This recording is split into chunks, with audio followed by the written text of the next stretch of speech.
എൻ്റെ പേര് ജോബിന ജോസഫ്. ഞാൻ തൃശ്ശൂർ വരന്തരപ്പള്ളി എന്ന് പറഞ്ഞ സ്ഥലത്തു നിന്നാണ് വരുന്നത്. ഇന്ന് ഈ ആൾത്താരയിൽ സാക്ഷ്യം പറയുവാനായിട്ട് എന്നെ എൻ്റെ കുടുംബത്തെ അനുഗ്രഹിച്ച കൃപാസന മാതാവിനും തിരുക്കുമാരനും 1000 നന്ദി. ആദ്യമായി തന്നെ ഞാൻ ഉടമ്പടി എടുത്തത് 2021 ഒക്ടോബർ 31 ആദ്യമായി തന്നെ എനിക്ക് പറയാനുള്ള സാക്ഷ്യം, ഞങ്ങളുടെ വിവാഹം കഴിഞ്ഞിട്ട് 4 വർഷമായിട്ട് ഞങ്ങൾക്ക് കുട്ടികളുണ്ടായിരുന്നില്ല. എനിക്ക് PCOD, തൈറോയിഡ് പ്രോബ്ലം ഒക്കെ ഉണ്ടായിരുന്നു. ഞങ്ങൾ ഒരുപാട് ഡോക്ടർമാരെ കണ്ട് മെഡിസിൻസൊക്കെ കഴിച്ചു, പക്ഷെ ഞങ്ങൾക്ക് കുട്ടികളുണ്ടായിരുന്നില്ല. അത് കഴിഞ്ഞിട്ട് 3 വർഷത്തിന് ശേഷം ഹസ്ബൻഡ് ലീവിന് നാട്ടിലേക്ക് വന്നപ്പോൾ 2 പ്രാവശ്യം ഞങ്ങൾ നാട്ടിൽ IUI ട്രീറ്റ്മെൻറ്റും ചെയ്തായിരുന്നു. എന്നിട്ടും ഞങ്ങൾക്ക് കുട്ടികളുണ്ടായിരുന്നില്ല. റിസൾട്ട് നെഗറ്റീവായി. അത് കഴിഞ്ഞിട്ട് എനിക്ക് ആകെ നിരാശയായി. ഗുളികകൾ കഴിച്ചു മടുത്തു, ഇഞ്ചക്ഷൻ എടുത്തു മടുത്തു. ഞാൻ അവസാനം പറഞ്ഞു, ഇനി എനിക്ക് മാതാവ് കുഞ്ഞിനെ തരുമ്പോൾ എനിക്ക് തന്നാൽ മതി. അതിനുശേഷം ഞാൻ ഒരു ഡോക്ടറിനെയും കണ്ടിട്ടില്ല. അതിനുശേഷം ഹസ്ബൻഡ് പോയി. 4 മാസം കഴിഞ്ഞപ്പോൾ ഞാൻ ഏട്ടൻ്റെ അടുത്തേക്ക് തിരിച്ചു പോയി. ഒരു മരുന്നും മന്ത്രവും ഒന്നും കൂടാതെ ഈ 2 മാസം ഞാൻ കൃപാസന മാതാവിൽ മാത്രം വിശ്വസിച്ചാണ് പ്രാർത്ഥിച്ചിട്ടുള്ളത്. ഞാനും ഭർത്താവും രാവിലെ പ്രാർത്ഥിക്കും. പ്രാർത്ഥന കഴിഞ്ഞ് ഏട്ടൻ ജോലിക്ക് പോണേക്കാളും മുമ്പ് പ്രാർത്ഥനയ്ക്ക് ശേഷം എൻ്റെ വയറിൽ തൈലം വെച്ച് കുരിശ് വരച്ച് പ്രാർത്ഥിക്കും. വിശ്വാസ പ്രമാണം പറഞ്ഞ് പ്രാർത്ഥിക്കും. കൂടാതെ തന്നെ ഉപ്പ് ഞങ്ങൾ 2 പേരും ഓരോന്നുള്ള വിധം ഞങ്ങൾ കഴിക്കുന്ന ഭക്ഷണത്തിലിടുമായിരുന്നു. അങ്ങനെ ഒരു മരുന്നും കൂടാതെ തന്നെ 2ാമത്തെ മാസം ഞാൻ പ്രഗ്നൻ്റായി. അതിനുശേഷം 3 മാസത്തിൻ്റെ ഉള്ളിൽ ഫ്ലൈറ്റിൽ യാത്ര ചെയ്യരുതെന്ന് എല്ലാവരും പറഞ്ഞു. പക്ഷേ എനിക്ക് 1 മാസത്തേക്കും കൂടി വിസ ഉണ്ടായിരുന്നുള്ളൂ. നാട്ടിൽ വന്ന് തിരിച്ചു പോകണമായിരുന്നു. ഞങ്ങൾ മാതാവ് തന്ന കുഞ്ഞല്ലേ, മാതാവ് തന്നെ കാക്കുമെന്ന് പറഞ്ഞിട്ട് ഞാൻ നാട്ടിലേക്ക് വന്നു. യാതൊരു പ്രശ്നവും ഉണ്ടായിരുന്നില്ല. എനിക്ക് ബെഡ് റെസ്റ്റ് പറഞ്ഞിട്ടുണ്ടായിരുന്നു. എല്ലാ മാസവും ഞങ്ങളുടെ പള്ളിയിൽ വികാരിയച്ഛൻ വന്ന് എന്നെ കുമ്പസാരിപ്പിക്കുമായിരുന്നു. വീട്ടിൽ വന്ന് കുർബാന തരുമായിരുന്നു. അങ്ങനെ ഞാൻ പ്രാർത്ഥനയിൽ തന്നെ തുടർന്നു. എല്ലാവർക്കും പേടിയുണ്ടായിരുന്നു, മമ്മയും പപ്പയും ജോലിക്ക് പോകാൻ, ഞാൻ മാത്രമേ ഉള്ളൂ വീട്ടിൽ. ബെഡ് റെസ്റ്റ് ആയിരുന്നു, ഡിപ്രഷനൊക്കെ വരുമെന്ന്. പക്ഷെ ഞാൻ പകൽ മുഴുവൻ ഞാൻ കൃപാസനത്തിലത്തെ പ്രാർത്ഥന വെച്ച് കേൾക്കും, ഞാൻ പ്രാർത്ഥിക്കും. അങ്ങനെയാണ് കഴിഞ്ഞു പോന്നിരുന്നത്. 8ാം മാസമായപ്പോൾ എനിക്ക് പെയിൻ സ്റ്റാർട്ട് ചെയ്തു. സ്റ്റാർട്ടിങ്ങിൽ തന്നെ എനിക്ക് പെയിൻ സ്റ്റാർട്ട് ചെയ്തു. ഹോസ്പിറ്റലിലേക്ക് പോയപ്പോൾ ഡോക്ടർ പറഞ്ഞു ഇപ്പോൾ പ്രസവം നടക്കുകയാണെന്നുണ്ടെങ്കിൽ കുഞ്ഞിന് കോംപ്ലിക്കേഷൻസ് ഉണ്ടായിരിക്കും, പ്രത്യേക കെയർ വേണമെന്ന് പറഞ്ഞു. ഞാനും മമ്മിയും ഹോസ്പിറ്റലിൽ ഇരുന്ന് ഞങ്ങൾ പ്രാർത്ഥിച്ചു. കൃപാസന മാതാവിൻ്റെ പ്രാർത്ഥന പ്രാർത്ഥിച്ചു. ഉടമ്പടി പ്രാർത്ഥനകൾ ഞങ്ങൾ ഹോസ്പിറ്റലിൽ ഇരുന്ന് ആ രാത്രി മുഴുവൻ കേട്ടു. ഒരു പ്രശ്നമില്ലാതെ പിറ്റേ ദിവസം തന്നെ എന്നെ ഡിസ്ചാർജ് ചെയ്തു. അങ്ങനെ 38ാമത്തെ ആഴ്ചയാണ് ഞാൻ പ്രസവിച്ചത്. 2024 മാർച്ച് 11 ഞങ്ങളുടെ മോളെ ഞങ്ങൾക്ക് കൃപാസന മാതാവ് തന്നത്. 2ാമത്തെ സാക്ഷ്യം, ഞങ്ങളുടെ കല്യാണം കഴിഞ്ഞ് 1 വർഷം കഴിഞ്ഞപ്പോൾ ഹസ്ബൻഡിന് പ്രൊമോഷനായെങ്കിലും സാലറി ഇൻക്രിമെൻ്റ് ഉണ്ടായിരുന്നില്ല. ഈ മാസം സാലറി ശരിയാവും, നെക്സ്റ്റ് മന്ത് ശരിയാവും എന്ന് പറഞ്ഞ് അങ്ങനെ ഞങ്ങൾക്ക് ഹോപ്പ് തന്ന് 3 വർഷം ഞങ്ങൾ ആ കമ്പനിയിൽ തന്നെ വെയിറ്റ് ചെയ്തു, സാലറി ഇല്ലാണ്ട് സൗദി അറേബ്യയിൽ. 3ാമത്തെ വർഷം അവസാനം ആവാറായപ്പോൾ അവിടെ ഒരു സാറ് വന്നു. സാറ് പറഞ്ഞു, ഈ 2 മാസം നീ വെയിറ്റ് ചെയ്ത് നോക്ക്, മാറുകയാണെങ്കിൽ ഇപ്പോൾ മാറും, ഇല്ലെങ്കിൽ മാറില്ല, നീ വേറെ ജോലി നോക്കിക്കോ എന്ന് പറഞ്ഞു. ഏട്ടൻ എന്നും ഉപ്പ് കൊണ്ടുപോയിട്ട് സാറിൻ്റെ ഓഫീസിലിട്ട് പ്രാർത്ഥിക്കുമായിരുന്നു. 2 മാസം കഴിഞ്ഞപ്പോൾ സാറ് പറഞ്ഞു, ഇനി സാലറി മാറില്ല, നീ വേറെ ജോലി നോക്കിക്കോ, വെയിറ്റ് ചെയ്യേണ്ട, ഹെഡ് ഓഫീസിൽ നിന്ന് പറയുന്ന ഇതൊന്നും ശരിയല്ല, നീ വേറെ ജോലി നോക്കിക്കോ എന്ന് പറഞ്ഞു. വേറൊരു കമ്പനിയിലേക്ക് ഏട്ടൻ ജോലി മാറി 6 മാസം കഴിഞ്ഞപ്പോൾ ഈ സാറ് ഏട്ടനെ തിരിച്ചു വിളിച്ചു. ഞാൻ വേറൊരു പുതിയ കമ്പനിയിൽ ജോയിൻ ചെയ്തു, നീ ഈ കമ്പനിയിൽ ജോയിൻ ചെയ്യണ്ടോ എന്ന് ചോദിച്ചു. ആ കമ്പനിയിലേക്ക് ഏട്ടനെ സാറ് കൊണ്ടുപോയി. ഏട്ടന് ഞങ്ങൾ പ്രതീക്ഷിക്കാത്ത രീതിയിലുള്ള ഒരു ശമ്പളം, ഒരു പൊസിഷനും തന്ന് മാതാവ് ആ സാറിലൂടെ ഞങ്ങളെ അനുഗ്രഹിച്ചു. ഈ ഹസ്ബൻഡിൻ്റെ സാലറി ഇൻക്രിമെൻറ്റിനായിട്ട് ഞങ്ങൾ ആ സാറിൻ്റെ ഓഫീസിൽ ഉപ്പിട്ടാണ് ഞങ്ങൾ പ്രാർത്ഥിച്ചിട്ടുണ്ടായിരുന്നത്. കൂടാതെ തന്നെ ഞാനും ഹസ്ബൻഡും എല്ലാ ദിവസവും രാവിലെ പ്രാർത്ഥിച്ച് തൈലം പൂശി പ്രാർത്ഥിക്കുമായിരുന്നു. ഹസ്ബൻഡിൻ്റെ ഓഫീസിലും ഈ സിസ്റ്റത്തിലൊക്കെ തൈലം പൂശി വിശ്വാസ പ്രമാണം പറഞ്ഞ് പ്രാർത്ഥിക്കാറുണ്ടായിരുന്നു. എൻ്റെ പേര് ഗ്രേസി ജോസഫ്. ഞാൻ തൃശ്ശൂരിൽ നിന്ന് വരുന്നു. എൻ്റെ മോളാണ്, ഇതെൻ്റെ ഹസ്ബൻഡാണ്. എൻ്റെ ഹസ്ബൻഡിന് വേണ്ടിയിട്ടുള്ള സാക്ഷിയാണ് പറയുന്നത്. ഞാൻ 2019 ഉടമ്പടി എടുത്തതാണ്. ഇത് ഉടമ്പടി പുതുക്കിയത് 9ാമത്തെയാണ്. ഞങ്ങൾ ഉടമ്പടിയിൽ സമർപ്പിച്ചിട്ടുള്ള എല്ലാ അനുഗ്രഹങ്ങളും പരിശുദ്ധ അമ്മയോട് ചേർന്ന് നിന്ന് പ്രാർത്ഥിച്ചപ്പോൾ അമ്മ ഞങ്ങൾക്കെല്ലാം സാധിച്ചു തന്നിട്ടുണ്ട്. ഞങ്ങൾ ആവശ്യപ്പെട്ടതും ആവശ്യപ്പെടാത്തതും എല്ലാം അമ്മ സാധിച്ചു തന്നിട്ടുണ്ട്. ഇപ്പോൾ പറയാൻ പോകുന്ന സാക്ഷ്യം, ഹസ്ബൻഡിൻ്റെ മുതുകിൽ ഒരു 2 ചെറിയ കുരു ഉണ്ടായിരുന്നു. അത് ഞങ്ങൾക്ക് ഭയങ്കര പേടിയായിരുന്നു. ഞാൻ എന്നും എല്ലാ ദിവസവും ഞാൻ ഉടമ്പടി തൈലം പ്രാർത്ഥനയുടെ സമയത്ത് അതിൽ കുരിശ് വരച്ച് പ്രാർത്ഥിക്കുമായിരുന്നു. പ്രാർത്ഥിച്ച് അമ്മയോട് പറയും, അമ്മേ എനിക്ക് ഇത് കാണുമ്പം ഭയങ്കര പേടിയാണ്, അമ്മ തന്നെ അത് പിഴുത് കളയണം. ഇങ്ങനെ തന്നെ ഞാൻ പ്രാർത്ഥിക്കുമായിരുന്നു. കുറച്ച് ദിവസം കഴിഞ്ഞപ്പോൾ അത് അമ്മ പറഞ്ഞതുപോലെ പിഴുത് തന്നെ അമ്മ കളഞ്ഞു. അങ്ങനെ അമ്മ നൽകിയ അനുഗ്രഹത്തിന് അമ്മയ്ക്ക് കൂടാക്കൂടി നന്ദി പറയുന്നു. പിന്നെ ഒരു സാക്ഷ്യം, എൻ്റെ ഈ 2ാമത്തെ മോളാണ്. മോൾക്ക് MCOMൻ്റെ എക്സാം ഒരു വിഷയത്തിന് 4 പ്രാവശ്യം എഴുതിയിട്ട് അവൾ ഫെയിലായി. അപ്പം 4ാമത്തെ പ്രാവശ്യം കൂടിയേ ഉള്ളു ചാൻസ്. അപ്പം ഞാൻ പറഞ്ഞു, നീ ധൈര്യമായിട്ടിരിക്കും, ഞാൻ പ്രാർത്ഥിക്കാം എന്ന് പറഞ്ഞു. ഉടമ്പടി കാശുരൂപം കൊടുത്തയച്ചു, ഉടമ്പടി ഉപ്പ് കൊടുത്തയച്ചു. അവൾ അതോടുകൂടി പ്രാർത്ഥനയോടുകൂടി പോയി. ഞാൻ പുറകിലിരുന്നു കൊണ്ട് ഞാൻ അമ്മയോട് പ്രാർത്ഥിച്ചുകൊണ്ടിരിക്കുകയായിരുന്നു. നല്ല റിസൾട്ടോടുകൂടി പാസ്സാകാൻ സാധിച്ചു. അമ്മയ്ക്ക് നന്ദി പറയുന്നു. അതുപോലെ മോളുടെ കുടുംബത്തിൽ ചെറിയ വിഷയങ്ങളൊക്കെ ഉണ്ടായിരുന്നു. ഫാമിലി വിഷയമാണ്. ഹസ്ബൻഡും ഭാര്യയും അല്ല, ഫാമിലിയുമായിട്ടുള്ള വിഷയങ്ങളായിരുന്നു. അതൊക്കെ അമ്മ എല്ലാം നേരെയാക്കി കൊടുത്തു. അതേപോലെ തന്നെ ഞങ്ങളുടെ വീട് പണിയുടെ കാര്യമാണ്. അടുക്കള ഉയർത്തണമെന്ന് ആഗ്രഹിച്ചിട്ട്, വളരെ കുഴിയിലായിരുന്നു അടുക്കള, ഉയർത്തണമെന്ന് ആഗ്രഹിച്ചിട്ട് നമുക്ക് ഉയർത്താൻ സാധിച്ചില്ല. അമ്മയുടെ അടുത്ത് ഉടമ്പടിയിൽ സമർപ്പിച്ച് പ്രാർത്ഥിച്ചു. അത് നമുക്ക് അടുക്കള വലിയൊരു അടുക്കളയായിട്ട് മാറ്റി തന്നു. അതേപോലെ തന്നെ ഇനിയൊരു സാക്ഷ്യമുള്ളത് വലിയൊരു സാക്ഷ്യമാണ്. ഞാൻ അവിടെ ഒരു സ്കൂളിൽ ലാബിൽ ഞാൻ വർക്ക് ചെയ്ത് വെച്ചിരിക്കുകയായിരുന്നു. അപ്പോൾ എൻ്റെ മൂത്ത മകൾ 2ാമത്തെ കുട്ടീനെ പ്രസവിച്ചിട്ട് എനിക്ക് പോകാൻ സാധിച്ചില്ല ജോലിയുള്ള കാരണം. അപ്പം ഞാൻ 1 മാസം കഴിഞ്ഞപ്പോൾ അവൾ പറഞ്ഞു, മമ്മി എനിക്ക് തീരെ വയ്യ, മമ്മി വരുമോ എന്ന് ചോദിച്ചു. എങ്ങനെ വരികയില്ലെന്ന് പറയാൻ പറ്റും. ജോലി റിസൈൻ ചെയ്ത വീട്ടിലത്തെ അവസ്ഥ വളരെ മോശമാണ്. കടബാധ്യത, ഹസ്ബൻഡ് വയ്യാത്തത്, കുടുംബം കഴിയണം, എന്ത് ചെയ്യണം, ആകെ ഞാൻ ടെൻഷനിലായി. ഞാൻ എന്തായാലും റിസൈൻ ചെയ്യാതെ യാതൊരു നിവർത്തിയില്ല. അപ്പം ഞാൻ ഞങ്ങളുടെ പ്രിൻസിപ്പാൾ അച്ഛൻ്റെ അടുത്ത് പോയപ്പോൾ ഞാൻ പറയാൻ പോയിട്ട് എനിക്ക് അച്ഛൻ്റെ അടുത്ത് പറയാൻ സാധിക്കുന്നില്ല. കാരണം ഞാൻ വളരെ വിഷമത്തോടെ നിന്ന് കരയുമായിരുന്നു. അപ്പോൾ അങ്ങനെ ഒന്നും പറയുന്ന പ്രിൻസിപ്പാളല്ല. അച്ഛൻ എന്നോട് പറഞ്ഞു, വെയിറ്റ് ചെയ്യ്, നീ അവിടെ ഇരിക്ക്, സമാധാനമായിട്ട് സംസാരിച്ചാൽ മതി എന്ന് പറഞ്ഞു. എന്നിട്ട് എന്നോട് പറഞ്ഞ് ആലോചിച്ചിട്ട് റിസൈൻ ചെയ്താൽ മതി, കുഴപ്പമില്ല, പോയിട്ട് പോരെ, വന്നിട്ട് ജോലിയിലേക്ക് കയറാമെന്ന് പറഞ്ഞു. 20 വർഷമായിട്ട് ചെയ്യുന്ന ജോലിയാണ്. ആ ജോലി കൊണ്ടാണ് കുടുംബം കഴിഞ്ഞ് വെച്ചിരുന്നത്.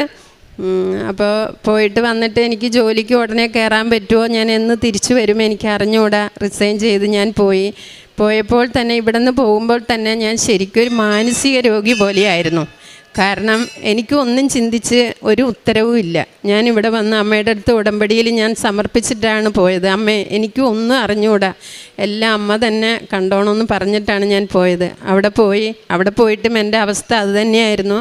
പിള്ളേരോടോ എൻ്റെ ഹസ്ബൻഡിനോടോ ഞാൻ ഒന്നും പറയാറില്ല. എങ്ങനെ ജീവിക്കും എന്നുള്ള ഒരു മാർഗ്ഗമായിരുന്നു എൻ്റെ മുന്നിൽ. പക്ഷെ ഞാൻ അവിടെ നിന്ന് വന്നതിന് ശേഷം അമ്മയോട് ഞാൻ എൻ്റെ കടബാധ്യത എങ്ങനെ തീരുമെന്ന് ചോദിച്ചിരുന്നു. അതിൻ്റെ ഉത്തരം, എനിക്ക് എങ്ങനെയാണ് എന്നെ സഹായിച്ച എൻ്റെ ഒരു സഹോദരൻ എനിക്ക് കടം തീർക്കാനും ഇപ്പോൾ ഒരു ഭവനം പുതുക്കി പണിയാനും എനിക്ക് തന്ന് സഹായിച്ചു. അമ്മയ്ക്ക് എത്ര നന്ദി പറഞ്ഞാലും തീരുകയില്ല. ഞാൻ ആഗ്രഹിച്ചതും ആഗ്രഹിക്കാത്തതും അമ്മ എനിക്ക് തന്നിട്ടുണ്ട്. എൻ്റെ ജീവിതകാലം മുഴുവൻ ഞാൻ എൻ്റെ അമ്മയുടെ കൂടെ ഉടമ്പടിയിൽ തന്നെ ആയിരിക്കും. എനിക്കിവിടെ വരാൻ പറ്റിയില്ലെങ്കിലും ഞാൻ ഓൺലൈൻ ഉടമ്പടിയിലായിരിക്കും എപ്പോഴും. അമ്മയോട് ഞാൻ എപ്പോഴും കടപ്പെട്ടിരിക്കും. എൻ്റെ ജീവിതം മുഴുവൻ അമ്മയ്ക്ക് ഞാൻ സമർപ്പിക്കുകയാണ്. അമ്മയ്ക്ക് നന്ദി പറയുന്നു. കാരുണ്യ പ്രവൃത്തി ഞങ്ങൾ ചെയ്യുന്നത് എല്ലാ ഞായറാഴ്ചയും ഞങ്ങൾ പൊതിച്ചോറ് കൊടുക്കും. പിന്നെ മാസത്തിലൊരിക്കൽ ഞങ്ങൾക്ക് ശമ്പളം കിട്ടുമ്പോൾ ആ പൈസ മാറ്റി വെച്ച് നമ്മൾ ഇങ്ങനെ ഭക്ഷണം ആവശ്യമുള്ളവർക്കോ മറ്റ് കാര്യങ്ങൾക്കൊക്കെ നമ്മൾ കൊടുക്കാറുണ്ട്. അങ്ങനെ കാരുണ്യ പ്രവൃത്തി ചെയ്യാറുണ്ട്. പിന്നെ ഉടമ്പടി പത്രം വാങ്ങിച്ച് നമ്മൾ വിതരണം ചെയ്യാറുണ്ട്. അടുത്തുള്ള വീടുകളിലാണെങ്കിലും കൃപാസന പത്രം വാങ്ങി എല്ലാവർക്കും വിതരണം ചെയ്യാറുണ്ട്. കാശുരൂപം വാങ്ങി കൊടുക്കും, ഉപ്പ് വാങ്ങി എല്ലാവർക്കും കൊടുക്കും. എന്നെക്കൊണ്ട് പറ്റാവുന്ന രീതിയിൽ പൈസ കൊടുത്തും ഞാൻ സഹായിക്കാറുണ്ട്. അതുപോലെ ഞാൻ കാറ്റിസം 5ാം ക്ലാസ്സിൽ പഠിപ്പിക്കുന്നുണ്ടെങ്കിലും ഞാൻ എല്ലാവരോടും ഞാൻ ആദ്യം പറയുന്നത് എൻ്റെ കൃപാസന അമ്മയെക്കുറിച്ചാണ് ഞാൻ പറയുന്നത്. കാരണം ഞാൻ എൻ്റെ ജീവിതത്തിൽ ജനനം മുതൽ അനുഭവിച്ചിട്ടുള്ളത് അങ്ങനെ തന്നെ പറയാം. എനിക്ക് എന്നും ദുഃഖമായിരുന്നു. പക്ഷേ എൻ്റെ കല്യാണം കഴിഞ്ഞിട്ടും അങ്ങനെയായിരുന്നു. പക്ഷേ കൃപാസന അമ്മ എന്നെ എല്ലാത്തിൽ നിന്നും താങ്ങി നിർത്തി എന്നെ ഇത്രത്തോളം എത്തിച്ചു. ഇപ്പം എനിക്ക് ഒരു വിഷമവും ഇല്ല, എനിക്കൊന്നും അങ്ങനെ ചിന്തിക്കേണ്ടതേ വരുന്നില്ല. എന്ത് വിഷമം പറഞ്ഞാലും ഞാൻ എപ്പോഴും ഇപ്പോൾ ഹാപ്പിയാണ്. അമ്മയ്ക്കെല്ലാം വിട്ടുകൊടുത്ത് ഞാൻ പ്രാർത്ഥിക്കും. എന്നെ അനുഗ്രഹിച്ച അമ്മയ്ക്ക് കോടാക്കോടി നന്ദി പറയുന്നു. ഇനിയും എൻ്റെ അമ്മയുടെ കൂടെ തന്നെ ആയിരിക്കുമെന്ന് ഞാൻ എപ്പോഴും വിശ്വസിക്കുകയാണ്. യേശുവേ നന്ദി, യേശുവേ സ്തോത്രം. ജെറമിയ 31:9 കണ്ണീരോടെയാണ് അവർ വരുന്നത്, എന്നാൽ ഞാനവരെ ആശ്വസിപ്പിച്ച് നയിക്കും. ഞാനവരെ നീരൊഴുക്കുകളിലേക്ക് നയിക്കും. അവരുടെ വഴി സുഗമമായിരിക്കും, അവർക്ക് കാലിടറുകയില്ല. ജബീന ജോസഫ് എന്ന ഈ മകളും മാതാപിതാക്കളും കുഞ്ഞിനോടൊപ്പം ചേർന്ന് പരിശുദ്ധ കൃപാസന മാതാവിൻ്റെ ഉടമ്പടി ജീവിതത്തിൽ ലഭിച്ച ദൈവാനുഭവങ്ങളെ സാക്ഷ്യപ്പെടുത്തുകയാണ്. ജബീന ആദ്യം സൂചിപ്പിച്ചത് വിവാഹശേഷം 4 വർഷമായിട്ടും മക്കളില്ലാതിരുന്ന ജീവിത സാഹചര്യത്തെയും പ്രത്യേകിച്ച് മരുന്നുകൊണ്ട് യാതൊരു ഫലവുമില്ലാതെ ആ പരിശ്രമങ്ങളൊക്കെ ഉപേക്ഷിച്ച ഒരു കാര്യത്തെയുമാണ്. അമ്മയുടെ തിരുനടയിൽ വന്ന ഉടമ്പടി എടുത്ത് നിയോഗം സമർപ്പിച്ച് പ്രാർത്ഥിക്കുമ്പോൾ ജബീന പറയുന്നുണ്ട്, അത് 2ാമത്തെ മാസം എത്തുമ്പോൾ തന്നെ താൻ ക്യാരിയിങ് ആവുകയും ആരോഗ്യമുള്ളൊരു കുഞ്ഞിനെ അതിൻ്റെ ആ പ്രഗ്നൻസി കാലഘട്ടത്തിൽ പലപ്പോഴും ക്ലേശാനുഭവങ്ങൾ ഉണ്ടായെങ്കിലും അമ്മ മാതാവിൻ്റെ ഉടമ്പടി തൈലം പൂശി കുരിശടയാളം വരച്ച് വിശ്വാസ പ്രമാണം ചൊല്ലി അമ്മയുടെ സംരക്ഷണയിൽ നിരന്തരം കുഞ്ഞിനെ കൊടുത്തുകൊണ്ടിരുന്നതിലൂടെ ആരോഗ്യമുള്ളൊരു കുഞ്ഞിനെ പൂർണ്ണ വളർച്ചയെത്തി പ്രസവിക്കുവാൻ മകൾക്ക് അനുഗ്രഹം ലഭിച്ചതിനെയാണ് ആദ്യം സാക്ഷ്യപ്പെടുത്തിയത്. അത് മകൾ പറയുന്ന സാക്ഷ്യത്തിൻ്റെ പ്രത്യേകത, അവൾ എല്ലാ തരം മെഡിസിനും പല തരത്തിലുള്ള ചികിത്സയും ഒക്കെ നോക്കി പരാജയപ്പെട്ടിട്ട് ഇനി അമ്മയിൽ മാത്രം ആശ്രയമെന്ന് ശരണപ്പെടുകയും അമ്മ മാതാവിൽ മാത്രം ശരണപ്പെട്ടുകൊണ്ട് ആ നിയോഗം സമർപ്പിച്ച് ജീവിക്കുകയും ചെയ്തു എന്നുള്ളതാണ്. 2ാമത്തത് ജീവിത പങ്കാളിയുടെ ജോലിയും സാലറിയുമായി ബന്ധപ്പെട്ട ഒരു വിഷയമായിരുന്നു. മകൾ പറയുന്നുണ്ട്, സാലറിക്ക് വർധനവില്ലാതെ ഏറെ ക്ലേശത്തോടു കൂടി ജീവിത പങ്കാളി മുന്നോട്ട് പോകുന്നുണ്ടായിരുന്നു. പലതവണയും അത് സാലറിക്ക് ഇൻക്രിമെൻ്റ് ഉണ്ടാകുമെന്ന് പറഞ്ഞുവെങ്കിലും യാതൊരു വ്യത്യാസങ്ങളും അതിൽ സംഭവിച്ചിരുന്നില്ല. അങ്ങനെയാണ് ഡയറക്ടർ ഓഫീസറിൻ്റെ ഇടത്ത് ആ ഓഫീസിൽ എപ്പോഴും ഉടമ്പടിയുടെ ഉപ്പ് വിതറി പ്രാർത്ഥിക്കുകയും അമ്മയുടെ കരങ്ങളിൽ ഈ അസാധ്യമായിരിക്കുന്ന വിഷയത്തെ ഒന്ന് കുടുംബത്തിന് സുസ്ഥിതിക്ക് വേണ്ടി അനുവദിച്ച് നൽകുന്നതിന് വേണ്ടി പ്രാർത്ഥിക്കുന്നത്. സഹോദരി പറയുന്നുണ്ട്, ആ ഓഫീസർ തന്നെ മറ്റൊരിടത്തേക്ക് ജോലി മാറുകയും അപ്പോൾ ഒട്ടും പ്രതീക്ഷിക്കാത്ത ഹൈപ്പോടുകൂടി ഒട്ടും പ്രതീക്ഷിക്കാത്ത ഉയർന്ന സാലറിയോടുകൂടി സഹോദരിയുടെ ജീവിത പങ്കാളിയെ ആ പുതിയ സ്ഥാപനത്തിലേക്ക് നിയമിക്കുകയും ചെയ്തുവെന്ന ജീവിതം സുരക്ഷിതമാക്കുവാൻ ശുഭകരമാക്കുവാൻ അമ്മയുടെ സംരക്ഷണം നമുക്കെപ്പോഴും ലഭിക്കുന്നുവെന്നതിൻ്റെ ഒരടയാളവും സാക്ഷ്യവുമായിട്ടാണ് മകളത് പങ്കുവച്ചത്. അതുപോലെ തന്നെ സഹോദരി ഇപ്പോൾ 9 തവണ ഉടമ്പടി പുതുക്കിയ അമ്മയാണ് നമ്മളോടൊപ്പമുള്ളത്. അമ്മ പറയുന്നുണ്ട്, ഉടമ്പടി എടുത്ത നാൾ മുതൽ എൻ്റെ സങ്കടങ്ങളെല്ലാം ഈശോ ഏറ്റെടുക്കുകയും ജീവിതത്തിൽ വരുന്ന എല്ലാ പ്രതിസന്ധികളെയും പൂർണ്ണമായി തരണം ചെയ്യുവാൻ അമ്മ മാതാവ് സഹായിക്കുകയും ചെയ്യുന്നുവെന്ന്. അത് ജീവിത പങ്കാളിയുടെ തൊഴിലുണ്ടായ മുഴകൾ അത് സൗഖ്യപ്പെട്ട വിഷയമാണെങ്കിലും മകൾ എംകോമിൻ്റെ ഒരു വിഷയം 4ാം തവണ പരീക്ഷയ്ക്ക് പോകുമ്പോൾ അതുകൊണ്ട് വിജയിച്ചില്ലെങ്കിൽ ആ കോഴ്സ് തന്നെ അപ്രസക്തമായി പോകും, തുടരുവാനാവില്ല എന്ന അവസ്ഥയിൽ അമ്മ കൂടെയിരുന്ന് പ്രാർത്ഥിക്കുകയും ഉടമ്പടി നേർച്ച വസ്തുക്കൾ മകൾക്ക് കൊടുത്തുകൊണ്ട് അതുപയോഗിച്ച് പ്രാർത്ഥിച്ച് പരീക്ഷ എഴുതുവാൻ അമ്മ നിർദ്ദേശിക്കുകയും ചെയ്തതിലൂടെ നല്ല വിജയം നൽകി മകൾ 3 തവണ തോറ്റ വിഷയത്തെ നല്ല മാർക്കോടും വിജയത്തോടും കൂടി മകളെ സഹായിച്ചതിൻ്റെ സാക്ഷ്യമാണ് സഹോദരി പങ്കുവച്ചത്. പ്രിയമുള്ളവരെ, ഉടമ്പടി എപ്പോഴും നമ്മുടെ ജീവിതത്തെ അതിൻ്റെ ക്ലേശകാലങ്ങളിൽ നിന്നും ഒരു സ്വസ്ഥതയുടെ കാലങ്ങളിലേക്ക് നയിക്കുന്നതാണ്. നമുക്ക് തന്നെ ഉത്തരമില്ലാത്ത ഒത്തിരി പ്രശ്നങ്ങളിൽ നിന്നും ദൈവത്തിൻ്റെ തീരുമാനങ്ങളിലേക്ക് ജീവിതത്തെ വിട്ടുകൊടുക്കുവാൻ പറ്റും വിധം നമ്മളെ എളിമപ്പെടുത്തുവാൻ തക്ക വിധം ശക്തമാണ്. ദൈവിക പദ്ധതിയോട് നാം നമ്മളെ ചേർത്ത് വയ്ക്കുമ്പോൾ ദൈവം നമ്മുടെ ജീവിത വിഷയങ്ങൾ ഏറ്റെടുക്കുകയും എത്ര ഗൗരവമുള്ളതും നമുക്ക് സ്വയമേവ സാധ്യമല്ലാത്തതും ദൈവകൃപയാൽ അനുവദിച്ചു തരുവാൻ അവിടുന്ന് കൂടെ നിൽക്കുന്നത് നമുക്കെപ്പോഴും അനുഭവിക്കുവാൻ സാധിക്കുന്നതാണ്. അതുകൊണ്ടാണ് ഉടമ്പടി എല്ലാവരും കൈവിട്ടവരുടെ അവസാന ആശ്രയമെന്ന് നമ്മൾ പറയുക. ഉടമ്പടിയെടുത്ത് വിശ്വസ്തതയിൽ ഉടമ്പടി ജീവിച്ചു തുടങ്ങുമ്പോൾ നമ്മൾ ജീവിതത്തിൽ ഒരു ആത്മധൈര്യത്തോടുകൂടി നല്ല പ്രത്യാശയോടുകൂടി ജീവിത ക്ലേശങ്ങൾ ദൈവം നമ്മൾ വിചാരിക്കുന്നതിനപ്പുറം മാറ്റി തന്നുകൊണ്ട് കൂടുതൽ സുരക്ഷിതമാക്കുന്നത്, സമാധാനം അനുഭവിക്കുന്നത് നമുക്ക് ജീവിക്കുവാനായിട്ട് സാധിക്കും. ഈ കുടുംബത്തിന് അമ്മ മാതാവിലൂടെ ലഭിച്ച ഈ അനുഗ്രഹങ്ങൾക്കും അനുഭവങ്ങൾക്കും നന്ദി പറഞ്ഞുകൊണ്ട് നമ്മുടെ ജീവിതത്തിൻ്റെ അപേക്ഷകളെ, പ്രാർത്ഥനകളെ അമ്മ മാതാവ് ഈശോയ്ക്ക് കൊടുത്ത് അനുഗ്രഹിക്കണമേ എന്ന് പ്രാർത്ഥിച്ചുകൊണ്ട് കരങ്ങളടിച്ച് ഈ സാക്ഷ്യം സമർപ്പിക്കാം. എൻ്റെ പേര് ഫിലിപ്പ്. ഞാൻ കോട്ടയത്തു നിന്ന് വരുന്നു. ഞാൻ ആദ്യമായി ഉടമ്പടി എടുക്കുന്നത് 28/2/2022 എനിക്ക് ഈ അൾത്താരയിൽ 3ാമത് തവണയാണ് ഞാൻ സാക്ഷ്യം പറയാൻ നിൽക്കുന്നത്. ഈ ഇത്രയും വലിയ അനുഗ്രഹങ്ങൾ എനിക്ക് 3ാം തവണയും പറയാൻ ഇടതന്ന പരിശുദ്ധ കൃപാസന അമ്മയ്ക്കും തിരുക്കുമാരനും കോടാനുകൂടി നന്ദി പറയുന്നു. ആദ്യമായി ആരോഗ്യ സംബന്ധമായ കാര്യങ്ങളാണ് എനിക്ക് പറയാനുള്ളത്. എനിക്ക് ഏതാണ്ട് ഒരു 10 വർഷത്തിന് മുകളിലായിട്ട് BP ഉണ്ടായിരുന്നു. BP വളരെ ഹൈ ആയ BP ആയിരുന്നു. ആ സമയത്ത് കുറച്ച് മെഡിസിനൊക്കെ ഉപയോഗിച്ചു.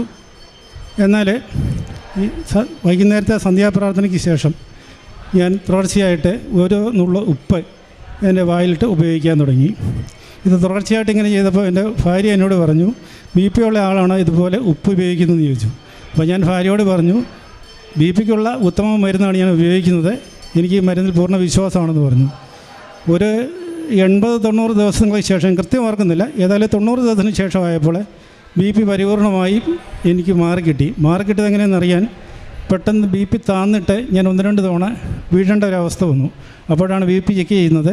അതോടുകൂടി ചെറിയ മൈൽഡായിട്ടുള്ള മെഡിസിൻ കഴിച്ചുകൊണ്ടിരുന്നു, പരിപൂർണ്ണമായി നിർത്തി. ഇപ്പോൾ 2.5 വർഷമായി BP എന്ന് പറയുന്ന അസുഖം, BP ഹൈ ആയിട്ടുള്ളൊരു അസുഖം എനിക്കില്ല, നോർമലായിട്ട് തന്നെ പോകുന്നു. അടുത്തത് എനിക്ക് പൈൽസിൻ്റെ അസുഖം ഉണ്ടായിരുന്നു. പൈൽസിൻ്റെ അസുഖം അത് അനുഭവിച്ചിട്ടുള്ള ആൾക്കാർക്കറിയാം. ഞാൻ ദീർഘമായി യാത്ര ചെയ്യുന്ന ആളാണ്. അപ്പോൾ സ്വാഭാവികമായിട്ടും നമുക്കിരുന്ന് യാത്ര ചെയ്യാൻ ഭക്ഷണ ക്രമീകരണങ്ങൾ സംബന്ധിച്ചുള്ള കാര്യങ്ങളൊക്കെ വളരെ ബുദ്ധിമുട്ട് അനുഭവപ്പെട്ടിരുന്നു. ഒരു ദിവസം ഞാൻ യൂട്യൂബ് ഓൺ ചെയ്ത് കഴിഞ്ഞപ്പോൾ ഇങ്ങനെ പൈൽസിൻ്റെ അസുഖം നേരിട്ട ഒരാൾ ഒരു സാക്ഷ്യം പറയുന്നത് ഞാൻ കേട്ടു.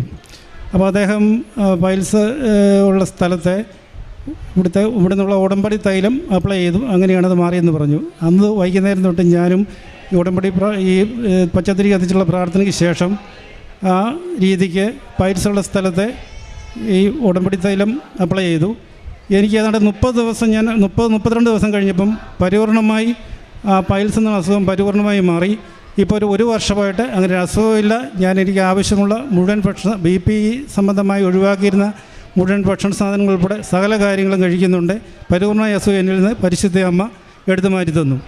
അടുത്തത് എനിക്ക് പറയാനുള്ളത്, എൻ്റെ അണപ്പല്ല്, മുകളിലത്തെ ഇടത് സൈഡിലെ അണപ്പല്ലിൽ 2 അണപ്പല്ല് അടുപ്പിച്ചുള്ള അണപ്പല്ലിൻ്റെ വളരെ ആഴത്തിലുള്ള പോടുണ്ടായിരുന്നു. ആ ഇൻഫെക്ഷനായിട്ട് ഒരു 6 വർഷമായി അങ്ങനെ ഉണ്ടായിരുന്നു. പക്ഷേ ഞാനത് സഹിച്ചുകൊണ്ട് നടക്കുമായിരുന്നു. എനിക്കൊരു 1.5 വർഷങ്ങൾക്ക് മുമ്പേ അത് അതിസഹനീയമായ വേദനയായി, സഹിക്കാൻ പറ്റത്തില്ലാത്ത വേദനയായി. എനിക്ക് പരിചയമുള്ള വളരെ വിദഗ്ധനായ ഒരു ഡോക്ടറെ എടുത്ത് ചെന്നു. അദ്ദേഹം എന്നോട് പറഞ്ഞത് എന്തെന്ന് ചോദിച്ചെന്നാൽ, എക്സ്റേ എടുത്തിട്ട് പറഞ്ഞു, ഇത് നമുക്ക് പരിഹരിക്കാൻ പറ്റത്തില്ല, 2 എടുത്ത് കളയണം, ഉടനെ എടുത്ത് കളയണമെന്ന് പറഞ്ഞു. അപ്പോൾ അതിനുള്ള ബുദ്ധിമുട്ട് എനിക്കുണ്ടായിരുന്നു.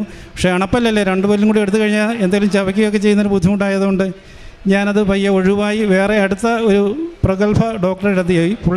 അദ്ദേഹം ഇത് തന്നെ പറഞ്ഞു, എടുത്ത് കളഞ്ഞേ പറ്റുള്ളൂ എന്ന് പറഞ്ഞു. അങ്ങനെ ഇരിക്കുന്ന സമയത്ത് ഞാൻ എല്ലാ ദിവസവും വൈകുന്നേരത്തെ പ്രാർത്ഥനയ്ക്ക് ശേഷം എൻ്റെ നാക്കിൻ്റെ തുമ്പിൽ 3 തുള്ളി ഉടമ്പടി തൈലം ഒഴിക്കും. ആ 3 തുള്ളി ഉടമ്പടി തൈലം ഒഴിച്ചിട്ട് നാക്കിൻ്റെ തുമ്പ് കൊണ്ട് തന്നെ ഈ പല്ലിൽ ഞാൻ സ്പർശിപ്പിക്കും. പക്ഷേ ഇതിൻ്റെ പോടിലേക്കൊന്നും ഉടമ്പടി തൈലം ഇറങ്ങി ചെല്ലുകയില്ല. എങ്കിലും എൻ്റെ വിശ്വാസം അനുസരിച്ച് ഞാൻ ആ പല്ലിൽ ഇത് സ്പർശിച്ചുകൊണ്ടിരുന്നു. ഏതാണ്ട് ഒരു 1.5 മാസം 2 മാസം കഴിഞ്ഞ് പരിപൂർണമായി ആ വേദന പോയി എന്ന് തന്നെയല്ല, എനിക്ക് ഏതുതരം ഭക്ഷണവും കഴിക്കാം, വായിൽ വെള്ളം ഉൾക്കൊള്ളാം, ചൂടുള്ളതും തണുപ്പായ ഭക്ഷണ സാധനങ്ങളൊക്കെ കഴിക്കാം, മറ്റിങ്ങനെയുള്ള കാര്യങ്ങളൊന്നും ചെയ്തില്ലായിരുന്നു. ഇപ്പോൾ ഏതാണ്ട് ഒരു വർഷത്തോളമായി പരിപൂർണമായി ആ രോഗം, പല്ലുവേദന എന്ന രോഗം, ആ പല്ലിൻ്റെ സകല ബുദ്ധിമുട്ടുകളും മാറി നല്ല ആരോഗ്യത്തോടു കൂടി ആ പല്ല് എനിക്ക് ഉപയോഗിക്കാൻ സാധിക്കുന്നുണ്ട്. അടുത്തത് എനിക്ക് പറയാനുള്ളത്,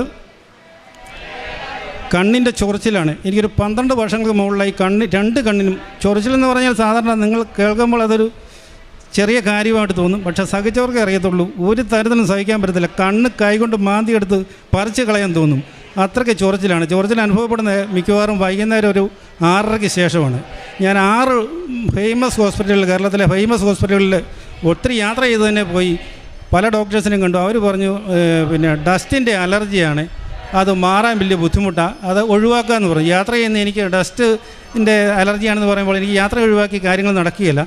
അപ്പോൾ ഞാൻ അതും ഈ പറഞ്ഞതുപോലെ എൻ്റെ എക്സ്പീരിയൻസ് അനുസരിച്ച് ഞാൻ ഉടമ്പടി തൈലം എടുത്ത് 2 കണ്ണിൻ്റെ പോളയിലും എല്ലാ ദിവസവും പുരട്ടാൻ തുടങ്ങി. അത് ഒരു 4, 4.5, 5 മാസം ഞാൻ പുരട്ടി, എല്ലാ ദിവസവും തുടർച്ചയായിട്ട് പുരട്ടുമായിരുന്നു. ഇപ്പോൾ ഒരു 3 വർഷമായിട്ട്, 3 2.5 വർഷത്തിന് മുകളിലായിട്ട് എനിക്ക് അങ്ങനെ ഒരു അസുഖമില്ല, കണ്ണിന് യാതൊരു പ്രശ്നവുമില്ല. വളരെ ചൊറിച്ചിലായിരുന്ന കണ്ണിന് വളരെ ഇപ്പം സൗഖ്യമായിട്ട് ഒരു പ്രശ്നമില്ലായിരിക്കുന്നു. അടുത്തത് എനിക്ക് പറയാനുള്ളത്, ഞാനൊരു ബ്രീസ കാർ ഉപയോഗിക്കുന്നുണ്ടായിരുന്നു. ഞാൻ പുതിയ കാർ എടുത്തതാണ്.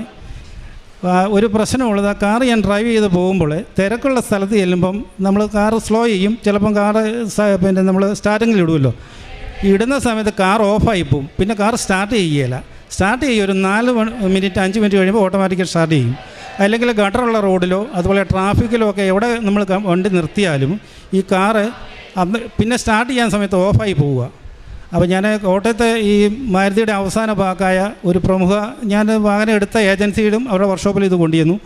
അവരിത് കണ്ടപ്പോൾ തന്നെ പറഞ്ഞു സ്കാനിങ് നടത്തണം. സ്കാനിങ് നടത്തി. കാരണം ഇപ്പോൾ മുഴുവൻ സ്കാനിങ്ങിൽ കൂടിയാണ് കാര്യം നടക്കുന്നത്. അപ്പോൾ നമ്മൾക്കും ഒരു അക്യുറേറ്റ് ചെയ്തിട്ടുള്ള കാര്യം കിട്ടുമല്ലോ എന്ന് കണ്ട് സ്കാനിങ് നടത്തി. അവർ പറഞ്ഞു ഇതിൻ്റെ പ്ലഗ്, അതിൻ്റെ ഹീറ്ററിൻ്റെ പ്രശ്നമാണ്, 4 പ്ലഗ് ഉണ്ട്, അത് മാറിയാൽ മതി എന്ന് പറഞ്ഞു. മാറിക്കൊള്ളാൻ പറഞ്ഞു. 5500 രൂപ. ഒരു 4 മണിക്കൂർ കഴിഞ്ഞപ്പോൾ വാഹനം തന്നു. തിരിച്ച് വഴിയിൽ കയറി 1 മണിക്കൂർ യാത്ര ചെയ്തപ്പോൾ പിന്നെ ഇതേപോലെ തന്നെ കാർ നിന്ന് പോവുക. ഞാൻ തിരിച്ച് ആ ഏജൻസിയുടെ അടുത്ത് തന്നെ കൊടുത്തു. അവർ പറഞ്ഞു 1 ദിവസം വാഹനം കൂടെ തരണം, ഞങ്ങളൊന്ന് ശരിക്കൊന്ന് ചെക്ക് ചെയ്തോട്ടെന്ന് പറഞ്ഞു. 1 ദിവസം കഴിഞ്ഞ് ഞാൻ പിറ്റേ ദിവസം ഉച്ച കഴിഞ്ഞ് അവരെന്നെ വിളിച്ചു. ഇതിന് പിന്നെ പമ്പിൻ്റെ കംപ്ലയിൻ്റാണ്, അത് മാറിയാൽ അത് പണിതാൽ സംഭവം ശരിയാകുമെന്ന് പറഞ്ഞു. അപ്പോൾ ഞാൻ ചോദിച്ചു അതിന് എന്ത് എമൗണ്ട് വരും? അതിന് 22,000 രൂപ. അപ്പോൾ അപ്പോൾ എനിക്കൊരു ചെറിയ സംശയം, കാരണം തലേദിവസം ഇവർ കൃത്യമായിട്ട് പറഞ്ഞു ഇന്ന ഡിഫക്റ്റാന്ന് പറഞ്ഞു, അതല്ല പിന്നെ ഇത് പറയുന്നു. ഇപ്പോൾ ഏതാണെന്ന് നമ്മൾ എങ്ങനെ വിശ്വസിക്കുന്നത്? ഞാനതുകൊണ്ട് വേറെയും മാരുതിയുടെ ഒരു പ്രഗത്ഭ വർക്ക്ഷോപ്പിൽ തന്നെ പിന്നെ ഈ വാഹനം കൊണ്ടുപോയി. അപ്പോൾ അവർ വേറൊരു കംപ്ലയിൻറ്റാണ് പറയുന്നത്. ആ കംപ്ലയിൻറ്റ് പരിഹരിക്കുക എത്രയാണ്? അതിന് 19,000 രൂപ 20,000 രൂപയ്ക്ക് അടുത്ത് വരും. അപ്പോൾ ഞാൻ ആദ്യം മുടക്കി 5,500 രൂപ, ഇവർ പറഞ്ഞിരിക്കുന്ന ഈ എമൗണ്ടുകളെല്ലാം കൂടെ കൂട്ടുകൊണ്ട് ഞാൻ 50,000 രൂപയ്ക്കടുത്ത് ഈ വണ്ടിയുടെ കംപ്ലയിൻറ്റിനായിട്ട് മുടക്കേണ്ടി വരും. എന്നാലും യാതൊരു ഉറപ്പുമില്ല. അപ്പോൾ ഞാനൊരു 10-25 വർഷം മുമ്പ് എനിക്ക് ഒരു വാഹനം ഉണ്ടായിരുന്നതിൻ്റെ പമ്പ് കൊണ്ടത് ഒരു വർക്ക്ഷോപ്പ്, കോട്ടയത്തെ പ്രഗത്ഭ വർക്ക്ഷോപ്പുണ്ട്, വലിയ ഫേമസ് ഒന്നുമല്ല, പക്ഷേ എക്സ്പീരിയൻസ്ഡ് ആയിട്ടുള്ള ആൾക്കാരുള്ള. ഞാൻ അവരുടെ അടുത്ത് ചെന്നു. അവർ പറഞ്ഞു പമ്പിൻ്റെ എന്ന് പറയാൻ പറ്റത്തില്ല, ഈ പ്രശ്നങ്ങളൊക്കെ നിങ്ങൾ ചെയ്താലും ഇത് പരിപൂർണ്ണമായി പരിഹരിക്കുമെന്ന് ഞാൻ വാക്ക് പറയലെന്ന് പുള്ളി എന്നോട് പറഞ്ഞു. കാരണം എനിക്ക് അത്രയ്ക്ക് വ്യക്തിപരമായിട്ട് പരിചയമുള്ള ആളാണ്. അപ്പോൾ ഞാൻ ആ സമയത്ത് അന്ന് വൈകിട്ട് ഇദ്ദേഹത്തെ പറഞ്ഞ് ഞാൻ വാഹനം വീട്ടിലേക്ക് കൊണ്ടുവന്നു. കാരണം വാഹനം ഉപയോഗിക്കുന്നതിന് കുഴപ്പമൊന്നുമില്ല, എവിടെയെങ്കിലും ടൗണിൽ നിർത്തുക അല്ലെങ്കിൽ എവിടെയെങ്കിലും സ്ലോ ചെയ്താൽ നിന്ന് പോകുന്നേ ഉള്ളൂ, അല്ല സ്റ്റാർട്ടിങ്ങിന് ബാക്കി യാതൊരു പ്രശ്നവും വാഹനത്തില്ല. ഞാൻ കൃത്യമായിട്ട് സർവീസ് ചെയ്തുകൊണ്ടിരുന്ന വാഹനമാണ്. അന്ന് വൈകുന്നേരം ഞാനതിൽ യൂട്യൂബ് ഓൺ ചെയ്തപ്പം എനിക്കൊരു സാക്ഷ്യം വയനാട്ടിൽ നിന്നുള്ള ഒരാളുടെ സാക്ഷിയാണ്. ആ സാക്ഷ്യത്തിൽ അദ്ദേഹം പറയുന്നതാണ്, അദ്ദേഹത്തിൻ്റെ വാഹനത്തിന് ഇങ്ങനെ കംപ്ലയിൻ്റ് ആയിരുന്നു, പല വർക്ക്ഷോപ്പുകളിലും പോയി കുറേ സാമ്പത്തികം പോയതല്ലാതെ പ്രശ്നം പരിഹരിച്ചില്ല. അദ്ദേഹം ഉടമ്പടി ഉപ്പ് ഈ അവർ കംപ്ലയിൻറ്റ് പറഞ്ഞ സ്ഥലത്ത് പിന്നെ അപ്ലൈ ചെയ്തു. എങ്ങനെയാണ് പുള്ളി അത് ഉപയോഗിച്ചതെന്നും പറഞ്ഞ് ഞാൻ ഓർക്കുന്നില്ല. ഞാൻ ഏതായാലും പിറ്റേ ദിവസം രാവിലെ തന്നെ ബോണറ്റ് തുറന്നു. ഇവർ പറഞ്ഞ 3 കംപ്ലയിൻ്റുള്ള ഭാഗത്തും സ്റ്റിയറിങ്ങിലും പിന്നെ ഉടമ്പടി തൈലം കൊണ്ട് കുരിശ് വരയ്ക്കുകയും ഉപ്പ് കൊണ്ട് കുരിശ് വരച്ചു. അങ്ങനെ ഒരു 13 ദിവസം ഞാൻ അങ്ങനെ ചെയ്തു. 13-14 ദിവസം ചെയ്തെന്ന് തോന്നുന്നു. അപ്പോൾ വാഹനം മുന്നോട്ട് ഓടുന്നുണ്ട്. അതുകൊണ്ട് എനിക്കിത് എപ്പോഴാണ് നിൽക്കുന്നതെന്ന് അറിയണമെങ്കിൽ ഞാൻ ടൗണിൽ എവിടെയെങ്കിലും കൊണ്ട് നിർത്തി നോക്കണം, അല്ലെങ്കിൽ ഗട്ടറുള്ളിടത്ത് ചവിട്ടി നിർത്തി നോക്കണം. അപ്പോൾ അങ്ങനെ നിൽക്കുന്ന ഒരു സമയത്ത് ഒരു 14 ദിവസം കഴിഞ്ഞ് പിന്നെ പയ്യെ ചെറിയ സ്ലോ ചെയ്ത് കഴിയുമ്പോഴത്തേക്കും നിൽക്കാതെ വന്നു. അങ്ങനെ എനിക്ക് മനസ്സിലായി ഇത് മാറി കിട്ടുന്നത്. എനിക്ക് ഏതായാലും ഒരു 10-22 ദിവസം കഴിഞ്ഞ് ഒരു 2 വർഷത്തിന് ഇപ്പുറം കൊണ്ട് ഞാൻ ആ വാഹനം ഒരു 40,000 കിലോമീറ്റർ ഓടുകയും ചെയ്തു. ഇന്ന് ഞാൻ ആ വാഹനത്തിന് ഇവിടെ വന്നു. എല്ലാ മാസവും ഞാൻ ഇവിടെ വരാറുണ്ട്. ആ വാഹനത്തിന് വരുന്നത് ഞാൻ ഇൻ്റർസ്റ്റേറ്റ് ഉൾപ്പെടെയുള്ള പല യാത്രകൾ ആ വാഹനം കൊണ്ട് നടത്തുന്നുണ്ട്. ഇന്ന് വരെ ആ വാഹനത്തിന് യാതൊരുവിധ കംപ്ലയിൻറ്റും ഉണ്ടായിട്ടില്ല. പരിശുദ്ധ അമ്മയുടെ ശക്തമായ മധ്യസ്ഥതയിലാണ് അതെനിക്ക് സാധിച്ചതെന്ന് ഞാൻ പൂർണ്ണമായി വിശ്വസിക്കുന്നു. അതുപോലെ തന്നെ ഞാൻ അമേരിക്കൻ വിസയുള്ള ഒരു പാസ്പോർട്ട് എനിക്കുണ്ട്. അത് റിന്യൂവൽ ചെയ്യാനുള്ള സമയമായി, കഴിഞ്ഞ വർഷമായിരുന്നു. അപ്പോൾ റിന്യൂവൽ ചെയ്യേണ്ട ഒരു ആവശ്യം വന്നു കഴിഞ്ഞപ്പോഴത്തേക്കും ഞാൻ പാസ്പോർട്ട് ഓഫീസുമായിട്ട് ബന്ധപ്പെട്ട് കഴിഞ്ഞപ്പോഴത്തേക്കും അവരെനിക്കത് റിന്യൂ ചെയ്ത് തരികയില്ല. കാരണം അവർ റിന്യൂ ചെയ്ത് തരണമെന്നുണ്ടെങ്കിൽ ചില നിയമപ്രശ്നങ്ങൾ അവർ പറയാൻ തുടങ്ങി. അപ്പോൾ അത് എനിക്ക് എന്താണെന്ന് ഇവിടെ തുറന്ന് പറയണമെങ്കിൽ നിയമപരമായ പ്രശ്നങ്ങൾ അതെനിക്ക് സാധിച്ചു തന്ന ഉദ്യോഗസ്ഥർക്ക് ഉണ്ടാകാൻ സാധ്യത ഉള്ളതുകൊണ്ട് ഞാൻ എന്താണെന്നുള്ളത് ഇവിടെ വിശദമായിട്ട് തുറന്നു പറയുന്നില്ല. എന്തായാലും ഞാൻ ഉടമ്പടിയിൽ നിന്നുകൊണ്ട് ഞാൻ അമ്മയുടെ അടുത്ത് ഇവിടെ ഒരു ദിവസം ഇവിടെ ആ റെക്കോർഡുകളെല്ലാം കൂടെ വന്ന് ഞാൻ വൈകുന്നേരം ഇവിടെ അമ്മയുടെ ഇവിടെ സമർപ്പിച്ചു. ഈ ആൾത്താരയിൽ ഇതുപോലൊരു ഫയൽ കൊണ്ടുവന്ന ഫയലിൽ വെച്ച് കാര്യങ്ങളെല്ലാം സമർപ്പിച്ചു. എന്തായാലും ഞാൻ നാളെ പാസ്പോർട്ട് ഓഫീസിൽ അന്ന് ഞങ്ങൾക്ക് കോട്ടയത്തെ പാസ്പോർട്ട് ഓഫീസിൽ ആലപ്പുഴ വരണം. അപ്പം തലേദിവസം ഇവിടെ വന്ന് പിറ്റേ ദിവസം ഞാൻ ഇതുവഴിയാണ് പാസ് ചെയ്യുന്നത്. ഇവിടെ വന്ന് അമ്മയുടെ അടുത്ത് വന്ന് ഇവിടെ രാവിലത്തെ കുർബാനയിൽ ഞാൻ സംബന്ധിച്ച് കുർബാനയിൽ ഇത് സമർപ്പിച്ച് നേരെ പാസ്പോർട്ട് ഓഫീസിൽ പോയി. എനിക്കും പാസ്പോർട്ട് വേണം, എൻ്റെ ഇളയ മോൾക്ക് പുതുതായിട്ട് പാസ്പോർട്ട് വേണം. ഈ രണ്ട് പാസ്പോർട്ടിനും ഞങ്ങൾക്ക് ഈ നിയമപരമായ പ്രശ്നമുണ്ട്. ആ പ്രശ്നം ഞങ്ങൾക്ക് പരിഹരിക്കണം എന്നുണ്ടെങ്കിൽ 75,000 രൂപ മുടക്കണം. രൂപയുടെ അല്ല, ഞങ്ങളുമായി അത്ര ലോകത്തിൽ നിൽക്കുന്നില്ലാത്ത അകൽച്ചയിൽ കഴിയുന്ന 1-2 ആൾക്കാരുടെ കൺസെൻറ്റ് ഞങ്ങൾക്ക് വേണം. അത് സ്വാഭാവികമായിട്ടും ഞാൻ സൗമ്യപ്പെട്ട് ചെന്ന് കഴിഞ്ഞാലും ഞാനതിന് താല്പര്യപ്പെട്ട് ചെന്നാലും അവരെ ചെയ്തു കയറാൻ യാതൊരു സാധ്യതയില്ലാത്തൊരു കണ്ടീഷനായിരുന്നു നിലവിൽ അന്നുണ്ടായിരുന്നത്. അതുകൊണ്ട് ഞാൻ അമ്മയിൽ ആശ്രയിച്ച് ഞങ്ങൾ പോയി ഇവിടെ ഇൻ്റർവ്യൂ അറ്റൻഡ് ചെയ്തു. പിറ്റേ ദിവസം തന്നെ ഞങ്ങൾക്ക് പോലീസ് വെരിഫിക്കേഷൻ വന്നു. അപ്പോൾ വെരിഫിക്കേഷൻ വരുന്ന സമയത്ത് ഞാൻ കോട്ടയത്തൊരു നിത്യാരാധന ചാപ്പലിൽ ഞാൻ പ്രാർത്ഥിച്ചുകൊണ്ടിരിക്കുകയായിരുന്നു. ഞാൻ നിത്യാരാധന ചാപ്പലിൽ കയറുമ്പോൾ സാധാരണ ഫോൺ ഞാൻ അറ്റൻഡ് ചെയ്യാറില്ല. പക്ഷേ ഇങ്ങനെ പ്രശ്നമുള്ളതുകൊണ്ട് ഫോൺ എൻ്റെ മുന്നിൽ ഞാൻ വെച്ചിരുന്നു. ആ ഫോണിലൊരു കോൾ വന്നു. ഒരു അരമണിക്കൂർ കഴിഞ്ഞപ്പോൾ ആ കോൾ ഞാൻ നോക്കിയപ്പം ഈ പരിശുദ്ധ അമ്മയുടെ പൂർണ്ണകായ പ്രതിമ അതേ രീതിയിൽ തെളിഞ്ഞു നിൽക്കുന്നു. ഞാനങ്ങനെ ഒരു ഫോട്ടോ ഈ ഫോണിൽ എടുത്തിട്ടില്ല, അങ്ങനെ ഒരു കാര്യം വരേണ്ട കാര്യമില്ല. അപ്പോൾ ഞാൻ ഉടനെ പുറത്തിറങ്ങി ഈ ഫോൺ നോക്കി കഴിഞ്ഞ് തിരിച്ചു വിളിച്ച ആളിച്ചപ്പോൾ ഈ പോലീസ് ഉദ്യോഗസ്ഥനാണ്. പുള്ളി എന്നോട് പറഞ്ഞു എപ്പോൾ കാണാൻ സാധിക്കും. ഞാൻ പറഞ്ഞു സാറേ ഇന്ന് ഞാൻ ഇച്ചിരി തിരക്കിലാണ്, സാറ് നാളെ കാണാൻ സാധ്യതയുണ്ടോ എന്ന് ചോദിച്ചപ്പോൾ പുള്ളി പറഞ്ഞു നാളെ വരാമെന്ന് പറഞ്ഞു. പുള്ളി പിറ്റേ ദിവസം 11:30 ആയപ്പം എൻ്റെ അടുത്ത് വന്നു. അപ്പോൾ പുള്ളി യാതൊരു കാരണവശാലും ഈ സംഭവം സാധിച്ചു തരികയില്ല. കാരണം പുള്ളി പറയുന്നത് പുള്ളിയുടെ പ്രൊഫഷനെ ബാധിക്കുന്ന വിഷയമാണ്, ഞാൻ മേലുദ്യോഗസ്ഥരോട് സംസാരിക്കട്ടെ, അവരെന്തെങ്കിലും തീരുമാനം എടുക്കുമെങ്കിൽ ചെയ്തു തരാമെന്ന് പറഞ്ഞു. അദ്ദേഹം അവിടെ നിന്ന് മേലുദ്യോഗസ്ഥരെ വിളിച്ചു. മേലുദ്യോഗസ്ഥർ പറഞ്ഞു സാധിക്കുന്ന കാര്യമില്ല, അത് ഒഴിവാക്കണമെന്ന് പറഞ്ഞു. ഇന്ന കാര്യങ്ങൾ ചെയ്ത് അത് നിയമപരമായ കാര്യങ്ങൾ കൂടി മാത്രമേ നടക്കുകയുള്ളൂ എന്ന് പറഞ്ഞു. അപ്പോൾ ഞാൻ ഉടമ്പടി കാശിരും എൻ്റെ കയ്യിൽ വെച്ചുകൊണ്ടാണ് ഞാൻ ഇദ്ദേഹത്തോട് സംസാരിക്കുന്നത്. ഞാൻ കൃപാസനത്തെപ്പറ്റിയും കൃപാസന അമ്മയെപ്പറ്റിയും പുള്ളിയോട് സംസാരിച്ചു. പുള്ളി ക്രിസ്ത്യനാണ്, പുള്ളി അകലെയുള്ള ഒരാളാണ്. അപ്പോൾ പുള്ളിയുടെ വീട്ടിലുള്ള ആൾക്കാരെ ഉടമ്പടി എടുത്തിട്ടുണ്ടെന്നുള്ള കാര്യം എനിക്ക് മനസ്സിലായി. അപ്പോൾ എന്തായാലും എനിക്കൊരു ഉറപ്പ്, അമ്മ തലേ ദിവസം ഫോൺ കോൾ വന്നപ്പോൾ അമ്മ സ്ക്രീനിൽ പ്രത്യക്ഷപ്പെട്ടു. ആ സ്ക്രീനിൽ അമ്മയുടെ ഫോട്ടോ ഒരു 2 മാസം മുമ്പ് വരെ ആ ഫോൺ എൻ്റെ കയ്യിലുണ്ടായിരുന്നു. എൻ്റെ അതേപോലെ തന്നെ ആ ഫോട്ടോ ഉണ്ടായിരുന്നു. എന്തായാലും അദ്ദേഹം അന്ന് വൈകിട്ട് എനിക്കൊരു മെസ്സേജ് ഇട്ടു. എന്തായാലും നിങ്ങളോട് എനിക്ക് നോ പറയാൻ സാധിക്കുന്നില്ല, കാരണം നിങ്ങൾ സത്യസന്ധമായിട്ടാണ്, നിങ്ങൾക്ക് പല കാര്യങ്ങളും വളച്ച് ഒടിച്ച് വേണമെങ്കിൽ എന്നെ സ്വാധീനിക്കായിരുന്നു, അതൊന്നും ശ്രമിച്ചില്ല. സത്യസന്ധമായ രീതിയിൽ നിങ്ങൾ കൃത്യമായ കാര്യങ്ങൾ പറഞ്ഞതുകൊണ്ട് എന്തോ എനിക്ക് നിങ്ങൾക്കത് ചെയ്തു തരാനാണ് ആഗ്രഹം. മേലുദ്യോഗസ്ഥരത്ര സമ്മതിക്കുന്നില്ല, എൻ്റെ പൂർണ്ണ റിസ്ക് ഞാൻ ചെയ്തു തരിക എന്ന് പറഞ്ഞ് എനിക്കും മോൾക്കും ആ പാസ്പോർട്ട് അനുവദിച്ച് കിട്ടുകയുണ്ടായി. ഇത്രയാണ് ഈ പാസ്പോർട്ട് സംബന്ധമായിട്ട് കൃപാസന അമ്മ, അതായത് ഒരു കാരണവശാലും സാധിച്ചു കിട്ടിയാലെന്ന് പൂർണ്ണമായിട്ടും പല ഓഫീസുകളിൽ നിന്ന് പറഞ്ഞ കാര്യം അമ്മ ഇടപെട്ട് കൃത്യമായി ഞങ്ങൾക്കത് കൃത്യസമയത്ത് സാധിച്ചു കിട്ടി. അതുകൊണ്ട് അതുകൊണ്ട് ആ പാസ്പോർട്ട് കൊണ്ട് ഉപകാരവും ബാക്കി കാര്യങ്ങളും ഉണ്ടാകുകയും ചെയ്തു. പിന്നെ എനിക്ക് പറയാനുള്ളത്, കഴിഞ്ഞ തവണ അതായത് ഈ ഒക്ടോബർ 25 നടക്കുന്ന മഹാജപമാല റാലിയുടെ ഒരുക്കത്തിലേക്കായിട്ട് കഴിഞ്ഞ ജപമാല റാലിയുടെ അന്ന് തന്നെ ഞാൻ ജപമാല ചൊല്ലി തുടങ്ങിയിരുന്നു. ഞാനൊരു ദിവസം ഏകദേശം ഒരു 5 കിലോമീറ്റർ കുറയാതെ നടക്കും. ഈ 5 കിലോമീറ്ററും ഞാൻ ജപമാല ചൊല്ലിക്കൊണ്ടാണ് നടക്കുന്നത്. ഈ ജപമാലയുടെ വിഷയം ഇതാണ്: 2025 ഒക്ടോബർ 25 നടക്കുന്ന മഹാജപമാല റാലി ചരിത്ര സംഭവമാകണമെന്നും അമ്മയുടെ നിറസാന്നിധ്യം സജീവ കാരുണ്യവും അതിലുള്ള മുഴുവൻ മക്കൾക്കും കിട്ടണമെന്നും അതിൽ പങ്കെടുക്കാൻ പറ്റാത്ത ഒട്ടനവധി ആൾക്കാരുണ്ടല്ലോ. കാരണം വിദേശത്തുള്ളവരെ, ആരോഗ്യ പ്രശ്നമുള്ളവരെ, സാമ്പത്തികം ഇല്ലാത്തവരെ, വന്നെത്താൻ സാധിക്കാത്തവരെ, ഇവരെയൊക്കെ സമർപ്പിച്ചാണ് ഞാൻ പ്രാർത്ഥിക്കുന്നത്. അവരെ അനുഗ്രഹിക്കുന്നതോടൊപ്പം അവരുടെ കൂടെ എന്നെ അനുഗ്രഹിച്ചാൽ മതി.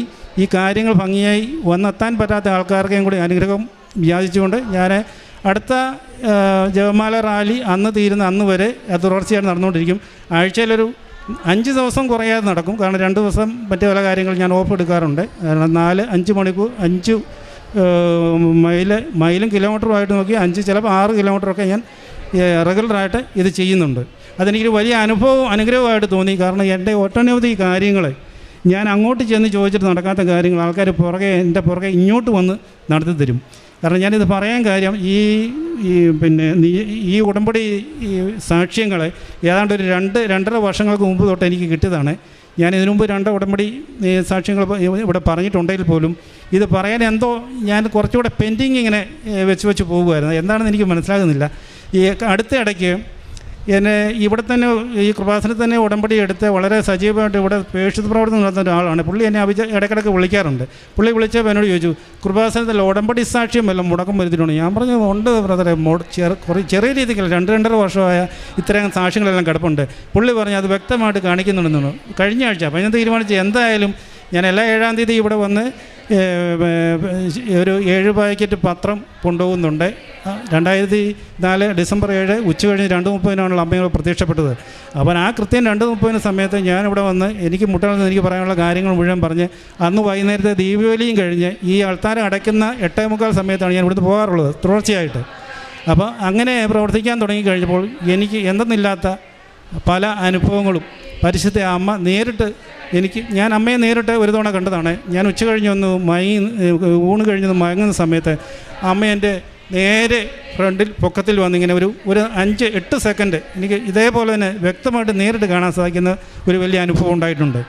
പിന്നെ പ്രേക്ഷിത പ്രവർത്തനം എന്ന് പറയുന്നത്, ഞാൻ ഈ 7 പാക്കറ്റ് അല്ലെങ്കിൽ 6 പാക്കറ്റിൽ 7 പാക്കറ്റ് പത്രം കൊണ്ടുപോകും. അത് ഞാൻ വിതരണം ചെയ്യുന്നത് ഒരിക്കലും രഹസ്യമായിട്ട് വിതരണം ചെയ്യൽ. ഞാൻ പിന്നെ പബ്ലിക് സ്ഥലങ്ങളിൽ, അതായത് ബസ് സ്റ്റാൻഡുകളിൽ ശരിക്കും കാര്യങ്ങൾ പറഞ്ഞ് ആരുടെയും മനസ്സിലാക്കി ഈ പത്രം കൊടുക്കും. അപ്പോൾ അതുകൊണ്ടുള്ള പ്രത്യേകത, ഇതറിയത്തില്ലാത്ത ആൾക്കാർ ഇതെന്താ കാര്യം എന്ന് ചോദിച്ച് വരാറുണ്ട്. അപ്പോൾ വരുന്നവരിൽ ഒരു 80% അക്രൈസ്തവരാണ്. അവരോട് എനിക്ക് കാര്യങ്ങൾ പറഞ്ഞ് മനസ്സിലാക്കി ഈ കാര്യങ്ങൾ ബോധ്യപ്പെടുത്തി കൊടുക്കാൻ സാധിക്കുന്നുണ്ട്. പിന്നെ പരിശുദ്ധ കുർബാന ഞാൻ 365 ദിവസവും പരിശുദ്ധ കുർബാന സംബന്ധിക്കും. 365 ദിവസമല്ല, 400-450 പരിശുദ്ധ കുർബാന സംബന്ധിക്കാറുണ്ട്. ചില ദിവസങ്ങളിൽ ഒന്നിലധികം പരിശുദ്ധ കുർബാനയിൽ ഞാൻ സംബന്ധിക്കാറുണ്ട്. പിന്നെ പ്രേക്ഷിത പ്രവർത്തനത്തിൽ ഞാൻ പോകുന്ന വഴി തീർത്തും അർഹതപ്പെട്ടെന്ന് എനിക്ക് തോന്നുന്നവരും കൈ നീട്ടുന്ന ആൾക്കാർക്ക് എന്നാൽ കഴിയാവുന്ന വിധത്തിലുള്ള സാമ്പത്തിക സഹായം ഞാൻ ചെയ്യാറുണ്ട്. പിന്നെ ഒരു സമയത്ത് കോട്ടയം മെഡിക്കൽ കോളേജിൽ ശനിയാഴ്ച ദിവസങ്ങളിൽ അമ്മയുടെ നാമത്തിൽ ഞാൻ ഒട്ടനവധി ആൾക്കാർക്ക് ഭക്ഷണപ്പൊതി പിന്നെ വിതരണം ചെയ്തു വരുന്നുണ്ടായിരുന്നു. ഇങ്ങനെയുള്ള കാര്യങ്ങളാണ് പ്രേക്ഷിത പ്രവർത്തനങ്ങളായിട്ട് ഞാൻ ചെയ്തിരിക്കുന്നത്. ഇത്രയും വലിയ അനുഗ്രഹങ്ങൾ എനിക്ക് തന്ന പരിശുദ്ധ അമ്മയ്ക്കും തിരുക്കുമാരനും കോടാനുകൂടി നന്ദി പറഞ്ഞുകൊണ്ട് ഈ സാക്ഷ്യം സമർപ്പിക്കുന്നു. വിശുദ്ധ യോഹന്നാൻ്റെ സുവിശേഷം അധ്യായം 17 26 തിരുവചനം. അങ്ങയുടെ നാമം അവരെ ഞാൻ അറിയിച്ചു. അവിടുന്ന് എനിക്ക് നൽകിയ സ്നേഹം അവരിൽ ഉണ്ടാകേണ്ടതിനും ഞാൻ അവരിലായിരിക്കേണ്ടതിനുമായി ഞാൻ ഇനിയും ഇത് അറിയിക്കും. വിശുദ്ധ യോഹന്നാൻ ഈശോയെക്കുറിച്ച് പറയുന്ന, ഈശോ പറഞ്ഞിട്ടുള്ളൊരു വലിയ കാര്യമാണ്. എന്തുകൊണ്ടാണ് ഈശോ ശിഷ്യന്മാരോട് സംസാരിക്കുന്നത് എന്നതിൻ്റെ കാരണമാണ് ഈ സന്ദർഭം നമുക്ക് വെളിപ്പെടുത്തി തരുന്നത്. ഇവിടെ ഫിലിപ്പ് തോമസ് സഹോദരൻ 3ാമത്തെ സാക്ഷ്യമാണ് നമ്മോട് പങ്കുവയ്ക്കുന്നത്. ഒരു വലിയ അദ്ദേഹത്തിന് ഒരു പുസ്തകം തന്നെ, ഒരു വലിയൊരു പുസ്തകം തന്നെ എഴുതാൻ മാത്രമുള്ള ജീവിതാനുഭവങ്ങൾ, പ്രത്യക്ഷീകരണ സാക്ഷ്യങ്ങൾ അദ്ദേഹത്തിന് ഇപ്പോൾ തന്നെ ഉണ്ടായിട്ടുണ്ട്. കാരണം അദ്ദേഹം ചിലവഴിക്കുന്ന ആധ്യാത്മിക പങ്ക് ജോസഫ് അച്ഛൻ നമ്മെ ഓർമ്മിപ്പിക്കുന്നത് പോലെ നമ്മുടെ സിവിൽ സ്കോർ എന്തുമാത്രം ഉയർന്നതാണോ എന്ന് അദ്ദേഹം ഇപ്പോൾ വെളിപ്പെടുത്തി കഴിഞ്ഞു. അദ്ദേഹത്തിൻ്റെ എല്ലാ സാക്ഷ്യങ്ങളും പറയുന്നത്, ഞാൻ സാക്ഷ്യങ്ങൾ കേട്ടുകൊണ്ടാണ് എനിക്ക് എൻ്റെ സൗഖ്യങ്ങളുണ്ടായിട്ടുള്ളതെന്ന്.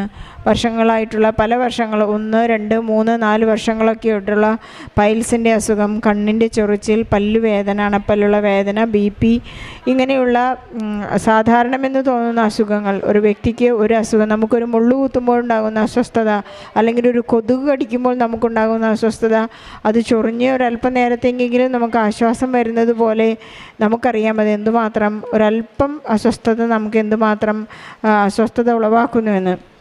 പലരും തങ്ങളുടെ സാക്ഷ്യങ്ങൾ ഇവിടെ ഏറ്റുപറയുമ്പോൾ വർഷങ്ങളായിട്ടുള്ള തങ്ങളുടെ അസ്വസ്ഥതകൾ, ശാരീരിക അസ്വസ്ഥതകൾ ഏറ്റുപറയുന്നത് ഉടമ്പടി വസ്തുക്കളുടെ ഉപയോഗത്തിലൂടെയാണെന്ന് അവർ പറയുന്നുണ്ട്. ഫിലിപ്പ് തോമസ് ഇവിടെ എല്ലാ സാക്ഷ്യങ്ങളും സമാനമായ സാക്ഷ്യങ്ങൾ കേൾക്കുമ്പോൾ ഉടനടി ഉടമ്പടി വസ്തുക്കൾ ഉപയോഗിച്ചുകൊണ്ടാണ് അദ്ദേഹത്തിന് സാക്ഷ്യം ലഭിച്ചതെന്ന്, സൗഖ്യം ലഭിച്ചതെന്ന് ഇവിടെ ഏറ്റുപറയുന്നു. ഒരു വലിയ ശുശ്രൂഷ വേലയാണ് ഇവിടെ കൃപാസനം നമുക്ക് ഏൽപ്പിച്ചു തന്നിരിക്കുന്നത്. സാക്ഷ്യങ്ങൾ കേൾക്കുക എന്നുള്ളത്. സാക്ഷ്യത്തിലൂടെ ഒരുപാട് മക്കൾക്കാണ്, സൗഖ്യങ്ങൾക്ക് മാത്രമല്ല, ഒരുപാട് വിസ പ്രോസസ്സോ അല്ലെങ്കിൽ ജയിൽ, ICU, അങ്ങനെ ഒരുപാട് ഡോക്യുമെൻ്റ് നഷ്ടപ്പെട്ടത്, ഫ്ലൈറ്റ് ക്യാൻസലിങ്, ഒരുപാട് എല്ലാ മേഖലയിലും നമുക്ക് ഉദാഹരണങ്ങളായി ഇന്ന് സാക്ഷ്യങ്ങൾ ഒരുപാടുണ്ട്. ഈ സഹോദരനും സമാനമായ സാക്ഷ്യങ്ങൾ കേട്ട് ഉടമ്പടി വസ്തുക്കൾ ഉപയോഗിച്ചപ്പോഴാണ് അദ്ദേഹം, വൈദ്യശാസ്ത്രം കൈവിട്ട കേസുകളാണ് അദ്ദേഹത്തിന് സൗഖ്യങ്ങൾ ലഭിച്ചിട്ടുള്ളത്. നമുക്ക് ഈശോയ്ക്കും പരിശുദ്ധ അമ്മയ്ക്കും നന്ദി പറയാം. അതുപോലെ തന്നെ അദ്ദേഹം സാക്ഷ്യപ്പെടുത്തുകയുണ്ടായി. അദ്ദേഹത്തിൻ്റെ ഒരു ബ്രീസ കാർ ഉണ്ടായിരുന്നത്, ആ കാർ വർക്ക് ചെയ്യാതെ ആയപ്പോൾ വലിയ പ്രശ്നങ്ങളൊന്നുമില്ല, സർവീസിങ് വളരെ കൃത്യമായിട്ട് നടന്നുകൊണ്ടിരുന്ന ആ കാറിൻ്റെ ഉപയോഗം ഒന്ന് സ്ലോ ഡൗൺ ചെയ്താൽ അത് ബ്രേക്കായി, പിന്നെ അതിന് മുന്നോട്ട് പോകാൻ സാധിക്കാത്ത അവസ്ഥയിൽ അദ്ദേഹം പല കമ്പ്യൂട്ടറൈസ്ഡ് ചെക്കപ്പ് നടത്തിയിട്ടാണ് അദ്ദേഹം അതിൻ്റെ പേയ്മെൻ്റ് എല്ലാം നടത്തി. ഒരു പ്രശ്നം തീരുമ്പോൾ മറ്റൊരു പ്രശ്നം, അങ്ങനെയായിരിക്കുമ്പോൾ അദ്ദേഹം സമാനമായൊരു സാക്ഷ്യം കേട്ട് അദ്ദേഹം അവിടെ ഉപ്പും തൈലവും ഉപയോഗിച്ച് പ്രാർത്ഥിച്ച് വളരെ സമയച്ചുരുക്കത്തിൻ്റെ അമ്മ ആ കാറ് ശരിയാക്കി കൊടുത്തുവെന്ന് പറയുന്നു. റീസെൻ്റ്ലി ഇന്നലെ ഞാൻ 4 മണിക്കൂർ മുമ്പ് എന്ന് പറയുന്ന ഒരു ട്രോളല്ല, അതൊരു അവതാരകൻ പത്രം കൊടുക്കാനായി വഴിയിലേക്ക് ഇറങ്ങിയ ഒരു സഹോദരനെ ക്വസ്റ്റ്യൻ ചെയ്യുന്നത് കണ്ടു ഞാൻ. അദ്ദേഹം ചോദിക്കുക, നിങ്ങൾ എന്തർത്ഥത്തിലാണ് ഇതെന്താണിത്, എന്തുകൊണ്ടാണ് ഈ പത്രം കൊടുത്ത് നിങ്ങൾ ഇങ്ങനെ മനുഷ്യരെ കലുഷിതരാക്കുന്നത്? അദ്ദേഹം വളരെ മാന്യമായ രീതിയിൽ പറയുന്നുണ്ട്, നിങ്ങൾ കൃപാസനത്തിലേക്ക് ചെല്ലൂ, ഇത് വായിച്ചു നോക്കൂ, ഇതിൽ വെബ്സൈറ്റ് ഉണ്ട്, ഞാൻ അനുഭവിച്ച കാര്യങ്ങളാണ് ഞാൻ പറയുന്നത്. നിങ്ങൾ അവിടെ പോയി നിങ്ങൾക്ക് സൗഖ്യമോ സാധ്യതകളോ എല്ലാം തന്നെ ഉണ്ടാകും. കുറച്ച് സമയത്തെ ആർഗ്യുമെൻ്റ് ആണെങ്കിലും അദ്ദേഹം ആ സമയം ഉപയോഗിക്കുന്നത് തന്നെ ഒരു സുവിശേഷ പ്രഘോഷണമായിട്ടാണ്. ഒട്ടും തന്നെ ഭയമില്ലാതെ വളരെ ധൈര്യത്തോടു കൂടിയാണ് ഈശോയെക്കുറിച്ച് അദ്ദേഹം ഒരുപാട് ദൈവവചനങ്ങൾ ഉപയോഗിച്ചുകൊണ്ട് ദൈവത്തെ മഹത്വപ്പെടുത്തിക്കൊണ്ടാണ് അദ്ദേഹം ആ ഒരു ശുശ്രൂഷ അവിടെ ചെയ്യുന്നതെന്ന് നമുക്ക് കാണാനായിട്ട് സാധിക്കും. ഇന്നലെ വൈകി ഞാൻ കണ്ടതാണ്, 4 മണിക്കൂർ മുമ്പ് എന്ന് പറഞ്ഞ് ഇട്ടിരിക്കുന്ന ഒരു ഏതോ റെഡ് ചാനൽ ആണ്. എന്തായാലും അവരെ ദൈവം, ആ ചാനലിനെ ദൈവം അനുഗ്രഹിക്കട്ടെ. അതിലൂടെ ഒരുപാട് അതിൻ്റെ കമൻറ്റ് കണ്ടപ്പോൾ തന്നെ കാണാം, കൃപാസനത്തിലുള്ളവരെല്ലാവരും തന്നെ പരിശുദ്ധ അമ്മയെയും ഈശോയെയും കുറിച്ച് പ്രഘോഷിക്കുന്നതും സംസാരിക്കുന്നതും. ഇദ്ദേഹം സാക്ഷ്യങ്ങളിലൂടെ സൗഖ്യം പ്രാപിച്ച് ഒരു അനക്കമില്ലാത്തൊരു വസ്തുവിനെ പോലും ചലിപ്പിക്കുവാൻ ഈശോയുടെ ഉടമ്പടി വസ്തുക്കൾക്ക് സാധിക്കുമെന്നുള്ളതിൻ്റെ വലിയ ഒരു സാക്ഷ്യമാണ് അദ്ദേഹം ഇവിടെ നമ്മോട് പങ്കുവച്ചത്. അതുപോലെ തന്നെ അദ്ദേഹം പറയുകയുണ്ടായി, അദ്ദേഹത്തിന് അമേരിക്കൻ വിസ റിന്യൂവൽ സാങ്ഷനാകാതിരുന്ന ഒരു സാധ്യതയിൽ അദ്ദേഹത്തിന് പരിശുദ്ധ അമ്മയുടെ വലിയൊരു സാമീപ്യമാണ് ഉണ്ടായത്. തനിക്ക് സാധ്യതകളില്ലാത്ത സമയത്ത് പരിശുദ്ധ അമ്മ ഒരു വ്യക്തിയെ കൃപാസനത്തിലൂടെ പരിചയപ്പെട്ട കൃപാസനം ഫോട്ടോ അപ്ലൈ ചെയ്ത ഒരു വ്യക്തിയെയാണ് അദ്ദേഹത്തിന് പരിശുദ്ധ അമ്മ പരിചയപ്പെടുത്തി കൊടുക്കുന്നത്. അമ്മ തന്നെയാണ് എന്ന് നമുക്ക് പൂർണ്ണമായും വിശ്വസിക്കാം. അദ്ദേഹത്തിന് അതിൻ്റേതായ പേഴ്സണൽ കാര്യങ്ങളുള്ളത് കൊണ്ടാണ് അദ്ദേഹം അത് വെളിപ്പെടുത്താത്തത്. എന്തായാലും നമ്മുടെ ആവശ്യങ്ങളിലെല്ലാം പരിശുദ്ധ അമ്മ നമുക്ക് വേണ്ടി പ്രത്യക്ഷപ്പെടുകയാണ്. ജോസഫ് അച്ഛൻ എപ്പോഴും ചലഞ്ച് ചെയ്യാറുണ്ട്, ജോസഫ് അച്ഛന് മാത്രമല്ലല്ലോ ഇപ്പോൾ പരിശുദ്ധ അമ്മ പ്രത്യക്ഷപ്പെടുന്നത്. ഇദ്ദേഹം തന്നെ പറയുകയുണ്ടായി, ഇവിടുന്ന് പള്ളി അടയ്ക്കുന്ന സമയമാണ് 8:45. അതിനുശേഷം അദ്ദേഹം പുറത്തേക്ക് ഇറങ്ങിയപ്പോൾ പരിശുദ്ധ അമ്മയുടെ ഒരു വലിയ രൂപം തൻ്റെ മുൻപിലുണ്ടായി കാണപ്പെടാൻ സാധിച്ചു എന്ന് വലിയ സന്തോഷത്തോടുകൂടി അദ്ദേഹം ഏറ്റു പറയുന്നു. ഒരുപാട് മക്കൾക്കാണ് ഇന്ന് പരിശുദ്ധ അമ്മ പ്രത്യക്ഷപ്പെട്ടുകൊണ്ടിരിക്കുന്നത്. കാരണം പരിശുദ്ധ അമ്മ സഞ്ചാരി മാതാവാണ്, നമ്മോടുകൂടെ സഞ്ചരിക്കുന്ന അമ്മയാണ്, നമുക്ക് സാമീപ്യം നൽകുന്ന അമ്മയാണ്. ഈശോ വാഗ്ദാനങ്ങളിൽ വിശ്വസ്തനായതുകൊണ്ട് പരിശുദ്ധ അമ്മയെയാണ് ഈശോ നമുക്ക് നൽകിയിരിക്കുന്നത്. പരിശുദ്ധ അമ്മ നൽകിയിട്ടുള്ള വലിയൊരു വാഗ്ദാനമാണ് ഉടമ്പടി എന്നുള്ള വലിയ ഒരു ജീവിത രീതി. നമുക്കെപ്പോഴും പരിശുദ്ധ അമ്മയോട് നന്ദി പറയാം. ഇദ്ദേഹത്തിന് നൽകിയിട്ടുള്ള വലിയ ഒരു കൃപ. ഇദ്ദേഹം സാക്ഷ്യം പറഞ്ഞുകൊണ്ടിരിക്കുമ്പോൾ ചേട്ടൻ എന്തോ ഒരു കാര്യം വിശേഷ വിധിയായി ചെയ്യുന്നുണ്ടല്ലോ, എല്ലാവരോടും ചോദിക്കാത്ത ഒരു ചോദ്യമാണ്, ചിലരോടെങ്കിലും ചോദിച്ചിട്ടുണ്ട്. ഈ ചേട്ടനോട് ചോദിക്കാൻ തോന്നിയപ്പോൾ ചേട്ടൻ അത് ഹെസിറ്റേറ്റ് ചെയ്തിട്ടാണ് പറയുന്നത്. ഞാനതിപ്പോൾ പറയാനുള്ളതല്ല.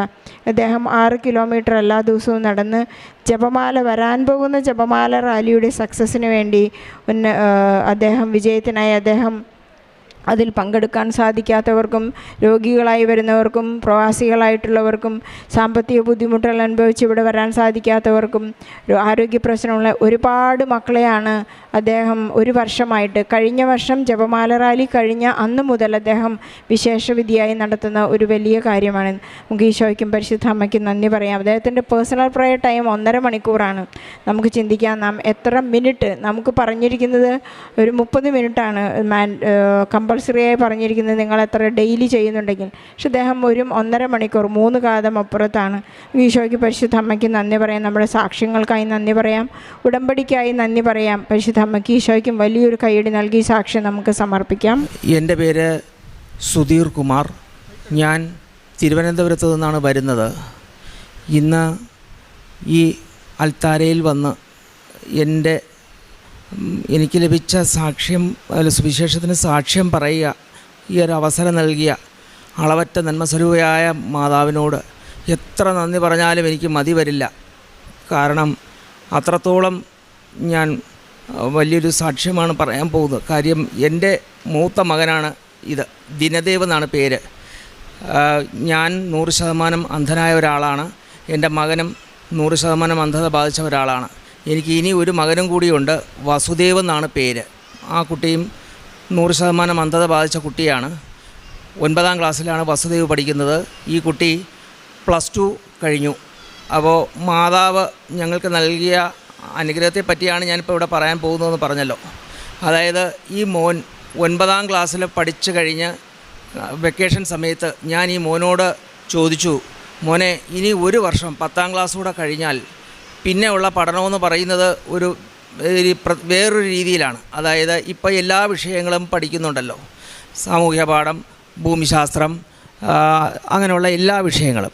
പക്ഷേ +1 മുതൽ ഈ രീതിയിലുള്ള പഠനം ഒരു പ്രത്യേക വിഷയം മുഖ്യമായിട്ട് എടുക്കുന്നു. അതുമായിട്ട് ബന്ധപ്പെട്ട് 2-3 വിഷയങ്ങൾ വരും. അപ്പോൾ അത് കഴിഞ്ഞാൽ പിന്നെ ബിരുദമായി, ബിരുദാനന്തര ബിരുദം, ഇങ്ങനെ പോകുന്നു കാര്യങ്ങൾ. അപ്പോൾ ഏത് മേഖലയിലാണ് മോന് പ്രവർത്തിക്കാൻ ആഗ്രഹിക്കുന്നത്, ഏത് മേഖലയെക്കുറിച്ച് പഠിക്കാനാണ് ആഗ്രഹിക്കുന്നത് എന്ന് ഞാൻ ചോദിച്ചു. അതിനെപ്പറ്റി എന്തെങ്കിലും മനസ്സിൽ ഐഡിയ ഉണ്ടോ എന്ന് ചോദിച്ചപ്പോൾ എൻ്റെ മോൻ, ദിനദേവ് മോൻ പറഞ്ഞ ഒരു കാര്യമാണ്, ഒരു സംശയവും കൂടാതെ പറഞ്ഞ ഒരു കാര്യമാണ്, എനിക്ക് കമ്പ്യൂട്ടർ സയൻസ് പഠിക്കണം, എന്നിട്ട് കമ്പ്യൂട്ടർ എഞ്ചിനീയർ എന്ന പദവിയിലെത്തണം, എൻ്റെ ജീവിത അന്ത്യം വരെ കമ്പ്യൂട്ടർ ലോകത്തായിരിക്കും ഞാൻ ജീവിക്കാൻ പോകുന്നത്.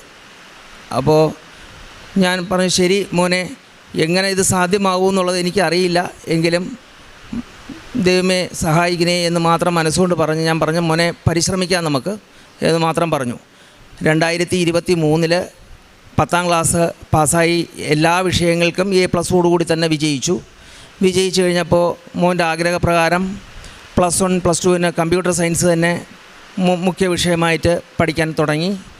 അത് കഴിഞ്ഞ് +2 റിസൾട്ട് വന്നു. എല്ലാ വിഷയങ്ങൾക്കും A+ഓടുകൂടി തന്നെ വിജയിച്ചു. അത് കഴിഞ്ഞ് എൻജിനീയറിംഗ് എൻട്രൻസ് എഴുതണമല്ലോ, എന്നാലല്ലേ എൻജിനീയറിംഗ് പഠിക്കാൻ പറ്റത്തുള്ളൂ. എൻജിനീയറിംഗ് എൻട്രൻസ് പരീക്ഷയ്ക്ക് എഴുതുന്നതിന് വേണ്ടി ആപ്ലിക്കേഷൻ കൊടുത്ത് 3ാമത്തെ ദിവസം മോൻ്റെ ഫോണിൽ മെസ്സേജ് വരികയാണ്, നിങ്ങളുടെ ആപ്ലിക്കേഷൻ റിജക്റ്റ് ചെയ്തു എന്ന് പറഞ്ഞിട്ട്. അത് വച്ച് കരഞ്ഞുകൊണ്ടിരിക്കുകയായിരുന്നു. അന്ന് വൈകുന്നേരം ഞാൻ ജോലി കഴിഞ്ഞ് വീട്ടിൽ വരുമ്പോൾ എൻ്റെ മോൻ എന്നോട് പറഞ്ഞ ഒരു കാര്യമാണ്, കരഞ്ഞുകൊണ്ട് പറയുകയാണ്, അച്ഛാ ഞാൻ കൊടുത്ത ആപ്ലിക്കേഷൻ റിജക്റ്റ് ചെയ്തിരിക്കുകയാണ് എൻട്രൻസ് കമ്മീഷണർ. അതിൻ്റെ കാരണം പറഞ്ഞിരുന്നത് എന്നതുപോലെ ബ്ലൈൻഡാണ് എന്നുള്ള കാരണം കൊണ്ടാണ് എന്ന് പറഞ്ഞു. അപ്പോൾ ഞാൻ മോനെ സമാധാനിപ്പിച്ചു, മോനെ വിഷമിക്കണ്ട, എൻട്രൻസ് കമ്മീഷണറുടെ ഓഫീസിൽ നിന്നല്ലേ അത് റിജക്റ്റ് ചെയ്തുള്ളൂ. എന്തായാലും അച്ഛൻ പരിശുദ്ധ മാതാവിൻ്റെ മാധ്യസ്ഥതയിൽ കർത്താവിനോട് ആവശ്യപ്പെട്ട ആവശ്യം എന്തായാലും റിജക്റ്റ് ചെയ്തിട്ടില്ല, അത് ചെയ്യുകയും ഇല്ല. ആ ഒരു വിശ്വാസം എനിക്കുണ്ട്. മോൻ സമാധാനപ്പെട്, എല്ലാത്തിനും മാതാവ് ഒരു വഴി ഉണ്ടാക്കി തരും നമുക്ക് എന്ന് പറഞ്ഞ് സമാധാനിപ്പിച്ചു. പക്ഷേ അവൻ്റെ പ്രായത്തിൻ്റെ പക്വതയില്ലായ്മ കൊണ്ട് അത്രത്തോളം സമാധാനപ്പെടാൻ പറ്റിയില്ല. അപ്പോൾ അന്ന് വൈകുന്നേരം ഞാൻ പ്രാർത്ഥനയ്ക്ക് ഇരിക്കുന്ന ആ സമയത്ത് എനിക്ക് മാതാവ് നൽകിയ ഒരു സന്ദേശമാണ്. അതായത് ഈ അധികാരികളോട് ചോദിക്കുക, എന്ത് അടിസ്ഥാനത്തിലാണ് നിങ്ങൾ ഇത് റിജക്റ്റ് ചെയ്യുന്നത്? അതായത് കണ്ണുകാഴ്ചയില്ലാത്ത കാരണം കൊണ്ടാണെങ്കിൽ കണ്ണുകാഴ്ചയില്ലാത്തവർക്ക് എൻജിനീയറിംഗ് പഠിക്കാൻ പാടില്ല എന്നുള്ള ഉത്തരവ് എവിടെയെങ്കിലും ഉണ്ടെങ്കിൽ അത് എനിക്ക് നൽകണം എന്ന് പറഞ്ഞ് ആവശ്യപ്പെടാൻ പറഞ്ഞു. അതുപോലെ ഞാൻ അടുത്ത ദിവസം കമ്മീഷണറുടെ ഓഫീസിൽ പോയി ഇത് എഴുതി കൊടുത്തു കഴിഞ്ഞ് 2 ദിവസം കഴിഞ്ഞപ്പോഴത്തേക്ക് വീണ്ടും മെസ്സേജ് വരുന്നു, നിങ്ങളുടെ ആപ്ലിക്കേഷൻ സ്വീകരിച്ചിരിക്കുന്നു എന്ന് പറഞ്ഞു. അത് കഴിഞ്ഞ് എൻട്രൻസ് പരീക്ഷയ്ക്കുള്ള ഡേറ്റ് ആകാറായി. അപ്പം മോന് സ്വന്തമായിട്ട് എഴുതാൻ പറ്റില്ലല്ലോ, സ്ക്രൈബ് ആവശ്യമുണ്ട്. അപ്പം സ്ക്രൈബ് ഓർഡർ കിട്ടണം എന്ന് പറഞ്ഞുകൊണ്ട് ഞാൻ ആപ്ലിക്കേഷൻ കൊടുത്തപ്പോഴേ അവർ പറഞ്ഞു +1 വരെ പഠിച്ച കുട്ടികൾക്ക് മാത്രമേ സ്ക്രൈബായിട്ട് എഴുതാൻ പറ്റുള്ളൂ, അതായത് ജൂനിയർ ആയിരിക്കണം. ഓക്കെ, അപ്പം +1 പാസ്സായ ഒരു കുട്ടിയുടെ മാർക്ക് ലിസ്റ്റും എല്ലാം കൂടെ വേണം ഈ ആപ്ലിക്കേഷനോടൊപ്പം എന്ന് പറഞ്ഞ് ആ ആപ്ലിക്കേഷനെ തിരിച്ചു തന്നു. ഓക്കെ, ഞാൻ 11ാം ക്ലാസ്സിൽ പഠിക്കുന്ന ഒരു കുട്ടിയെ കണ്ടെത്തി. ആ കുട്ടിയുടെ രക്ഷകർത്താക്കളുമായിട്ട് സംസാരിച്ചു, അവർക്കെല്ലാം സമ്മതമാണ്. അപ്പം അവരുടെ ഡീറ്റെയിൽസുകളെല്ലാം വെച്ചുകൊണ്ട് ആപ്ലിക്കേഷൻ കൊടുത്തപ്പോഴത്തേക്ക് +1ൻ്റെ മാർക്ക് ലിസ്റ്റ് കിട്ടണമെന്നുണ്ടെങ്കിൽ ഇനിയും ഒരു 1.5 മാസത്തോളം കഴിയാം റിസൾട്ട് വരാൻ. അപ്പോൾ റിസൾട്ട് വന്നാലല്ലേ മാർക്ക് ലിസ്റ്റ് തരാൻ പറ്റുള്ളൂ എന്ന് പറഞ്ഞപ്പോൾ അവർ പറഞ്ഞു, അധികാരികൾ പറഞ്ഞ ഒരു കാര്യമാണ്, ഒരു കാര്യം ചെയ്യുക, 10ാം ക്ലാസ്സിൽ പഠിച്ചപ്പോൾ ഏത് സ്കൂളിലാണോ പഠിച്ചത് ആ സ്കൂളിൽ പോയിട്ട് ഹെഡ് മാസ്റ്ററെ കണ്ട് ഈ കുട്ടി ഈ സ്കൂളിലാണ് പഠിച്ചതെന്നും ഈ സ്കൂളിൽ നിന്ന് ഇത്ര മാർക്കോടുകൂടി പാസ്സായതാണെന്നും എല്ലാം പറഞ്ഞുകൊണ്ട് മുദ്രപത്രത്തിൽ എഴുതി വാങ്ങിച്ചുകൊണ്ട് വരണമെന്ന് പറഞ്ഞു.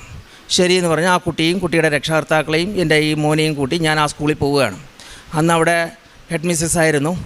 അപ്പോൾ കാര്യം പറഞ്ഞു, ഇന്നതാണ് കാര്യമെന്നും എല്ലാം പറഞ്ഞപ്പോഴത്തേക്ക് ഒരു വിധത്തിൽ അടുക്കില്ല, ഒട്ടും സഹകരിക്കില്ല. അതായത് കുട്ടി ഇപ്പോൾ 11ാം ക്ലാസ്സിലാണ് പഠിക്കുന്നത്. അപ്പോൾ ആ 11ാം ക്ലാസ്സിൽ പഠിക്കുന്ന ആ സ്കൂളുകാർ വേണം ഇനി സർട്ടിഫൈ ചെയ്യാനായിട്ട്, ഞാൻ സർട്ടിഫൈ ചെയ്യില്ല. അപ്പോൾ അതിന് കാരണവും ഇന്ന് ചെയ്യണമെന്ന് പറയുന്നതിൻ്റെ കാരണം വളരെ താഴ്മയായിട്ട് പറഞ്ഞു, പലവട്ടം ആവർത്തിച്ചു പറഞ്ഞു. പക്ഷേ ഒരു വിധത്തിലും ആ ഹെഡ് മിസ്സ് സഹകരിച്ചില്ല. ഇങ്ങനെ വിഷമിച്ചിരിക്കുന്ന സാഹചര്യത്തിൽ ഞാൻ പതിവ് പോലെ എൻ്റെ പോക്കറ്റിൽ കിടന്ന കാശ് രൂപ എടുത്ത് കയ്യിൽ മുറുകെ പിടിച്ചിട്ട് ഞാൻ വിശ്വാസ പ്രമാണം ചൊല്ലിക്കൊണ്ട് മാതാവിനോട് പറഞ്ഞു, മാതാവേ, ഈ ഒരു എതിർപ്പിനെ അവഗണിച്ച് പോകാൻ എനിക്ക് കഴിയുന്നില്ല, മാതാവ് എന്നെ സഹായിക്കണം എന്ന് ഞാൻ വളരെ വിനീതമായിട്ട് ഞാൻ ശരിക്കും പറഞ്ഞാൽ ഞാൻ അന്ധനാണെങ്കിലും ഗ്ലോക്കോമ എന്ന അസുഖം കൊണ്ടാണ് ഞാൻ അന്ധനായത്. അതുവരെ കണ്ണുനീര് വരാത്ത കണ്ണിക്കൂടെ എൻ്റെ കണ്ണുനീര് വന്നുപോയി. അത്രത്തോളം വിഷമിച്ച് ഞാൻ പറഞ്ഞു. അന്ന് ആ സമയത്ത് ആ മുറി തുറന്ന് ഒരു ലേഡി അകത്ത് കയറി വരികയാണ്. ഒരു കാലിൽ ഒരു ചിലങ്ക കിടപ്പുണ്ട്, കാരണം ആ നടന്നു വരുമ്പോൾ കേൾക്കാം ശബ്ദം, നല്ല മുല്ലപ്പൂവിൻ്റെ ഒരു മണവും ഉണ്ട്, തലയിൽ പൂ ചൂടിയതായിരിക്കാം. കയറി വന്നിട്ട് ഞങ്ങളുടെ അടുത്ത് വന്ന് നിന്നുകൊണ്ട് പറയുകയാണ്, സിസ്റ്ററെ, ആ സ്ക്രൈബറായിട്ട് വന്ന ആ കുട്ടിയെ ചൂണ്ടിക്കാണിച്ചുകൊണ്ട് പറയുകയാണ്, ഈ കുട്ടി ഈ സ്കൂളിൽ കഴിഞ്ഞ 1 വർഷങ്ങൾക്ക് മുൻപ് 10ാം ക്ലാസ് പഠിച്ച് പാസ്സായി പോയ കുട്ടിയല്ലേ, ആ കുട്ടിയാണ് ഈ ദിനദേവന് സ്ക്രൈബായിട്ട് പോകാൻ പോകുന്നത്. അപ്പം നമ്മൾ ഇപ്പോൾ ഇവിടെ ചെയ്യാൻ പോകുന്നത് ഈ കുട്ടി ഈ സ്കൂളിൽ പഠിച്ചതാണെന്നും ഈ സ്കൂളിൽ നിന്ന് 10ാം ക്ലാസ്സിൽ ഇത്ര മാർക്കോടുകൂടി വിജയിച്ചു എന്നും സർട്ടിഫൈ ചെയ്തു കൊടുക്കുന്നു, ഇത്രതല്ലേ ഉള്ളൂ. ഇത് സ്കൂളിന് ഒരു നഷ്ടവും സംഭവിക്കുന്ന ഒരു കാര്യമല്ലല്ലോ. സത്യസന്ധമായ ഒരു കാര്യത്തിന് നമ്മൾ എതിർക്കുന്നത് ദൈവഹിതമല്ല എന്ന് ഇത്രയും പറഞ്ഞിട്ട് മോൻ്റെ കയ്യിൽ നിന്ന് ആ മുദ്രപത്രം വാങ്ങിച്ച് ആ ഹെഡ് മിസ്സിൻ്റെ അടുത്തോട്ടേക്ക് നീട്ടി. ആ ഹെഡ് മിസ്സ് വേറെ ഒന്നും പറഞ്ഞില്ല, കയ്യിൽ വാങ്ങിച്ച് അതിനകത്ത് എഴുതാനുള്ള കാര്യങ്ങളെല്ലാം എഴുതിക്കൊണ്ട് ദിനദേവനോട് പറഞ്ഞു, ദൈവസ്നേഹത്താൽ അഭിഷേകം ചെയ്യപ്പെട്ടേ മോനെ എന്ന് പറയുന്നു. അത് കഴിഞ്ഞ് ആ ലേഡി അതുവരെ എൻ്റെ അടുത്ത് ഇരിപ്പുണ്ടായിരുന്നു. ഞാൻ എഴുന്നേറ്റ് നിന്ന് പറയുകയാണ്, സ്നേഹത്തോടെ ദൈവത്തെ അടുത്താൽ ദൈവം ഒരിക്കലും കൈവിടില്ല, അതാദ്യം മനസ്സിലാക്കണം, ദൈവം എപ്പോഴും കൂട്ടുണ്ടാകും എന്ന് പറഞ്ഞ് ആശീർവദിച്ചിട്ട് അവിടെ നിന്ന് ഇറങ്ങുക.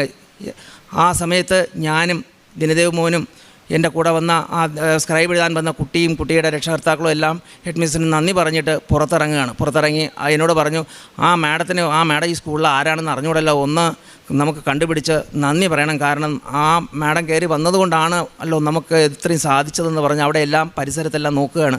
ടീച്ചേഴ്സ് റൂമിൽ നോക്കി, ഓഫീസ് റൂമിൽ നോക്കി, എല്ലാം അവിടെ സെക്യൂരിറ്റിയോട് ചോദിച്ചു. ഇപ്പോൾ ഇവിടെ ഒരു പൂവൊക്കെ ചൂടി വന്ന ഒരു ലേഡി ഇപ്പം വന്നിരുന്നു, പേരറിഞ്ഞുകൂടാ, ആരാ, ഒന്ന് സഹായിക്കാമോ, ഇവിടെ ഇപ്പം വന്നിട്ട് പോയി, ഞങ്ങളുടെ ഇപ്പം HMൻ്റെ റൂമിൽ നിന്ന് ഇറങ്ങിയതേ ഉള്ളൂ എന്ന് പറഞ്ഞു. പക്ഷേ ആരും കണ്ടില്ല, കണ്ടുപിടിക്കാനായിട്ട് കഴിഞ്ഞതുമില്ല. ഞാനിപ്പോഴും വിശ്വസിക്കുന്നു മാതാവ് പ്രത്യക്ഷപ്പെട്ടതാണ് എന്ന് ഞാൻ പൂർണ്ണമായിട്ടും വിശ്വസിക്കുന്നു. കാരണം അതുവരെയും എതിർത്തുകൊണ്ടിരുന്ന ഹെഡ് മിസ്സ് ആ ലേഡി വന്നു കഴിഞ്ഞതിന് ശേഷമാണ് സമ്മതിക്കുന്നതും എഴുതി തരുന്നതും. അത് കഴിഞ്ഞ് ആ പേപ്പർ കൊണ്ടുവന്ന് ഞാൻ എൻട്രൻസ് കമ്മീഷണറുടെ ഓഫീസിൽ കൊടുത്തു. അവിടുന്ന് എനിക്ക് മോന് വേണ്ടി സ്ക്രൈബ് ഓർഡർ ലഭിച്ചു.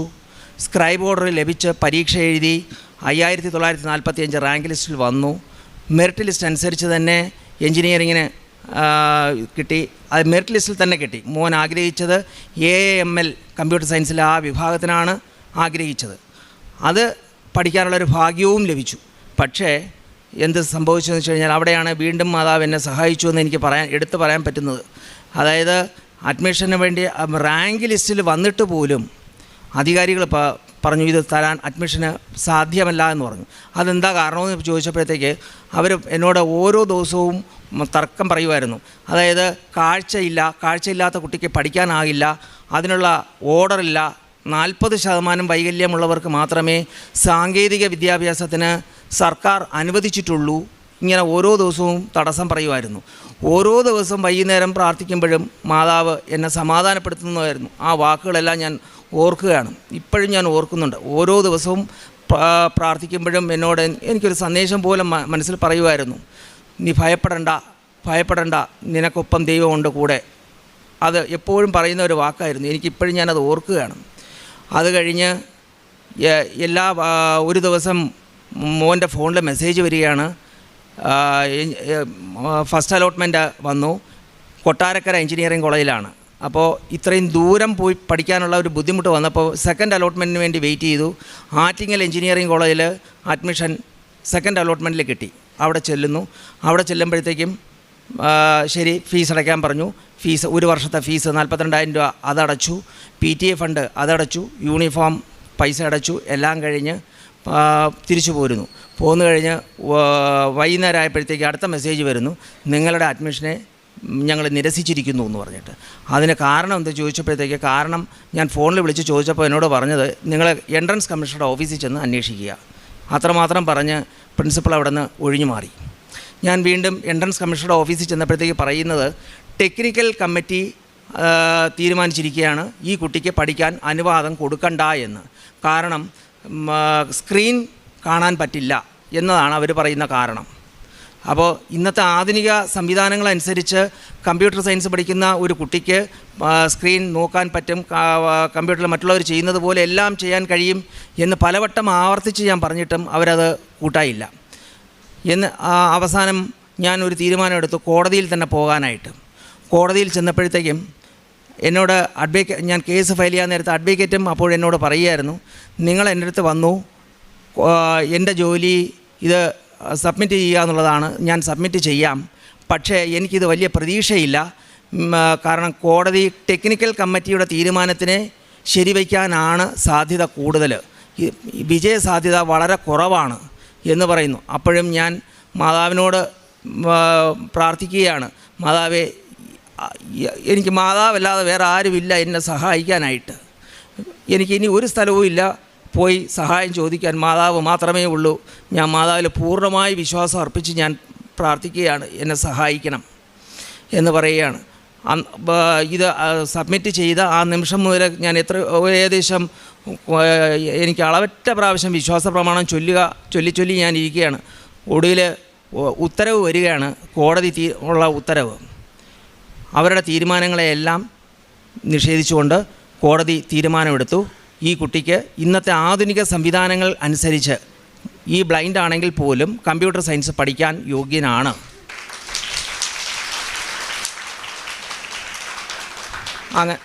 അത് ഒരു സുവിശേഷം. എനിക്കിത് കഴിഞ്ഞ് അടുത്ത് പറയാനുള്ളത്, എൻ്റെ ഈ മോൻ്റെ നാഭിയിൽ ഒരു മുഴ വന്നു. എന്നോട് ഇത് പറഞ്ഞില്ല. എന്നോട് പറഞ്ഞു കഴിഞ്ഞാൽ ഞാൻ ഭയപ്പെടുമോ വിഷമിക്കുമോ എന്നൊക്കെയുള്ള ഒരു കാരണം കൊണ്ട് പറഞ്ഞില്ല. ഓരോ ദിവസം കഴിയും തോറും ഈ മുഴയുടെ വലിപ്പം കൂടിക്കൊണ്ടേയിരുന്നു. കഴിഞ്ഞ ഒരു 3-4 ദിവസങ്ങളായിട്ട് ആഹാരം ശരിക്ക് കഴിക്കില്ല. കാരണം ആഹാരം കഴിച്ച് വയറ് വീർക്കും തോറും ഈ വേദനയുടെ അളവ് കൂടുന്നു.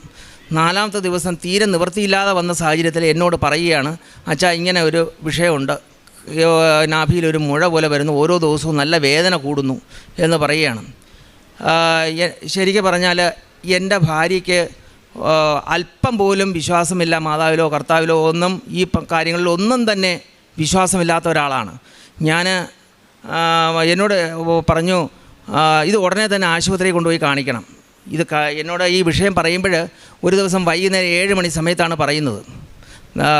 നാളെ രാവിലെ തന്നെ കൊണ്ടുവന്ന് കാണിക്കാം നമുക്ക് എന്നൊക്കെ പറയുമായിരുന്നു. ഞാൻ നിശബ്ദനായിട്ട് അവിടെ ഇരുന്ന് മനസ്സുകൊണ്ട് മാതാവേ, ഇനി കോളേജ് തുറക്കാൻ എത്ര ദിവസമുണ്ട്, ഞാൻ ഇപ്പോൾ ഈ ഒരു അവസ്ഥയിൽ കൊണ്ടുപോയാൽ ഡോക്ടർ ഓപ്പറേഷൻ ചെയ്യണം എന്ന് പറഞ്ഞാൽ അതുമായിട്ട് ബന്ധപ്പെട്ട് എത്ര ദിവസം റെസ്റ്റ് എടുക്കേണ്ടി വരും എന്തെല്ലാം വിഷമിച്ചിങ്ങനെ കുറച്ച് സമയം ഇരുന്നിട്ട് ഞാൻ എൻ്റെ മനസ്സിൽ തന്നെ പറഞ്ഞു, എനിക്ക് ആ ഉടമ്പടി തൈലം ഒന്ന് പുരട്ടി പ്രാർത്ഥിക്കണമെന്ന്.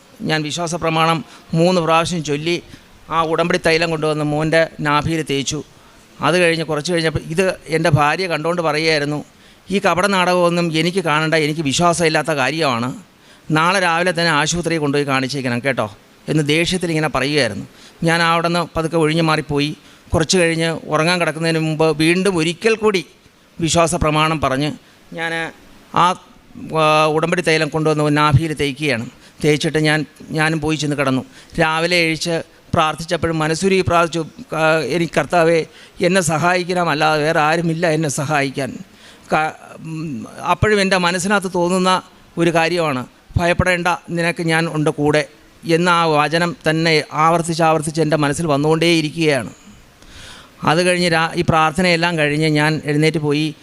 മോൻ്റെ അപ്പോഴും മോൻ ഉറങ്ങിക്കിടക്കുകയാണ്. നാഭിയിൽ ചെന്ന് കൈകൊണ്ട് തൊട്ട് നോക്കുമ്പോൾ കാണുന്നത് എനിക്ക് എന്നെ തന്നെ വിശ്വസിക്കാൻ കഴിഞ്ഞില്ല എന്നുള്ളതാണ്.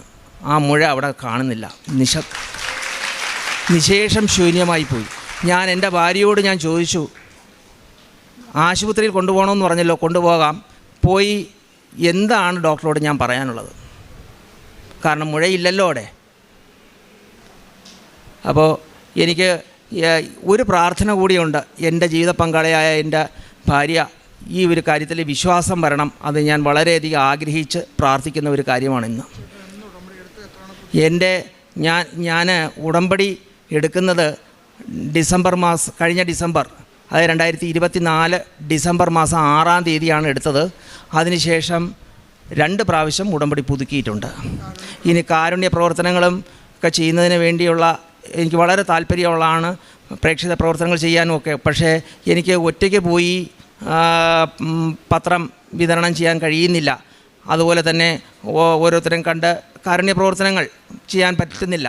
ആരുടെയെങ്കിലും സഹായം വേണം. എൻ്റെ മൂത്ത മകനും ഞാൻ നേരത്തെ പറഞ്ഞല്ലോ അന്ധനാണ്, 2ാമത്തെ കുട്ടിയും അന്ധത ബാധിച്ചതാണ്. ഭാര്യയ്ക്ക് ഇതിനകത്ത് ഒട്ടും വിശ്വാസവുമില്ല. അതുകൊണ്ട് എനിക്ക് ആരെയെങ്കിലും സഹായം തേടിയേ പോകാൻ പറ്റൂ, എന്നോട് സഹകരിച്ച് വരാൻ സാധ്യതയുള്ളവർ. അങ്ങനെയുള്ള ആളുകളെ കണ്ടെത്തുമ്പോഴത്തേക്കാണ് ഞാൻ പത്രങ്ങൾ കൊണ്ടുവന്ന് വിതരണം ചെയ്യാറുണ്ട്. എന്നാലും ഇതുവരെ എങ്ങനെ പോയാലും ഒരു 10 കെട്ട് പത്രത്തിൽ കൂടുതൽ ഞാൻ വിതരണം ചെയ്തിട്ടുണ്ട്. അതുപോലെ എല്ലാ ദിവസവും രാവിലെയും വൈകിട്ടും ഞാൻ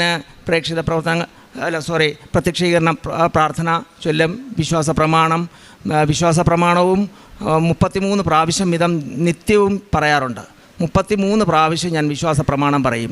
7 പ്രാവശ്യം ഞാൻ സ്വർഗസ്ഥനായ പിതാവേ എന്ന ആ പ്രാർത്ഥനയും ചൊല്ലുന്നുണ്ട്. എനിക്ക് ലഭിച്ചത് കർത്താവിനെ സ്നേഹത്തോടെ നിന്നാൽ കർത്താവ് തീർച്ചയായും നമ്മളെ സംരക്ഷിക്കുമെന്നുള്ള പൂർണ്ണ വിശ്വാസം എനിക്കുണ്ട്.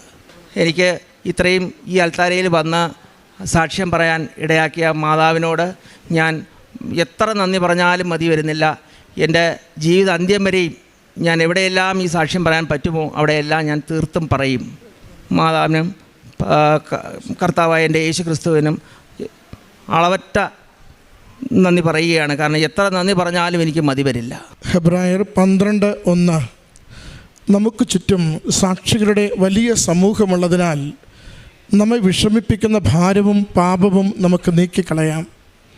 നമുക്കായി നിശ്ചയിച്ചിരിക്കുന്ന ഈ ഓട്ടപ്പന്തയം സ്ഥിരോത്സാഹത്തോടെ നമുക്ക് ഓടിത്തീർക്കാം.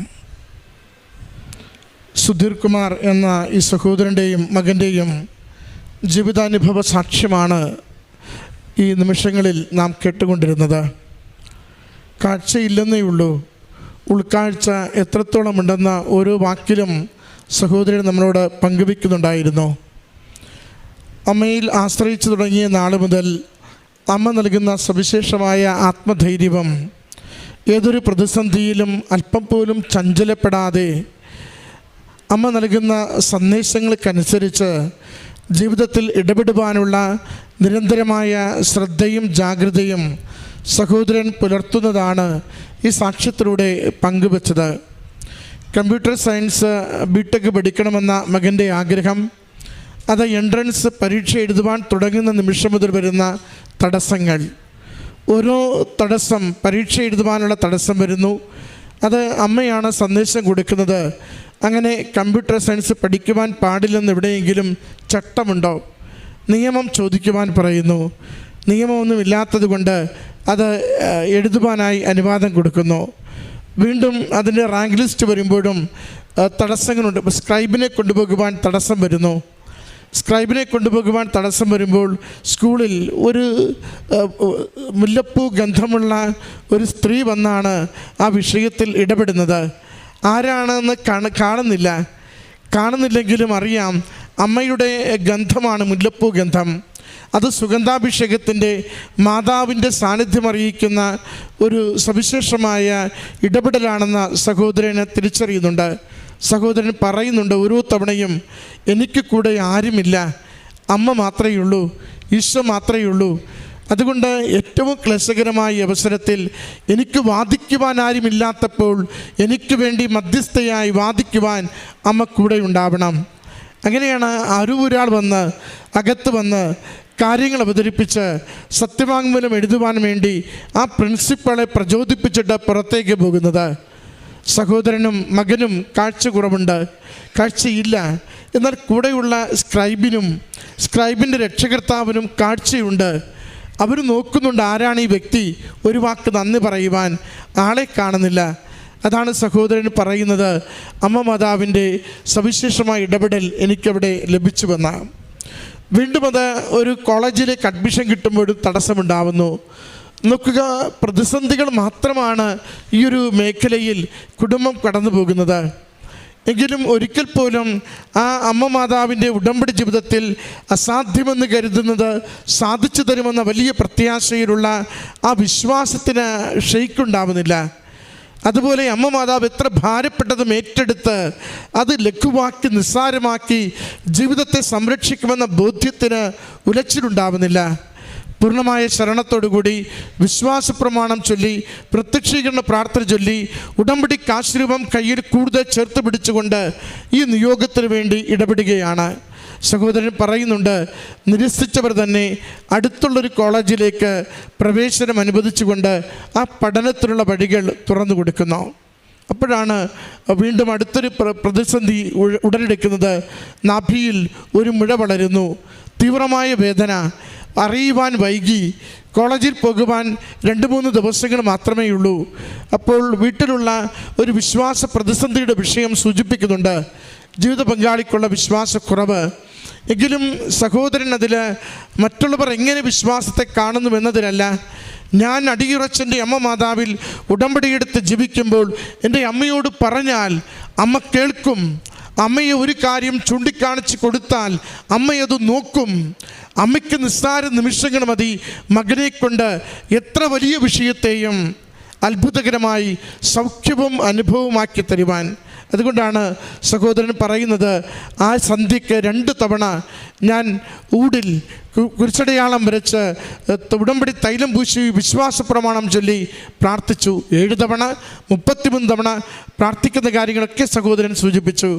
പിറ്റേ ദിവസം രാവിലെ ആശുപത്രിയിൽ പോകുവാൻ ഭാര്യയുടെ നിർബന്ധപ്രകാരം തയ്യാറായെങ്കിലും കൊണ്ടുപോയി കാണിക്കുവാൻ മുഴയില്ല.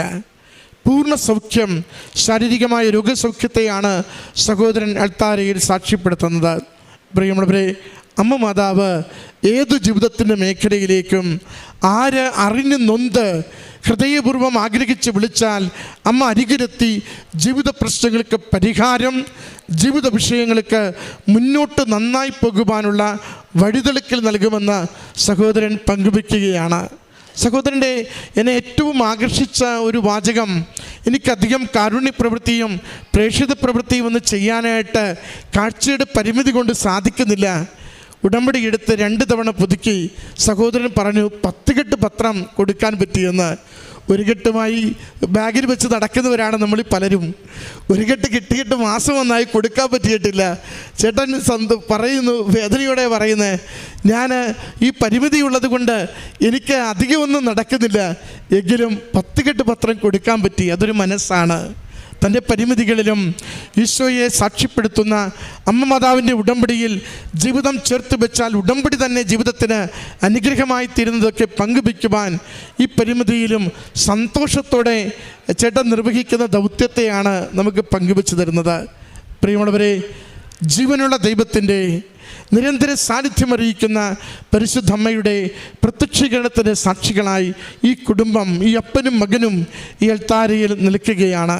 ഇവർക്ക് ലഭിച്ച വലിയ ദൈവാനുഭവങ്ങൾക്ക് അമ്മ മാതാവിനും തിരുക്കുമാരനും നന്ദി പറഞ്ഞുകൊണ്ട് നമ്മുടെ ജീവിതത്തിലും അമ്മയിലൂടെ ഈശോയുടെ ഇടപെടൽ വേഗം നൽകണമേ എന്ന്, ഏതു ഭാരവും എടുത്തു നീക്കണമേ എന്ന് പ്രാർത്ഥിച്ചുകൊണ്ട് കരങ്ങളടിച്ച് ഈ സാക്ഷ്യം സമർപ്പിക്കാം. എൻ്റെ പേര് ഫിലോമിന. ഞാൻ വേങ്ങൂർ എന്ന സ്ഥലത്താണ് വരുന്നത്. ഞാൻ ആദ്യമായിട്ട് ഉടമ്പടി എടുത്തത് 2019 ജൂലൈ 24-ാം തീയതിയാണ്. 2 പ്രാവശ്യം ഞാൻ സാക്ഷ്യം പറഞ്ഞിട്ടുണ്ട്. ഇത് 3ാമത്തെ സാക്ഷിയാണ് എൻ്റെ. ഇപ്പോൾ എനിക്ക് 25 വർഷത്തിൽ കൂടുതലായി വീട് സ്ഥലമില്ല. എനിക്ക് ഭർത്താവും മക്കളും ഇല്ല, വേറെ ആരുമില്ല, സഹോദരങ്ങൾ മാത്രമേ ഉള്ളൂ. ഓരോരുത്തരുടെ വീടുകളിലും കയറി ഇറങ്ങി, ഓരോ വീടുകളിലും കയറി ഇറങ്ങി താമസിച്ച് വരികയായിരുന്നു. ഇതിനിടയിൽ എൻ്റെ അമ്മ 2014 മരിച്ചു. അതിനു മുമ്പ് അമ്മയും ഞാനും കൂടി ഒരുപാട് സ്ഥലങ്ങളിൽ ഒരുപാട് രാഷ്ട്രീയക്കാരുടെ അടുത്ത് പോയി, ഒരുപാട് പള്ളികളിൽ ധ്യാനം കൂടി, ഒരുപാട് നൊവേനകൾ കൂടി. ഇതെല്ലാം കഴിഞ്ഞപ്പോൾ എനിക്ക് തന്നെ 2014 അമ്മ മരിച്ചു കഴിഞ്ഞപ്പോൾ എനിക്ക് പിന്നെ മതിയായി. ഞാൻ പറഞ്ഞു, ഇനി ഞാൻ ഇതിനായിട്ട് എങ്ങും നടക്കുന്നില്ല എന്ന് പറഞ്ഞു. അപ്പോൾ എൻ്റെ അനിയത്തി, എന്നിൽ നേരെ ഇളയ അനിയത്തി ഇവിടെ കഞ്ഞിക്കുഴി പഞ്ചായത്തിലുണ്ട്. അവളാണ് എന്നോട് പറഞ്ഞത്, എടി നീ അവിടെ പോയി ഉടമ്പടി എടുക്കും, നിനക്ക് വീട് കിട്ടുന്നു. ഞാൻ പറഞ്ഞു, ഞാൻ ഈ ലോകത്തിലുള്ള പള്ളികളിലെല്ലാം പോയി കിട്ടാത്തത് എനിക്ക് അവിടെ പോയി എന്ത് കിട്ടാനാണ് എന്ന് അവളോട് ഞാൻ ചോദിച്ചു. അപ്പോൾ അവൾ പറഞ്ഞ് അവിടെ ധ്യാനമല്ല ഉടമ്പടിയാണ് എന്ന് പറഞ്ഞ്. അപ്പം ഞാൻ അവളെ കളിയാക്കി. അവളുടെ നിർബന്ധപ്രകാരമാണ് 2019 ഇവിടെ വന്ന് ഞാൻ ഉടമ്പടി എടുത്തത്. അത് ഇതിനു വേണ്ടി മാത്രമാണ് എനിക്ക് വീട് സ്ഥലം കിട്ടുന്നുള്ള പ്രതീക്ഷയൊന്നും എനിക്കില്ലായിരുന്നു. കാരണം ഞാൻ ഒരുപാട് പള്ളികളിലൊക്കെ കയറി ഇറങ്ങിയതുകൊണ്ട്. അപ്പോൾ ഞാൻ പറഞ്ഞ്, നീ പറഞ്ഞതല്ലേ ഞാൻ എടുക്കാം എന്ന് പറഞ്ഞാണ് ഉടമ്പടി ഇവിടെ വന്ന് എടുത്തത്. ഉടമ്പടി എടുത്തിട്ടും എനിക്കത്ര ഇതായില്ലായിരുന്നു. ഉടമ്പടി പ്രാർത്ഥന ചെല്ലും, അത് എവിടെയെങ്കിലും പോവുകയാണെങ്കിൽ അത് ചെല്ലില്ല, അങ്ങനെ ഉടമ്പടിയൊന്നും പാലിക്കില്ല. പത്രം മേടിച്ച് കൊണ്ടുപോയി പള്ളിയിൽ, എൻ്റെ ഇടവക പള്ളി, അവിടെ കൊണ്ടുപോയി വെച്ചിട്ട് പോരും. അങ്ങനെയൊക്കെ ആയിരുന്നു ഞാൻ ചെയ്തുകൊണ്ടിരുന്നത്. പിന്നീട് അച്ഛൻ്റെ ധ്യാനം ഇവിടെ അന്ന് ഉടമ്പടി എടുത്ത സമയത്ത് ഇവിടെ ഒരു മാസത്തിലൊരു ധ്യാനം ഇവിടെ വന്ന് കൂടണമെന്ന് നിർബന്ധമുണ്ടായിരുന്നു. ഇവിടെ ധ്യാനം കൂടാൻ ഞാൻ വന്നു കഴിഞ്ഞാൽ പുറത്ത് എവിടെയെങ്കിലും നിൽക്കും, കാല് കഴിക്കുമ്പോൾ എവിടെയെങ്കിലും ടീ സ്റ്റാളിൽ പോയിരുന്ന് അത് കഴിയുമ്പോൾ ഞാൻ വീട്ടിൽ പോവും. അങ്ങനെയായിരുന്നു. പിന്നീടാണ് എനിക്ക് ആദ്യമായിട്ട് ഈ ഉടമ്പടി എടുത്തിട്ട് പിന്നെ എനിക്ക് അനുഭവം ഉണ്ടായത്. എൻ്റെ ഒരു സഹോദരൻ 20 വർഷമായിട്ട് എന്നോട് സംസാരിക്കില്ലായിരുന്നു. അവൻ എന്നെ ഇങ്ങോട്ട് വിളിച്ചിട്ട് എന്നോട് ചോദിക്കുകയാണ്, ചേച്ചീനെ കുറേ നാളുകളായി എൻ്റെ മനസ്സിൽ തോന്നുന്നു, ചേച്ചീനെ വിളിക്കണം എന്ന് തോന്നണമെന്ന് പറഞ്ഞ്. അങ്ങനെയാണ് എനിക്ക് ആദ്യമായിട്ടൊരു അനുഭവം കിട്ടിയത്. അന്ന് തുടങ്ങിയാണ് ഞാൻ വിചാരിച്ചു, അയ്യോ ഇത് മാതാവ് ഞാൻ നിയോഗത്തിൽ ഞാൻ വെച്ചിട്ടുണ്ടായിരുന്നല്ലോ എന്ന് വിചാരിച്ചു. അപ്പം ഞാൻ ഓർത്തു, അപ്പോൾ അത് ഉടമ്പടി എടുത്തതിൻ്റെ തന്നെ ആയിരിക്കും എന്ന് വിചാരിച്ച് അന്ന് തുടങ്ങിയാണ് ഞാൻ ധ്യാനമൊക്കെ കറക്റ്റായിട്ട് കൂടാൻ തുടങ്ങിയത്. ഒന്നാമത് ധ്യാനം കൂടാൻ ഓൺലൈൻ വഴി ധ്യാനം കൂടാനായിട്ട് എൻ്റെ ഫോണിൽ അത് ഇങ്ങനെ കറങ്ങിക്കൊണ്ടിരിക്കുക. അപ്പോൾ എനിക്ക് ദേഷ്യം കയറുമ്പോൾ ഞാൻ ഓഫ് ചെയ്തിട്ട് പോകുമായിരുന്നു. പിന്നീട് ഞാൻ ആ കണക്ഷൻ മാറ്റി വേറെ കണക്ഷനാക്കി ഞാൻ ധ്യാനം സ്ഥിരമായിട്ട് കൂടാൻ തുടങ്ങി. പിന്നെയാണ് കുറേശ്ശെ ഉടമ്പടിയെല്ലാം ഞാൻ പാലിക്കാൻ തുടങ്ങിയത്. പാലിച്ച് വന്നു കഴിഞ്ഞപ്പോഴാണ് വീടിൻ്റെ കാര്യം. അപ്പോൾ ഞാൻ അനിയത്തോട് പറഞ്ഞു, നീയല്ലേ പറഞ്ഞത് ഉടമ്പടി എടുക്കാൻ, എന്നിട്ട് ഇപ്പോൾ എവിടെയാണ് വീടെന്ന് ചോദിച്ചപ്പോൾ അവൾ പറഞ്ഞു, നീ ഉടമ്പടിയെല്ലാം പാലിച്ച് കഴിഞ്ഞാൽ അമ്മ നിനക്ക് വീട് തരും എന്ന് പറഞ്ഞു. അങ്ങനെയാണ് 2021 എന്നോടും എല്ലാവരും പറഞ്ഞു ഇന്ന് ഗവൺമെൻറ്റിൻ്റെ വീട്. അപ്പം ഞാൻ പറഞ്ഞു, ഗവൺമെൻറ്റിലെല്ലാം ഒരുപാട് അപേക്ഷിച്ചതാണ്, ഇനിയിപ്പോൾ അത് കിട്ടുമെന്ന് എനിക്ക് പ്രതീക്ഷയൊന്നുമില്ല എന്ന് പറഞ്ഞപ്പോൾ അവൾ പറഞ്ഞു, നീ ഒന്ന് അപേക്ഷിക്ക് എന്ന് പറഞ്ഞു. അങ്ങനെ അവിടെയുള്ള മെമ്പർ എന്നെ നിർബന്ധിച്ച് ഞാൻ 2021 അപേക്ഷിച്ചെങ്കിലും എനിക്ക് വലിയ പ്രതീക്ഷയൊന്നും ഉണ്ടായിരുന്നില്ല. അപേക്ഷിച്ച് ഒരു 3 മാസം കഴിഞ്ഞപ്പോൾ എൻ്റെ പേര് ലിസ്റ്റിൽ വന്നു എന്ന് പറഞ്ഞു. അപ്പം ഞാൻ പറഞ്ഞു, അങ്ങനെ ഒരുപാട് പേർക്ക് പേര് ലിസ്റ്റിൽ വരുന്നുണ്ട്, അതിന് എനിക്ക് വീട് കിട്ടണമെന്ന് നിർബന്ധമൊന്നുമില്ലല്ലോ എന്ന് പറഞ്ഞ്. പിന്നെ ഞാൻ ഉടമ്പടി ഉഴപ്പി. അത് കഴിഞ്ഞ് പിന്നെ വീണ്ടും അത് കഴിഞ്ഞ് ഒരു 2-3 മാസം കൂടി എല്ലാം കഴിഞ്ഞ് കഴിഞ്ഞപ്പോഴാണ് അവൾ പറഞ്ഞു, നീ ഉടമ്പടി ശരിക്കും പാലിക്കുക, അതുകൊണ്ടാണ് നിനക്ക് കിട്ടാത്തത് എന്ന് പറഞ്ഞപ്പോൾ ഞാൻ ഉടമ്പടി കറക്റ്റായിട്ട് പാലിക്കാൻ തുടങ്ങിയപ്പോൾ എന്നെ പഞ്ചായത്തിൽ നിന്ന് അവർ നേരിട്ട് വിളിച്ചിട്ടാണ് എന്നോട് പറഞ്ഞത്, ചേച്ചി VO വിളിച്ചിട്ട് പറഞ്ഞു, ചേച്ചി എവിടെയെങ്കിലും പോയി സ്ഥലം നോക്ക്, ചേച്ചിക്ക് കാശ് തരാമെന്ന് പറഞ്ഞു. അങ്ങനെയാണ് ഞാൻ വേങ്ങൂർ പഞ്ചായത്തിൽ പോയി സ്ഥലം നോക്കുന്നതും. സ്ഥലം നോക്കി 2021 ആധാരം ചെയ്തു. പിന്നെ വീട് പണിയാൻ ഞാൻ അത്ര ശ്രദ്ധിച്ചില്ല. അവിടെ കിടക്കട്ടെ, സ്ഥലം അവിടെ കിടക്കട്ടെ എന്ന് വിചാരിച്ചു. അത് കാട് പിടിച്ച് അവിടെ കിടന്നു. അപ്പോൾ വീണ്ടും അവൾ എന്നെ വഴക്ക് പറഞ്ഞു, നീ സ്ഥലം കിട്ടിയിട്ട് അവിടെ ഇട്ടേക്കണമെന്ന് പറഞ്ഞു. അങ്ങനെ VO എന്നെ വിളിച്ചിട്ട് എന്നെ വഴക്ക് പറഞ്ഞു, നിങ്ങൾ സ്ഥലം കിട്ടിയിട്ട് എന്താണ് വീട് പണിയാത്തതെന്ന് ചോദിച്ചു. അപ്പോഴാണ് വീണ്ടും ഞാൻ പിന്നെ വീട് പണിക്ക് തുടങ്ങിയത്. ഞാൻ മാതാവിനോട് പറയുന്നൊരു കാര്യമുണ്ട്, എനിക്ക് മാതാവ് തന്ന വീടാണ്, എൻ്റെ വീടല്ല ഇത് മാതാവിൻ്റെ വീടാണെന്ന് ഞാൻ എല്ലാവരോടും പറയും. ഞാനവിടെ കൃപാസനം എന്ന് എഴുതി വയ്ക്കാനായിട്ട് ഞാനത് ശരിയാക്കി കൊടുത്തിട്ടുണ്ട്, അത് കിട്ടിയിട്ടില്ല. ഞാൻ പറഞ്ഞ ഇത് കൃപാസനത്തിലെ മാതാവിൻ്റെ വീടാണെന്ന് ഞാൻ പറഞ്ഞ എല്ലാവരോടും. അപ്പോൾ മെയ് 2024 മെയ് 6 പെട്ടെന്ന് തന്നെ വീട് ഞാൻ പണി പൂർത്തിയാക്കി. എന്നെ ആരോ ഇരുന്ന് കുത്തുകയാണ്, വീട് പണി എന്താ ഇങ്ങനെ ഇട്ടേക്കണമെന്ന് ചോദിച്ചിട്ടുണ്ട്. അപ്പം ഞാൻ അവളോട് പറയടി, ആരാണ്ട് എന്നെ വന്ന് ഇങ്ങനെ പറയുന്നുണ്ട്, ഇങ്ങനെ വീട് നീ എന്താ പണിയാത്തേന്ന് ചോദിക്കുന്നു. അപ്പം അവളെന്നോട് പറയും മാതാവാണെന്ന്. അപ്പോൾ ഞാൻ പറയും പിന്നെ മാതാവ് എൻ്റെ പുറകെ നടക്കുകയല്ലേ എന്ന് പറയും.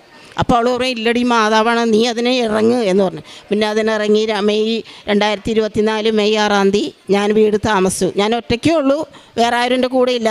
ഇവരൊക്കെ എൻ്റെ അനിയത്തിയുടെ മകളാണ്, അവരൊക്കെ വരും എന്ന് മാത്രമേ ഉള്ളൂ. ഞാൻ ഒറ്റയ്ക്കാണ് താമസിക്കുന്നത്. പിന്നെ രണ്ടാമത്തെ സാക്ഷ്യം, ഇവൾക്ക് 10 വർഷമായിട്ട് മണപ്പുറം ഫൈനാൻസിൽ ജോലിയാണ് അവൾക്ക്. അപ്പോൾ ആ ജോലി ഇവൾക്ക് കഴിഞ്ഞ 2024 ഒക്ടോബറിൽ ഇവളുടെ കണ്ണ് ഓപ്പറേഷൻ ചെയ്യേണ്ടി വന്നു. ഓപ്പറേഷൻ ചെയ്യാൻ പോയപ്പോൾ അവരോട് പറഞ്ഞിട്ടാണ് പോയത്.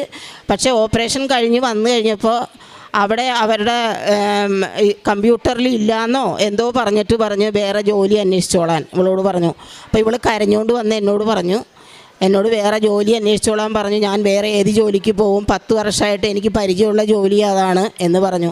ഉടനെ അപ്പം ഉടമ്പടി പുതുക്കുന്ന സമയമല്ലായിരുന്നു അതുകൊണ്ട് ഞാൻ മാതാവിനോട് ചെന്ന് ഇപ്പോൾ എന്ത് കാര്യവും ഇപ്പം ഇത്രയും വർഷമായി ഞാൻ എടുത്തിട്ട് ഞാൻ ഒരു കാര്യങ്ങളും നിയോഗത്തിൽ എനിക്ക് വേണ്ടി വയ്ക്കാറില്ല.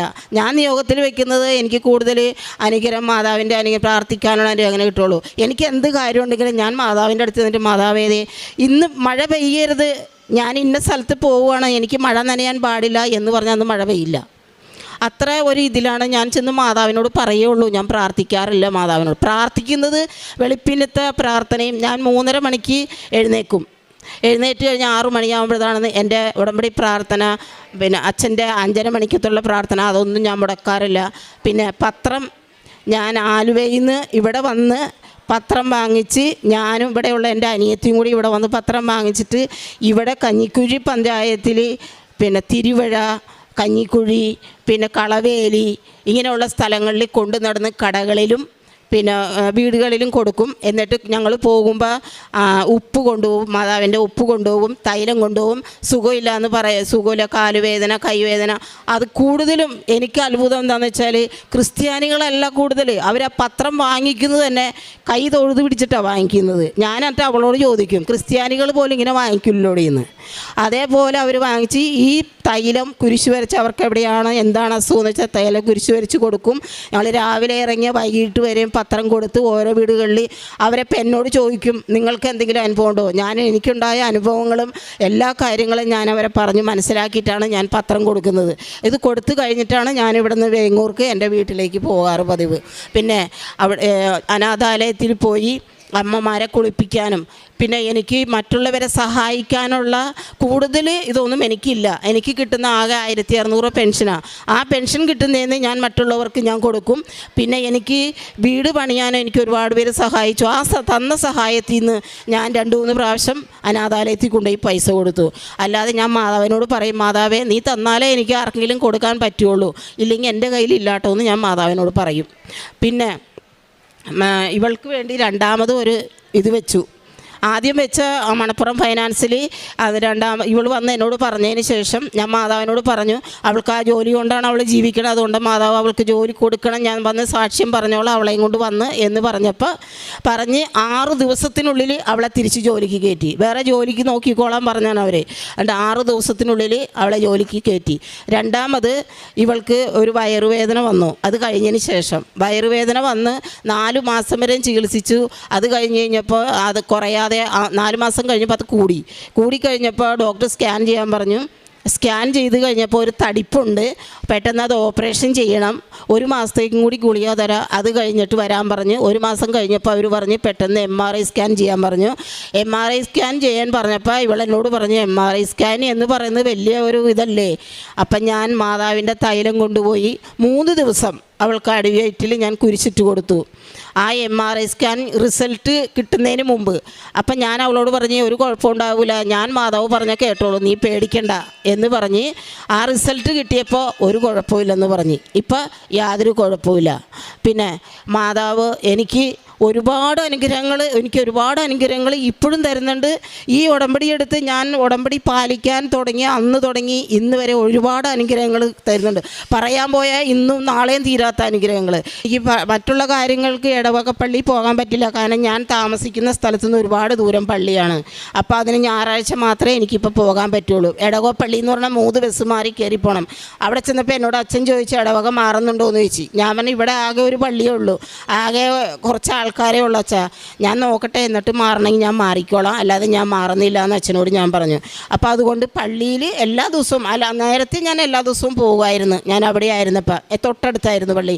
ഇപ്പം എനിക്ക് പോകാൻ പറ്റില്ല. പക്ഷേ എന്നാലും ഞാൻ മാതാവിനോട് പറയും, മാതാവ് എനിക്ക് പോകാൻ പറ്റാഞ്ഞിട്ടാണ്, എനിക്ക് പോകണം എന്നുണ്ട്. എന്നാലും അത്യാവശ്യ കാര്യങ്ങൾക്ക് ഞാൻ പോകും. 15 ദിവസം എന്ന് പറഞ്ഞാൽ 15 ദിവസം ആകുമ്പോൾ ഞാൻ ഒരുപാട് പാവം ചെയ്യുന്നില്ലെങ്കിലും, ഞാൻ ഒറ്റയ്ക്കാണ് താമസിക്കുന്നത്, എന്നാലും 15 ദിവസം കൂടുമ്പോൾ ഞാൻ പോയി 3 ബസ് മാറി കയറി പോയിട്ടാണ് ഞാൻ കുമ്പസാരിക്കുന്നത്. കാരണം അവിടെ അടുത്തുള്ള പള്ളിയിൽ അങ്ങനെ അച്ഛൻ കുമ്പസാരിപ്പിക്കില്ല. ഈ ഇട ദിവസങ്ങളിലൊന്നും അച്ഛനില്ല അവിടെ. ഞായറാഴ്ച ഒരു കുർബാന മാത്രമേ ആ പള്ളിയിലുള്ളൂ. അതുകൊണ്ട് ഞാൻ 3 ബസ്, എല്ലാവരും എന്നോട് ചോദിക്കും, എന്തിനാണ് ഈ 15 ദിവസം കൂടുമ്പോൾ ഇത്രയും ദൂരെ പോകണമെന്ന്. ഞാൻ പറഞ്ഞത് എൻ്റെ ആവശ്യമാണ്, അല്ലാതെ മാതാവ് പറഞ്ഞിട്ടുണ്ടോ അങ്ങനെ. ഞാൻ പറയും, മാതാവ് പറഞ്ഞിട്ടല്ല, അത് എൻ്റെ ആവശ്യമാണ്. 15 ദിവസം കൂടും. ഇപ്പോൾ ഈ കഴിഞ്ഞ വ്യാഴാഴ്ച ഞാൻ കുമ്പസാരിച്ചിട്ടാണ് ഞാൻ വന്നത്. മിനിഞ്ഞാന്ന് ഞാൻ കുമ്പസാരിച്ചിട്ടാണ് വന്നത്. 15 ദിവസമായിരുന്നു ഞാൻ കുമ്പസാരിച്ചിട്ട് വന്നത്. കാരണം എനിക്ക് ഒരുപാട് അനുഗ്രഹങ്ങൾ മാതാവ് തരുന്നുണ്ട്. അതുകൊണ്ട് തന്നെ എന്ത് ഞാൻ ചോദിച്ചാലും പ്രാർത്ഥിക്കുകയൊന്നും വേണ്ട, അവിടെ നടക്കെ പോയി നിന്നിട്ട് മാതാവിനോട് പറഞ്ഞാൽ മതി, മാതാവേ ഇന്ന കാര്യമാണ് എന്ന് പറഞ്ഞാൽ അത് അന്ന് അച്ചട്ടായിട്ട് നടന്നിരിക്കും. അതുകൊണ്ട് എനിക്ക് നിങ്ങളോട് എല്ലാവരോടും പറയാനുള്ളത്, മാതാവിനോട് കൂടുതൽ അടുത്താൽ, ഉടമ്പടി പാലിച്ചാൽ കൃത്യമായിട്ട് നിങ്ങൾ വിചാരിക്കുന്ന എന്ത് കാര്യവും നടക്കുമെന്ന് എൻ്റെ അനുഭവത്തിൽ നിന്നാണ് എനിക്ക് പറയാനുള്ളത് നിങ്ങളോട്. എനിക്ക് സാക്ഷ്യം പറയാൻ താമസിച്ചു പോയി ഞാൻ, കാരണം മെയ് 6-ാം തീയതി ഞാൻ സാക്ഷ്യം പറയേണ്ടതാണ്. ഞാൻ പറയാൻ ഇവളുടെ ഇതും കൂടി കിട്ടിയിട്ട് പറയാമെന്ന് വിചാരിച്ചിട്ടാണ് താമസിച്ചു പോയത്. അതുകൊണ്ട് എനിക്ക് ഇവിടെ കയറി നിന്ന് സാക്ഷ്യം പറയാനായിട്ട് എന്നെ അനുവദിച്ച, എനിക്കതിന് അനുഗ്രഹം തന്ന മാതാവിനും തിരുക്കുമാരനും 1000 നന്ദി. സങ്കീർത്തനം 23:5 എൻ്റെ ശത്രുക്കളുടെ മുൻപിൽ അവിടുന്ന് എനിക്ക് വിരുന്നൊരുക്കുന്നു, എൻ്റെ ശിരസ് തൈലം കൊണ്ട് അഭിഷേകം ചെയ്യുന്നു, എൻ്റെ പാനപാത്രം കവിഞ്ഞൊഴുകയാണ്. ഫിലോമിന സഹോദരിയുടെ സാക്ഷ്യം നമ്മോട് പറഞ്ഞത്, ഉടമ്പടിയിൽ ഉഴപ്പിയാൽ ഒന്നും കിട്ടില്ലെന്ന്. ഉടമ്പടിയുടെ ജീവിതത്തിലേക്ക് ഉഴപ്പ് കാണിച്ചാൽ ഒന്നും അമ്മ തരില്ലെന്ന്. എന്നാൽ നിങ്ങൾ ശ്രദ്ധിച്ച് ചെയ്താൽ, അതിൽ നീതിയോടുകൂടി കൈകാര്യം ചെയ്താൽ, വിശുദ്ധിയോടുകൂടി കൈകാര്യം ചെയ്താൽ, ഈ അമ്മയ്ക്ക് 25 വർഷമായിട്ട് വീടില്ലാതെ ഇരിക്കുക. അവരുടെ അമ്മയും അവരും കൂടി പല ഓഫീസുകളും കയറി ഇറങ്ങി, എങ്ങൊന്നും കിട്ടുന്നില്ല. എന്തുകൊണ്ടാണ്? ഉടമ്പടി ഉഴപ്പിയെന്ന് അവർ തന്നെ നമ്മളോട് പറയുക. അപ്പോൾ ഉടമ്പടി ഉഴപ്പി നിന്നാൽ ഉടമ്പടിയിൽ നിന്നൊന്നും ലഭിക്കില്ലെന്ന് ആ സഹോദരി പറയുക.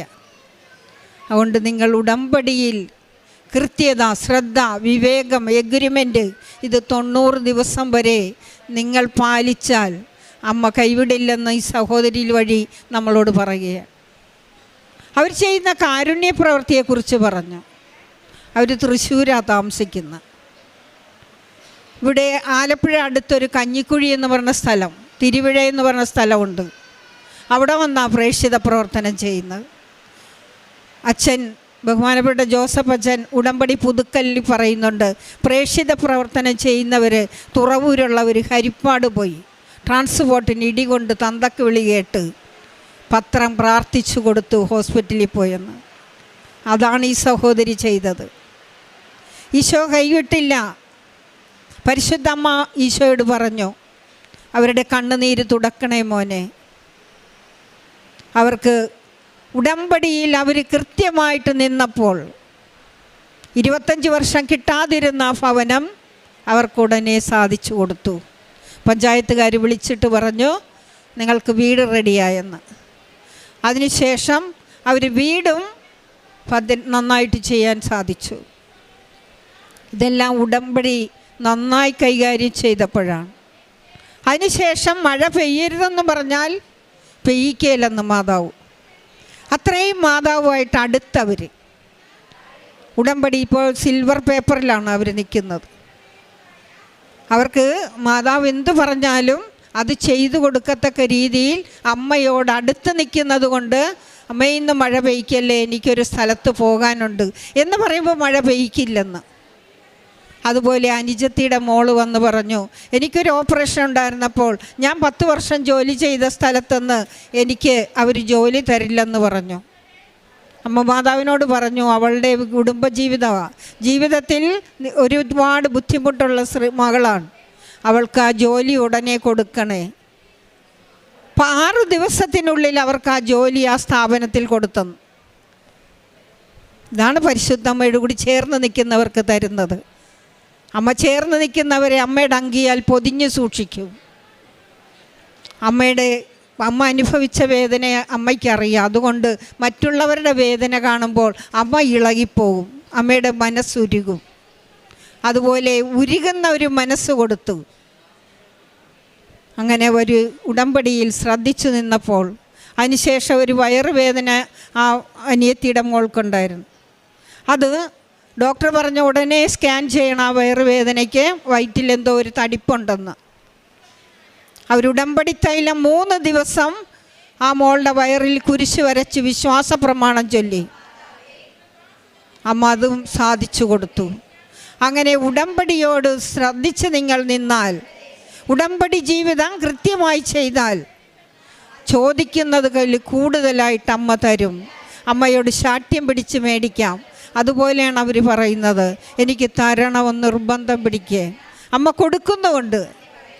അങ്ങനെ ചെയ്യുന്ന പരിശുദ്ധ അമ്മയ്ക്ക്, ഇവർക്ക് കിട്ടിയ വലിയ കൃപയ്ക്ക് പരിശുദ്ധ അമ്മ വഴി ഈശോയ്ക്ക് കരങ്ങളടിച്ച് നമുക്ക് നന്ദി പറയാം. എൻ്റെ പേര് സോളി. ഞാൻ കാസർഗോഡ് ജില്ലയിലെ രാജപുരം എന്ന ഇടവകയിൽ നിന്നാണ് വരുന്നത്. ഞാൻ 10/10/2022 ആദ്യമായി ഉടമ്പടി എടുത്തത്. ഉടമ്പടി എടുത്തതിന് പ്രത്യേകമായ ഒരു കാരണം, ഞങ്ങൾക്ക് 20 വർഷമായി ഇപ്പോൾ ഒരു ഭവനമില്ലായിരുന്നു. നല്ലൊരു ഭവനമുണ്ടായിരുന്നു. ഞങ്ങൾക്ക് 4 പെൺകുഞ്ഞുങ്ങളാണ്. അവരുടെ പഠനം മുഖേന ഞങ്ങളുടെ ഭവനം വിൽക്കേണ്ടി വന്നു. അങ്ങനെ പിന്നീട് ഞങ്ങൾക്കൊരു ഭവനമില്ലാതെ ഒത്തിരി ഞങ്ങൾ വിഷമിച്ചു. അപ്പം കൃപാസനത്തെപ്പറ്റി അറിയുവാനും അപ്പോൾ ഒന്ന് വന്ന് നോക്കിയ എല്ലാവരും പറഞ്ഞു, മാതാവ് എല്ലായിടത്തുമില്ലേ, ഈശോയും മാതാവും, പിന്നെ ആലപ്പുഴ വരെ പോകണോ എന്നൊക്കെ പറയുമായിരുന്നു. എന്നാലും രണ്ടും കൽപ്പിച്ച് ഞാനും എൻ്റെ ഹസ്ബൻഡും കൂടെ ആദ്യമായി വന്ന് ഉടമ്പടി എടുത്തു. ഉടമ്പടിയിൽ ഞാൻ ആദ്യമായി വെച്ചത്, മാതാവേ ഞങ്ങൾക്ക് റോഡ് സൗകര്യമുള്ള ഒരു സ്ഥലത്ത് ഒരു 10 സെൻറ്റ് സ്ഥലം തന്ന് ഭവനം വെക്കാനുള്ള അവസരം തരണമെന്നാണ്. ഒത്തിരി ഞങ്ങൾ നേരിടേണ്ടി വന്നു. ഇത്രയുമായിട്ടും നിങ്ങൾക്കിതുവരെയും ഭവനമില്ലേ എന്നൊക്കെ ചോദിച്ച് ഞങ്ങളെ നാണം കെടുത്തിയവരുണ്ട്. അങ്ങനെ മാതാവ് ഞാൻ വെച്ചതിൻ്റെ ഇതായി ഞങ്ങൾക്ക് 40 സെൻറ്റ് 10 സെൻറ്റ് സ്ഥലം ചോദിച്ചപ്പോൾ 40 സെൻറ്റ് സ്ഥലം റോഡ് സൈഡിൽ തന്ന് ഞങ്ങളെ മാതാവും ഈശോയും അനുഗ്രഹിച്ചു. പിന്നീട് ഞങ്ങൾക്ക് മക്കളും മരുമക്കളുടെയും മുഖേന നല്ലൊരു ഭവനം പണിയുവാനും ജൂൺ 30 ഞങ്ങൾ ഭവനം പണി ആരംഭിച്ച് കഴിഞ്ഞ കൊല്ലം ഡിസംബർ 28 6 മാസം കൊണ്ട് സമയചുരുക്കത്തിൻ്റെ മാതാവ് ഞങ്ങൾ ഇടപെട്ട് ഭവന പണി പൂർത്തിയായി വെഞ്ചിരിച്ച് കയറിക്കൂടുവാൻ ഞങ്ങൾക്ക് സാധിച്ചു. ഇതെൻ്റെ 2ാമത്തെ മോളാണ്. അവളുടെ സാക്ഷ്യം പറയുന്നതായിരിക്കും. എൻ്റെ പേര് നിമ്മി. ഞാൻ ദുബായിലാണ്. ഞാൻ ക്യാപ്സ് എക്സാമിന് വേണ്ടി പ്രിപ്പയർ ചെയ്യുന്നുണ്ടായിരുന്നു. അപ്പം ആ സമയത്ത് പപ്പായും മമ്മിയും ദുബായിലുണ്ടായിരുന്നു. ഞാൻ എക്സാമിന് പോയപ്പോൾ അമ്മ പ്രാർത്ഥിച്ചു തന്ന കാശ് രൂപവും നേർച്ച വസ്തുവായ ഉപ്പും എൻ്റെ കയ്യിലുണ്ടായിരുന്നു. അപ്പം ഞാൻ അത് രണ്ടും കൂടെയാണ് എക്സാം ഹോളിൽ പോയത്. ഞാൻ ആ ഫസ്റ്റ് അറ്റംപ്റ്റിൽ തന്നെ എനിക്ക് ആ എക്സാം പാസ്സാവാനായിട്ട് സാധിച്ചു.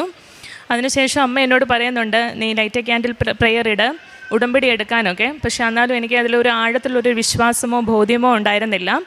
അതിനുശേഷം ഞാൻ ഡ്രൈവിംഗ് ലൈസൻസിന് വേണ്ടി അപ്ലൈ ചെയ്തു.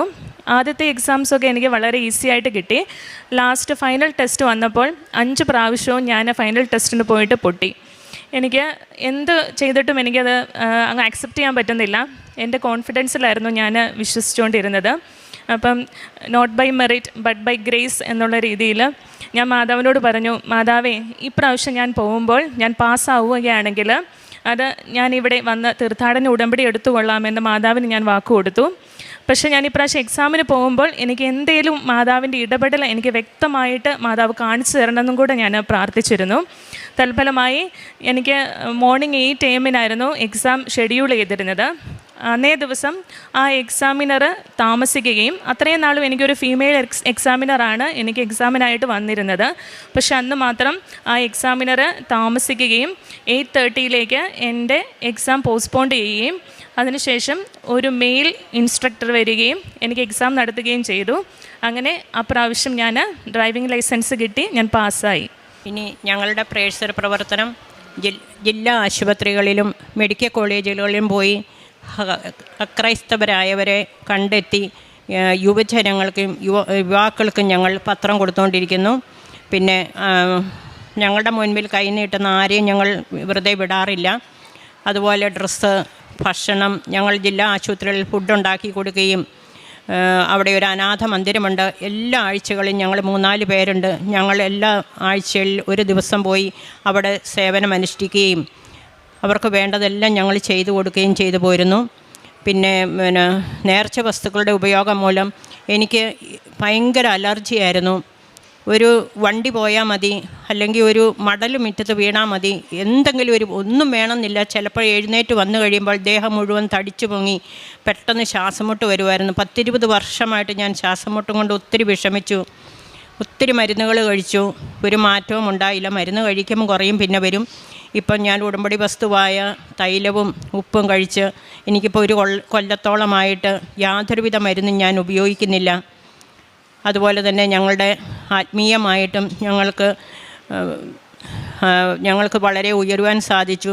എല്ലാ 2 ആഴ്ച കൂടുമ്പോഴും കുമ്പസാരിക്കുവാനും പറ്റുന്ന സമയങ്ങളിലൊക്കെ പള്ളിയിൽ പോകുവാനും സന്ധ്യാപ്രാർത്ഥന ഒരിക്കൽ പോലും ഞങ്ങൾ എവിടെ താമസിച്ച് വന്നാലും ഇല്ലേ പോകുന്ന വഴിക്കെങ്കിലും ഞങ്ങൾ ഒരു ദിവസവും അത് മുടക്കാറില്ല. അങ്ങനെയൊക്കെ ഞങ്ങൾ ഉടമ്പടി വസ്തുക്കളായ ഞങ്ങളിത് ഉപയോഗിക്കുന്നു. എല്ലാത്തിനും അമ്മ മാതാവിനും ഈശോയ്ക്കും കൊടാനുകൂടി നന്ദി പറഞ്ഞുകൊള്ളുന്നു. സങ്കീർത്തനങ്ങൾ 75:1. ദൈവമേ, ഞങ്ങൾ അങ്ങേക്ക് നന്ദി പറയുന്നു, ഞങ്ങൾ അങ്ങേക്ക് കൃതജ്ഞത അർപ്പിക്കുന്നു. ഞങ്ങൾ അങ്ങയുടെ നാമം വിളിച്ചപേക്ഷിക്കുകയും അങ്ങയുടെ അത്ഭുത പ്രവൃത്തികളെ പ്രകീർത്തിക്കുകയും ചെയ്യുന്നു. സോളി മാത്യു എന്ന ഈ സഹോദരിയും മകളും പരിശുദ്ധ കൃപാസന മാതാവിൻ്റെ തിരുനടയിൽ ഉടമ്പടി ജീവിതത്തിൽ ലഭിച്ച വലിയ അനുഗ്രഹങ്ങളെ സാക്ഷ്യപ്പെടുത്തുകയാണ്. സഹോദരി ആദ്യം സൂചിപ്പിച്ചു, കാസർഗോഡ് നിന്ന് ഇവിടം വരെ വന്ന് എന്തിനാ ഉടമ്പടി എടുക്കുന്നതെന്ന് പലരും ചോദിച്ചു പോലും. ഇത്ര ദൂരം വരേണ്ടതുണ്ടോ? എല്ലായിടത്തും മാതാവ് ഉള്ളതല്ലേ? അതുകൊണ്ട് പലരും അത് ചോദ്യം ഉന്നയിക്കുമ്പോഴും അമ്മയുടെ തിരുനടയിലുള്ള ആശ്രയത്വം, അമ്മ മാതാവ് അത്ഭുതകരമായി ജീവിതങ്ങൾക്കും കുടുംബങ്ങൾക്കും കൊടുക്കുന്ന സംരക്ഷണം, അമ്മയിൽ ആശ്രയിച്ച ഉടമ്പടി ജീവിതത്തിലേക്ക് പ്രവേശിക്കുമ്പോൾ അന്നുവരെയും ലഭിക്കാത്ത വിധത്തിലുള്ള ജീവിതത്തിൻ്റെ നിയോഗങ്ങൾ വേഗത്തിൽ സാധിക്കുവാൻ വേണ്ടി അമ്മ ഒരുക്കിത്തരുന്ന നമുക്കറിയാത്ത വഴികൾ, അതൊക്കെ മകൾ അറിയുന്നത് കൊണ്ടും അതിൽ അമ്മയിൽ വിശ്വാസമുള്ളതുകൊണ്ടും ഇവിടെ വന്ന ഉടമ്പടി എടുത്ത് പ്രാർത്ഥിക്കുന്നത്. മകൾ പറയുന്നുണ്ട്, ഒരു 10 സെൻറ്റ് സ്ഥലം അതിനുവേണ്ടിയാണ് ആദ്യം ആഗ്രഹിച്ച് പ്രാർത്ഥിച്ചത്. 4 മക്കളെ കെട്ടിച്ചു വിട്ടപ്പോൾ അവരുടെ എല്ലാ സ്വത്തുമൊക്കെ ഏതാണ്ട് തീർന്ന് കഴിയുന്ന കാലത്തിലാണ് ഒരു 10 സെൻറ്റ് സ്ഥലത്തിന് വേണ്ടി ആഗ്രഹിച്ച് പ്രാർത്ഥിക്കുക. ഉടമ്പടിയിൽ നിയോഗം വെച്ച് അമ്മ 3-ാമത്തെ 4-ാമത്തെ ഉടമ്പടി പുതുക്കി വരുമ്പോൾ തന്നെ 40 സെൻറ്റ് സ്ഥലമാണ് അമ്മ മാതാവ് കുടുംബത്തിന് അനുഗ്രഹമാക്കി നൽകിയത്. വീണ്ടും ഒരു വീട് വയ്ക്കുവാൻ വേണ്ടിയുള്ള ആഗ്രഹമാണ് നിയോഗം സമർപ്പിച്ചത്. 3 ബെഡ്റൂം വീട് വളരെ ചുരുങ്ങിയ ദിവസങ്ങൾ കൊണ്ട് നിർമ്മിച്ചെടുക്കുവാൻ അമ്മ മാതാവ് കുടുംബത്തെ അനുഗ്രഹിച്ചതാണ് സാക്ഷ്യപ്പെടുത്തിയത്. നമ്മളിപ്പോഴും പറയും കൃപാസന മാതാവ് സമയച്ചുരുക്കത്തിൻ്റെ അമ്മയാണെന്ന്. കാരണം സമയഘടികാരം നെഞ്ചിൽ ചാർത്തിയാണ് അമ്മ മാതാവ് ഈ ആലയത്തിൽ പ്രത്യക്ഷപ്പെട്ടത്. അത് സമയം തീരുന്നുവെന്നതിൻ്റെ അടയാളത്തോടു കൂടിയാണ് ഈ ആലയത്തിൽ പ്രത്യക്ഷപ്പെട്ടത്. എന്ന് വെച്ചാൽ ദൈവസന്നിധിയിലേക്ക് എത്തിച്ചേരുവാൻ കുറച്ച് സമയമേ ഇനിയുള്ളൂ. ഈ ലോകത്തിലുള്ള സമയത്തിൻ്റെ കാലം കുറഞ്ഞു വരികയാണ്. അതുകൊണ്ട് നിങ്ങൾക്ക് അനുവദിച്ച് കിട്ടിയിരിക്കുന്ന ഈ സമയം അത് വളരെ വിശ്വസ്തയോടെ വിശുദ്ധിയോടെ ആത്മാവിനെ ദൈവകരങ്ങളിൽ കൊടുക്കുവാൻ പറ്റുന്ന വിധത്തിൽ സൂക്ഷിച്ച് ജീവിക്കണമെന്ന കൃത്യമായ ഓർമ്മപ്പെടുത്തലാണ് അമ്മ സമയഘടികാരം നെഞ്ചിൽ ചാർത്തിക്കൊണ്ട് ലോകത്തിന് കൈമാറിയ സന്ദേശം. അതുകൊണ്ടാണ് ദുരന്തങ്ങൾ വരുന്നു പ്രാർത്ഥിക്കണമെന്ന സന്ദേശം കൈമാറിയത്. ദുരന്തം കേവലം ഭൗതിക ജീവിതത്തിൽ വരുന്ന പ്രശ്നങ്ങൾ മാത്രമല്ല, ആത്മാവിന് നഷ്ടപ്പെടുന്ന ദുരന്തങ്ങൾ നമ്മുടെ കാലഘട്ടത്തിലേറെ കൂടി വരുന്നു. അതുകൊണ്ട് ആത്മാവിന് നഷ്ടപ്പെടുന്ന ദുരന്തങ്ങളിൽ നിന്നും ജീവിതത്തെ സംരക്ഷിക്കുവാൻ വേണ്ടി നിങ്ങൾക്ക് നാഥയും സംരക്ഷകയും സഹായകയുമായി ഞാൻ കൂടെയുണ്ടാകുമെന്ന് അമ്മ മാതാവ് ഓരോ നിമിഷവും നമ്മൾ ഓരോരുത്തരോടും വിളിച്ചു പറയുകയാണ്. അതിനുവേണ്ടി നമുക്ക് കൈമാറിയതാണ് ഈ ഉടമ്പടി ജീവിതം. ഉടമ്പടി ജീവിതത്തിലൂടെ നമ്മുടെ ആത്മശരീരങ്ങളെ വിശുദ്ധീകരിക്കുവാൻ, എളിമപ്പെട്ടുകൊണ്ട് ദൈവസന്നിധിയിൽ കൃപകൾക്ക് വേണ്ടി യാചിക്കുവാൻ, ദൈവത്തിൽ ആശ്രയിച്ചുകൊണ്ട് ജീവിത പ്രതിസന്ധികളെ തരണം ചെയ്യുവാൻ നമ്മളെ ഒരുക്കുകയും നമ്മളെ നയിക്കുകയും ചെയ്യുന്നു. മറ്റെങ്കിലും ആശ്രയമില്ല, ഈശോയിൽ മാത്രമേ ആശ്രയമുള്ളൂ. ഈശോയോട് ചോദിക്കുന്നതൊക്കെയും അവിടുന്ന് നമുക്ക് തരുമെന്ന് ഈ അമ്മ മാതാവ് നമ്മളെ ഉറപ്പിച്ച് ഓർമ്മപ്പെടുത്തുകയാണ്. അതാണ് ഈ കുടുംബം തങ്ങൾക്ക് വേണ്ടുന്ന ജീവിതത്തിൻ്റെ വിഷയങ്ങൾക്ക് അമ്മയുടെ അരികിൽ വന്ന് പ്രാർത്ഥിക്കുക. മകൾ പറഞ്ഞു വിദേശത്ത് 2 കാര്യങ്ങൾ മകൾക്ക് അനുഗ്രഹമായി ലഭിച്ചത്. ഒന്ന് ക്യാപ്പ് കോഴ്സ് പാസ്സായത്, രണ്ടാമത്തത് ഡ്രൈവിംഗ് ലൈസൻസ് വിദേശത്ത് അല്പം കൂടി കർശനമാണ് ഇത് ലഭിക്കുക.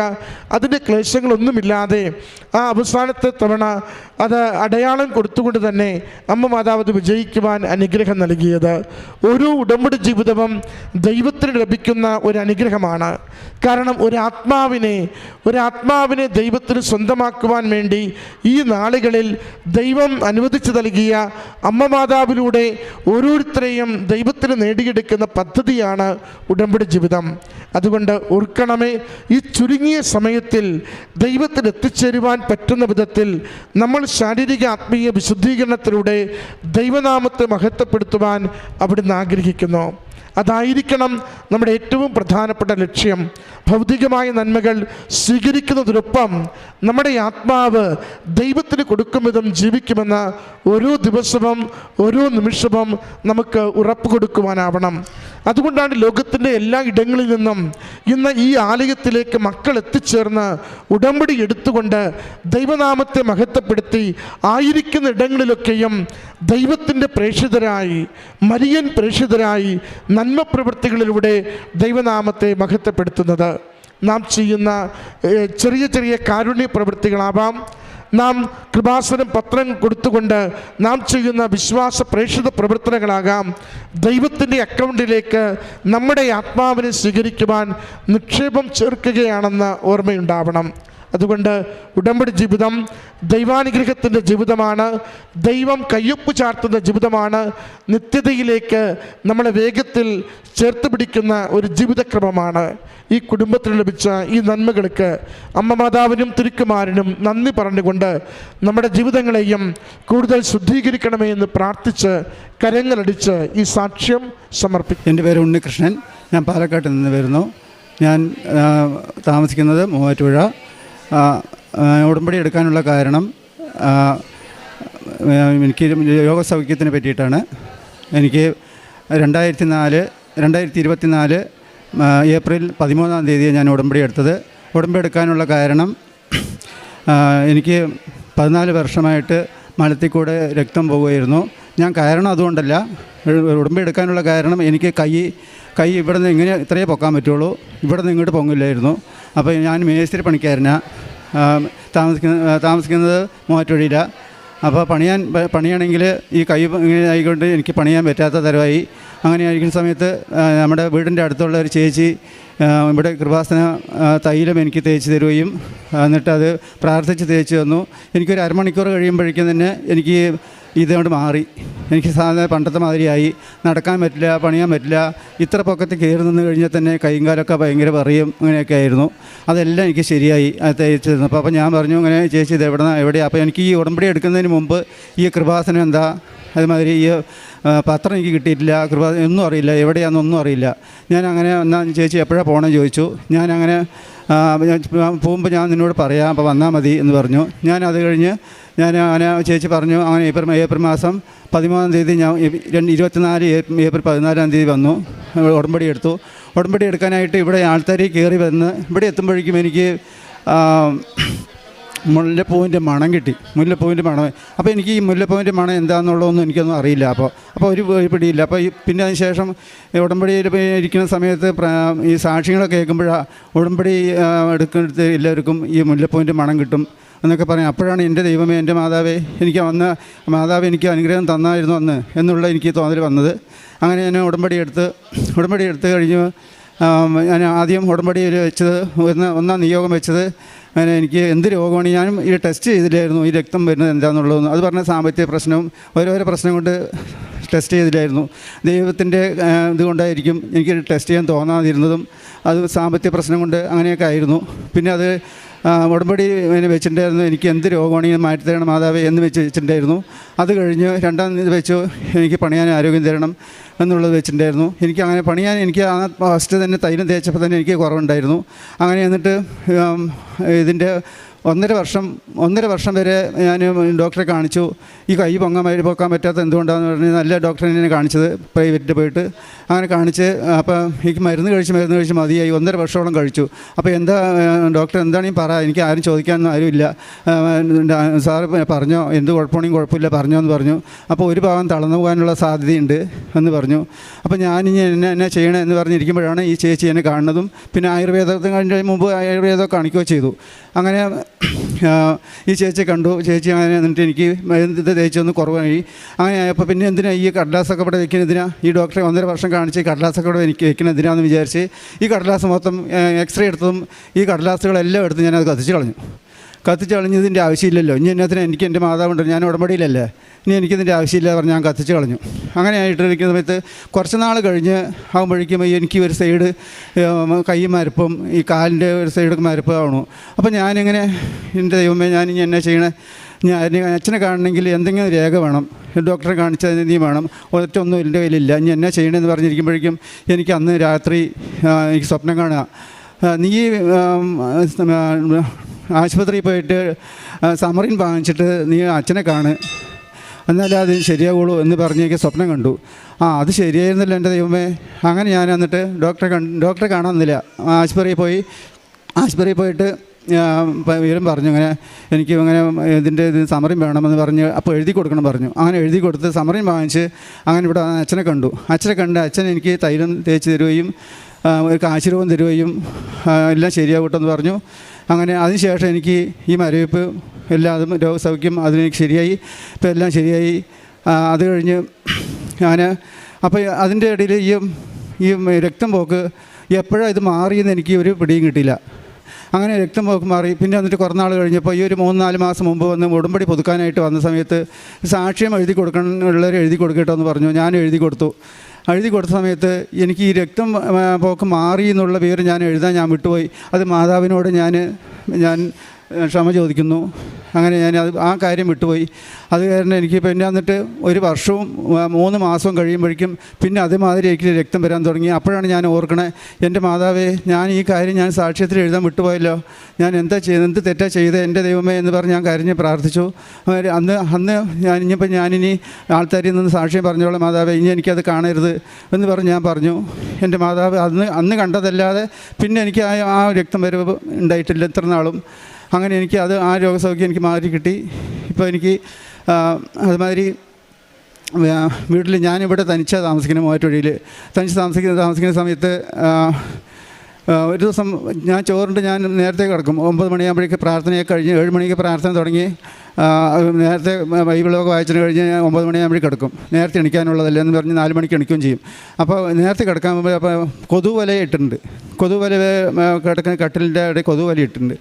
അതിൽ ഒരു ചിത്രശലഭം 2 എണ്ണം ഗ്രേ കളറും പിന്നെ ചെറിയൊരു ഇതിൽ എൻ്റെ ജീവിതത്തിൽ ആദ്യമായിട്ട് കണ്ടത് അതുമാതിരിയുള്ള ചിത്രശലഭത്തിന് 2 എണ്ണം അങ്ങനെ കണ്ടു. ഞാൻ കുറേ നേരം അതിൽ നോക്കിയാണ് നിന്നു. എൻ്റെ ദൈവം ഞാൻ എന്നെ രസം അത് കാണാൻ എന്ന് പറഞ്ഞ് ഞാൻ കുറേ നേരം നോക്കി നിന്ന് എന്തോ കാരണത്തിൽ അങ്ങോട്ട് തിരിഞ്ഞിട്ട് ഇങ്ങോട്ട് തിരിയുമ്പോഴേക്കും സാധനത്തിനെ കാണാനില്ല.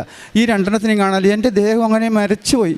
എൻ്റെ അമ്മ മാതാവോടെ വന്നേ എന്നുള്ളൊരു തോന്നലിൽ എനിക്ക് എന്താ ചെയ്യേണ്ടത് എന്തൊരു പിടിയില്ല. എനിക്ക് വീഡിയോ പിടിക്കേണ്ടതായിരുന്നോ ഫോട്ടോ എടുക്കണമായിരുന്നോ ഒന്നും എനിക്ക് ആ സമയത്ത് എനിക്കൊന്നും തോന്നിയില്ല.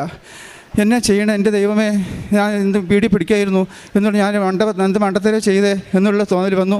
അങ്ങനെ എനിക്കൊരു ഇതുണ്ടായിരുന്നു.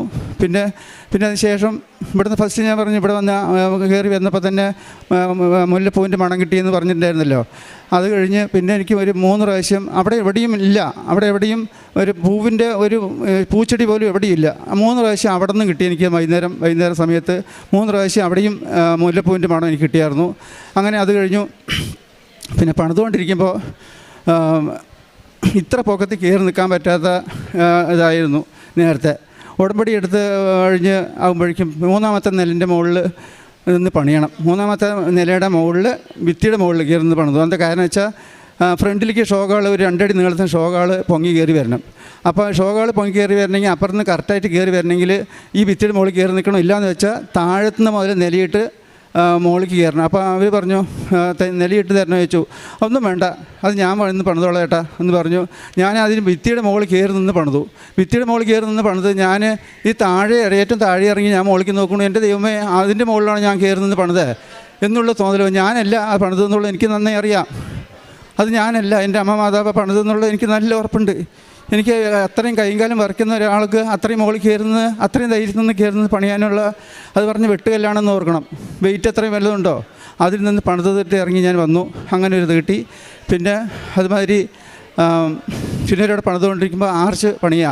ആർച്ച് നല്ല പൊക്കത്തിൽ ആർച്ചാണ്. അപ്പോൾ ഇത്രയും പൊക്കത്തിൽ കയറി നിന്നിട്ട് വേണം ആർച്ച് ആദ്യം പണിയണമെങ്കിൽ ആ കട്ട ഒരു അതേ ലെവലിന് പണിത് ചുമ്മാ അടുക്കി വെച്ച് പണിത് വിട്ട് വേണം അതിൻ്റെ മുകളിൽ സിമെൻ്റ് ഇട്ട് പണിയണമെങ്കിൽ. എന്നിട്ട് ശേഷം ഈ കട്ട എടുത്ത് മാറ്റാൻ പറ്റുള്ളൂ. അതിന് ഞാൻ ഈ കട്ട അടുക്കി ഏറ്റവും ടോപ്പെത്തിയപ്പോഴേക്ക് എന്തെന്ന് അറിയില്ല, മൊത്തം എല്ലാം കട്ടയും കൂടി എല്ലാം കൂടി ഇങ്ങോട്ട് എൻ്റെ ഭാഗത്തേക്ക് മറിഞ്ഞു വരിക. ഞാൻ അങ്ങനെ തന്നെ എടുത്ത് സൈഡിലേക്ക് എടുത്ത് ചാടിയതും ഈ കട്ട ഇങ്ങോട്ട് വീണതും അവിടെയുള്ളവരെല്ലാവരും ഓടിക്കൂടി ഞാൻ അടിപ്പെട്ടോ എന്ത് സംഭവിച്ചതെന്ന് പറഞ്ഞ് എൻ്റെ ജീവിതത്തിൽ ഇത്രയും വർഷമായിട്ട് ആദ്യമായിട്ടാണ് അങ്ങനെ കട്ട ഇങ്ങോട്ട് മറിഞ്ഞത്. അന്ന് ഞാൻ അതേ സ്ഥിതിക്ക് ബാക്കിലേക്ക് ചാടിയാണെങ്കിൽ ഞാൻ അന്ന് ഈ കട്ടൻ്റെ അടിപ്പെട്ടന്നെ. അങ്ങനെ എനിക്കൊരു അനുഗ്രഹം മാതാവ് തന്നു. അങ്ങനെ ഒരുപാട് അനുഗ്രഹം എനിക്ക് കിട്ടിയിട്ടുണ്ട്.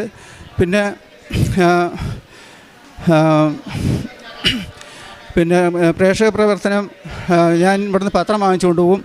പത്രം വാങ്ങിച്ചിട്ട് ആശുപത്രികളിൽ 2-3 പ്രാവശ്യമായിട്ട് ആശുപത്രിയിൽ കൊണ്ട് കൊടുത്തു.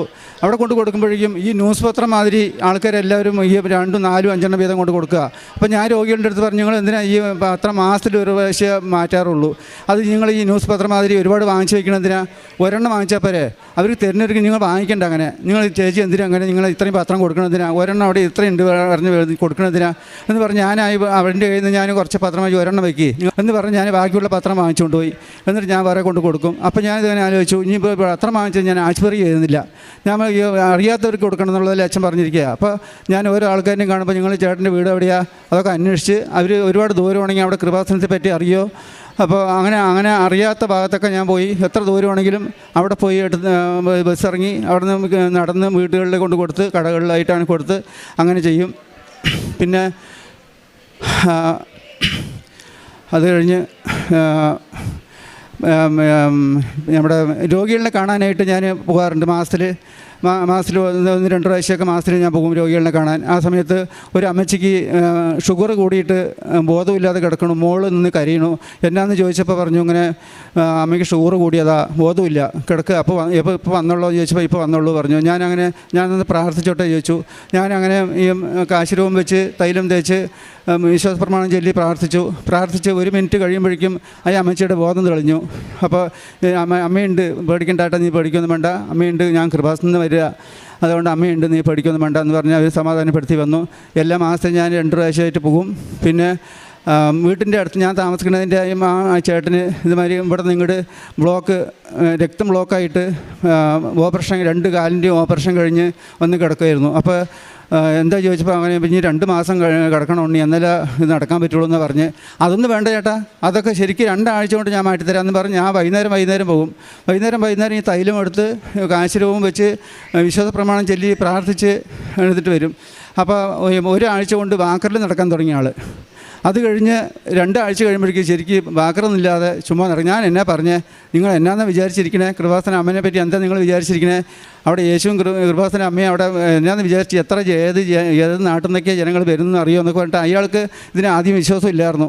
ഞാനിങ്ങനെ പറഞ്ഞിട്ട് ഞാൻ ഇങ്ങോട്ട് വരുമ്പോൾ ചേട്ടനോട് പറയാറേ ഉള്ളൂ. പുള്ളിക്ക് ഒരു പുച്ഛമായിരുന്നു. പിന്നെ അതൊക്കെ ഇപ്പോൾ ശരിയായി, നല്ല വിശ്വാസമായി. ഇപ്പോൾ ഞാൻ സാക്ഷ്യങ്ങളൊക്കെ ഇട്ട് കൊടുക്കും. അതുമാതിരി ഞാനിപ്പോൾ രാവിലത്തെ പ്രാർത്ഥനയും ചൊവ്വാഴ്ചത്തെ ധ്യാനവും എല്ലാം എൻ്റെ ഇതായിട്ട് നമ്മൾ മൊബൈലിൽ നിന്ന് ഒക്കെ ഉള്ളവർക്കൊക്കെ ഷെയർ ചെയ്യും. അങ്ങനെ പിന്നെ നമ്മുടെ കാരുണ്യ പ്രവർത്തനം, ഞാൻ ആദ്യം അനാഥാലയത്തേക്ക് പോയിട്ട് പൈസ കൊടുക്കണ്ടെന്ന് വിചാരിച്ച് കടയിൽ നിന്ന് സാധനങ്ങളൊക്കെ വാങ്ങിച്ച് കൊടുക്കുമായിരുന്നു. പിന്നെ അത് ഒറ്റയ്ക്ക് കൊടുക്കുമ്പോൾ എന്തോരം കൊടുക്കാൻ പറ്റും, നമുക്ക് അത്രയ്ക്കുള്ള സാമ്പത്തികം ഇല്ലല്ലോ. അപ്പോൾ ഒരുപാട് കൊടുക്കാൻ നമുക്ക് ഇല്ലല്ലോ. അപ്പോൾ ഞാൻ എന്നെ ചെയ്യണമെന്ന് വിചാരിച്ചു 2-3 മാസം അങ്ങനെ കൊടുത്തു. പിന്നെ അത് കഴിഞ്ഞ് ഞാൻ ആഹാരം ചോറ് വെച്ച് കൊടുത്താലോ എന്ന് വിചാരിച്ചു. ചോറ് വെച്ച് ഞാൻ പൊതിയായിട്ട് കൊണ്ട് കൊടുക്കാൻ. അപ്പോൾ ഈ ആശുപത്രിയിലേക്ക് പൊതി കൊടുക്കുമ്പോൾ വെച്ചാൽ പകുതി പള്ളി കളയും. അതൊന്ന്. രണ്ടാമത്തത് ഈ പകുതി നമുക്ക് ഈ പൊതിയാനും ഒക്കെ ഞാൻ ഒരാൾ ഒറ്റയ്ക്ക് പൊതിഞ്ഞ് എല്ലാം കൂടി സമയത്തിന് കൊടുക്കാനാവുന്നില്ല. അപ്പം ഞാൻ എന്ത് ചെയ്തു, അപ്പോൾ ഇത് ചോറ് വെച്ച് കൊടുത്താലോ എന്ന് വിചാരിച്ച്, ചോറ് വെച്ച് കൊടുക്കണമെങ്കിൽ ആൾ അപ്പോഴും വേണം ആൾ എന്ന് വിചാരിച്ച് അങ്ങനെ ഞാൻ അടുത്ത വീട്ടിലെ ഒരു ചേച്ചി കൃപാസനത്തേക്ക് വരികയായിരുന്നു. ചേച്ചി നിങ്ങൾ എനിക്ക് ഒന്ന് സഹായം ചെയ്യാമോ, ഇതിങ്ങനെ ഞാനിങ്ങനെ ചെയ്യേണ്ടത്, ചോറ് വെച്ച് കൊടുക്കണം, മാസത്തിൽ 1 പ്രാവശ്യം ഞാൻ കൊടുക്കാനേ പറ്റുള്ളൂ, ചോറ് വെച്ച് കൊടുക്കുന്നുണ്ട്, നമുക്ക് ചേച്ചി ഒന്ന് എനിക്ക് ഹെൽപ്പ് ചെയ്യാമോ, പൈസയൊന്നും മുടക്കണ്ട, ഞാൻ മുടക്കിയോളാം, ഹെൽപ്പ് ചെയ്യാമെന്ന് കൂടാവോ ചോദിച്ചു. അത് വേണ്ട, നമുക്ക് 2 പേരും കൂടെ ഷെയർ കൂടി നമുക്ക് ചെയ്യാം എന്ന് പറഞ്ഞു. എന്നാൽ പിന്നെ അങ്ങനെയാണെങ്കിൽ അടുത്ത മാസം മുതൽ നിങ്ങളെന്നാൽ ഷെയർ ആകും, ഈ പ്രാവശ്യം ഞാൻ മാത്രം പറ്റോളാം എന്ന് പറഞ്ഞ് അങ്ങനെ എല്ലാ മാസവും ഞങ്ങൾ 10-60 പേർക്ക് ഞങ്ങൾ 2 പേരും കൂടി ചോറ് വെച്ച് അവിടെ കൊണ്ടുപോയിട്ട് നമ്മുടെ ആശുപത്രിയിൽ പോയിട്ട് ക്യാൻസർ രോഗി വാർഡിൽ പോയി പറഞ്ഞ് അവിടെ പോയി അവർക്കൊക്കെ വിളമ്പി കൊടുത്ത് ഇന്നലെയായിരുന്നു ഈ മാസത്തെ കൊടുത്തത്. അങ്ങനെ എല്ലാ മാസവും അങ്ങനെ ചെയ്യാറുണ്ട്. അങ്ങനെ ഇനി ഒരുപാട് അനുഗ്രഹം അമ്മ മാതാവ് എനിക്ക് അനുഗ്രഹം തന്ന ഈശോയ്ക്കും മാതാവിനും നമ്മുടെ ജോസഫച്ചന് നമ്മൾക്ക് എത്ര നന്ദി പറഞ്ഞാലും നമുക്ക് മതിയാവില്ല. ജോസഫച്ചൻ ഉള്ളതുകൊണ്ടാണ് നമ്മളെല്ലാവരും ഇവിടെ വന്നിരിക്കുന്നതും നമ്മൾ ജീവിച്ചിരിക്കുന്നത് തന്നെ നമ്മുടെ ജോസഫച്ചനെ ഒരൊറ്റ ആളായിട്ടാണെന്ന് ഓർക്കണം. എല്ലാവരും ജോസഫച്ചന് വേണ്ടി നമ്മൾ എല്ലാവരും പ്രാർത്ഥിക്കണം. രാവിലെയും വൈകുന്നേരവും നമ്മൾ ജോസഫച്ചനെ പ്രാർത്ഥന കേട്ടിട്ട് നമ്മുടെ ജീവിതം മുന്നോട്ട് കൊണ്ടുപോകണമെന്നുള്ളത് എല്ലാവരും ഓർക്കണം. 127 സങ്കീർത്തനം 1 തിരുവചനം. കർത്താവ് വീട് പണിയുന്നില്ലെങ്കിൽ പണിക്കാരുടെ അധ്വാനം വ്യർത്ഥമാണ്. കർത്താവ് നഗരം കാക്കുന്നില്ലെങ്കിൽ കാവൽക്കാർ ഉണർന്നിരിക്കുന്നതും വ്യർത്ഥം. ഉണ്ണികൃഷ്ണൻ്റെ വളരെ ശക്തമായ പ്രത്യക്ഷീകരണ സാക്ഷ്യമാണ് നാം കേട്ടത്. ഉണ്ണികൃഷ്ണൻ ഒരു മെയ്സനാണ്. അദ്ദേഹം ജോലി ചെയ്യാൻ വളരെ പേടിയുള്ള, മുകളിലേക്കൊക്കെ കയറാൻ പേടിയുള്ള ആളായിരുന്നു. അതുപോലെ 15 വർഷക്കാലം അദ്ദേഹത്തിന് മലവിസർജനത്തിലൂടെ അദ്ദേഹത്തിന് രക്തം പോകുന്ന ഒരു അസുഖം. ഒരിക്കലും അദ്ദേഹം ഡോക്ടറെ കാണാൻ ആർക്ക് തോന്നിയിട്ടില്ലായിരുന്നു. വേദന മൂലം അദ്ദേഹം സഹിച്ചു നടന്നു. അതിനിപ്പോൾ ഈ സൗഖ്യം കിട്ടിയപ്പോൾ ഉടമ്പടിയിൽ പ്രാർത്ഥിച്ച് അച്ഛൻ്റെ കൈവയ്പ് ശുശ്രൂഷ ലഭിച്ച് അദ്ദേഹത്തിന് സൗഖ്യം കിട്ടിയപ്പോൾ അദ്ദേഹം പറയുന്നത് 15 വർഷക്കാലം വളരെ സൈലൻ്റായി അമ്മ എന്നെ പിന്തുടരുന്നുണ്ടായിരുന്നു. ആ സൗഖ്യത്തിന് വേണ്ടിയാണ് ഞാൻ ഡോക്ടറെ കാണാതിരുന്നത് എന്നാണ് അദ്ദേഹം സാക്ഷ്യപ്പെടുത്തുന്നത്. അതുപോലെ തന്നെ അച്ഛനെ കാണാൻ വരുമ്പോൾ ഒരു ഡോക്യുമെൻ്റ് ആവശ്യമായിരുന്നു. അദ്ദേഹം പരിശുദ്ധ അമ്മയുടെ ഒരു സ്വപ്നം അദ്ദേഹത്തിനുണ്ടായി. മാതാവ് തന്നെ പറഞ്ഞു കൊടുത്തു, നിൻ്റെ കയ്യിനൊരു മരവിപ്പുണ്ടല്ലോ, അതിന് പോയി ഡോക്ടറെ കാണൂ, അപ്പോൾ നിൻ്റെ ഈ അസുഖങ്ങളിലൊക്കെ പറഞ്ഞാൽ നിനക്കൊരു മെഡിക്കൽ സർട്ടിഫിക്കറ്റ് കിട്ടും, അതുമായി ജോസഫ് അച്ഛനെ കാണാൻ വരിക, നിനക്ക് കൈവയ്പ് ശുശ്രൂഷയിലൂടെ സൗഖ്യം ലഭിക്കുമെന്ന്. ഉടമ്പടി എടുത്ത് പ്രാർത്ഥിക്കുന്നവർക്ക് സ്വപ്ന ദർശനങ്ങളിലൂടെയും സാമീപ്യത്തിലൂടെയും സുഗന്ധാഭിഷേകത്തിലൂടെയും മഴവിലൂടെയും ഒക്കെ തിരുനാളത്തിലൂടെ പരിശുദ്ധ അമ്മ നമുക്ക് സാന്നിധ്യം നൽകി മുന്നറിയിപ്പുകൾ നമുക്ക് നൽകും. നാം എങ്ങോട്ട് തിരിയണം, എങ്ങനെ ചെയ്യണമെന്നുള്ള ഒരുപാട് കാര്യങ്ങൾ പരിശുദ്ധ അമ്മ പറയും. ഉണ്ണികൃഷ്ണനുണ്ടായിട്ടുള്ള വലിയ ജീവിതാനുഭവം അതുതന്നെയാണ്. നമ്മുടെ എല്ലാ നിയോഗങ്ങളെയും സാക്ഷ്യത്തോട് ചേർത്ത് വയ്ക്കാം. എല്ലാ കണ്ണീരും പരിശുദ്ധ അമ്മ കാണുന്നുണ്ട്. കാനായിലെ വിവാഹം പോലെ നമ്മുടെ ജീവിതത്തിൽ ഉണ്ടായേക്കാവുന്ന എല്ലാ അപമാനങ്ങളെയും എല്ലാ കുറവുകളെയും പരിശുദ്ധ അമ്മ ഈശോയിൽ നിന്ന് നീക്കി നമുക്ക് സൗഖ്യവും സമാധാനവും ജീവിതത്തിൽ ഉറപ്പ് നൽകുന്നു എന്നാണ് ഉടമ്പടി ജീവിതം നമ്മെ ഓർമ്മിപ്പിക്കുന്നത്. നമുക്ക് ഈശോയ്ക്കും പരിശുദ്ധ അമ്മയ്ക്കും നന്ദി പറഞ്ഞുകൊണ്ടൊരു നല്ല കയ്യടിയോടെ ഈ സാക്ഷ്യം നമുക്ക് സമർപ്പിക്കാം. ഈശോ മിശിഹായ്ക്കും സ്തുതിയായിരിക്കട്ടെ. എൻ്റെ പേര് സാൻഡ്ര. ഞാൻ ഞാറക്കൽ മഞ്ഞനക്കാട് ദേശത്തു നിന്ന് വരുന്നു. എൻ്റെ ഞാൻ 21/9/2024 എൻ്റെ ആദ്യത്തെ ഉടമ്പടി. ഇതിന് ശേഷം എനിക്ക് ഒരുപാട് സാക്ഷ്യങ്ങൾ ഞാനിവിടെ വന്ന് പറഞ്ഞായിരുന്നു ഒരു പ്രാവശ്യം. അതിനുശേഷം 3 വർഷമായി എൻ്റെ കല്യാണം കഴിഞ്ഞിട്ട്. ഞാൻ MSc ഡിസാസ്റ്റർ മാനേജ്മെൻറ്റാണ് പഠിച്ചത്. 3 വർഷത്തെ ഗ്യാപ്പുണ്ട് എനിക്ക്. അപ്പോൾ എൻ്റെ കല്യാണത്തിന് ശേഷം എൻ്റെ വീട്ടുകാർ വാടകയ്ക്കാണ് താമസിക്കുന്നത്. അപ്പോൾ ഒരു ദിവസം ഓണർ പറഞ്ഞു മാറണമെന്ന്. അപ്പോൾ ആ സമയം എൻ്റെ വീട്ടുകാരുടെ വിഷമം ഞാൻ ആ സമയം കണ്ടായിരുന്നു. അപ്പോൾ എൻ്റെ മനസ്സിൽ എനിക്ക് ജോലി ഉണ്ടായിരുന്നെങ്കിൽ എനിക്ക് അവരെ സഹായിക്കാമായിരുന്നു. ഞാൻ പിറ്റേ ദിവസം അവരുടെ എല്ലാ കാര്യങ്ങളും ചെയ്തതിന് ശേഷം വീട് ഷിഫ്റ്റായി. അതിനുശേഷം എൻ്റെ ഹസ്ബൻഡിൻ്റെ വീട്ടിൽ ഞാൻ അടുക്കളയിൽ സാക്ഷ്യം വെച്ചുകൊണ്ടാണ് ഞാൻ ഭക്ഷണം പാകം ചെയ്യാറുള്ളത്. ഞാൻ ആ സാക്ഷ്യം കേൾക്കുന്ന സമയത്ത് ഒരു ചേച്ചിയുടെ ലോക്കറ്റ് നഷ്ടമായതാണ് ഞാൻ കേട്ടത്. അപ്പോൾ ആ ചേച്ചി കരഞ്ഞുകൊണ്ടാണ് സാക്ഷ്യം പറഞ്ഞുകൊണ്ടിരുന്നത്. അപ്പം ഞാൻ അന്നേരം പ്രാർത്ഥിച്ചത്, മാതാവേ എനിക്ക് ഇതുപോലുള്ളൊരു വിശ്വാസം എനിക്ക് നീ തരണമേ. അതാണ് ഞാൻ സാക്ഷ്യത്തിൽ കരഞ്ഞുകൊണ്ട് ഞാൻ ആ സാക്ഷ്യം കേട്ടത്.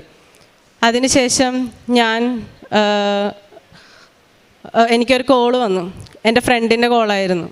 അവൾ എന്നോട് പറഞ്ഞു, എടി നീ മെയിൽ ചെക്ക് ചെയ്തായിരുന്നു എന്ന് ചോദിച്ചപ്പോൾ ഞാൻ പറഞ്ഞു, എന്ത് മെയിൽ? ഞാനൊരു ഇതിന് അപ്ലൈ ചെയ്തിട്ടില്ലല്ലോ. അപ്പോൾ പറഞ്ഞു, നീ മെയിൽ ചെക്ക് ചെയ്യ് എന്നിട്ട് വിളിക്കുമെന്ന് പറഞ്ഞു.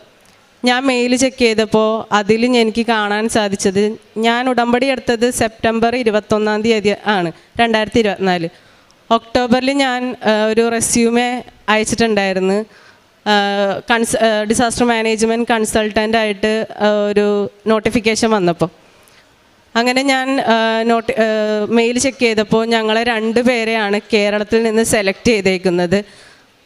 തെലങ്കാന സ്റ്റേറ്റ് ഡിസാസ്റ്റർ മാനേജ്മെൻറ്റ് അതോറിറ്റിയിൽ കൺസൾട്ടൻ്റായിട്ട് 70,000 രൂപ ശമ്പളത്തിൽ എന്നെ മാതാവ് ഈശോയിൽ നിന്ന് വാങ്ങിച്ചു തന്ന അനുഗ്രഹം ഞാൻ നിങ്ങളുടെ മുന്നിൽ പറയുകയാണ്. ഞാനൊരു ഇൻ്റർവ്യൂവോ ഒരു പരീക്ഷയോ ഞാൻ എഴുതിയിട്ടില്ല. ഞാനൊരു അടുക്കളയിലായിരുന്നു 3 വർഷം. അവിടെ നിന്ന് മാതാവ് എന്നെ തെലങ്കാന സ്റ്റേറ്റിലേക്ക് സെക്രട്ടേറിയറ്റിൽ ജോലിക്കായിട്ട് ജോയിൻ ചെയ്യാൻ പറഞ്ഞു. ജൂൺ 12.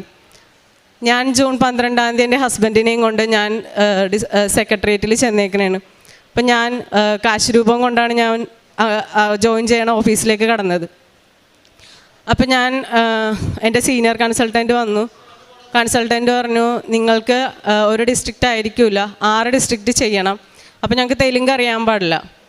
ഇത് സെൻട്രൽ ഗവൺമെൻറ്റിൻ്റെ അണ്ടറിലാണ് ഈ ജോലി ഞങ്ങൾക്ക് ലഭിച്ചത്. അപ്പോൾ തെലുങ്ക് അറിയാൻ പാടില്ലെന്ന് ഉള്ളതാണ്. ഇംഗ്ലീഷ് മാത്രം ഞങ്ങൾക്ക് ഏകദേശം 3 ഇയർ ഗ്യാപ്പ് ഉണ്ട്. പക്ഷേ എനിക്ക് ഇംഗ്ലീഷ് അധികം സംസാരിക്കാൻ ഇത്രയും ഗ്യാപ്പ് ഉള്ളതുകൊണ്ട് എനിക്ക് അറിയാനുള്ള ഇതില്ല. ഞാൻ സീനിയർ പറഞ്ഞു, എന്നൊരു കാര്യം ചെയ്യ്, നിങ്ങളുടെ ഡിസ്ട്രിക്റ്റിലേക്ക് പോകണ്ട, സെക്രട്ടേറിയറ്റിൽ തന്നെ ജോലി ചെയ്താൽ മതിയെന്ന് പറഞ്ഞു. മാതാവ് അവിടെ ഉണ്ടായിരുന്നെന്ന് ഞാൻ അറിഞ്ഞൊരു നിമിഷമായിരുന്നത്.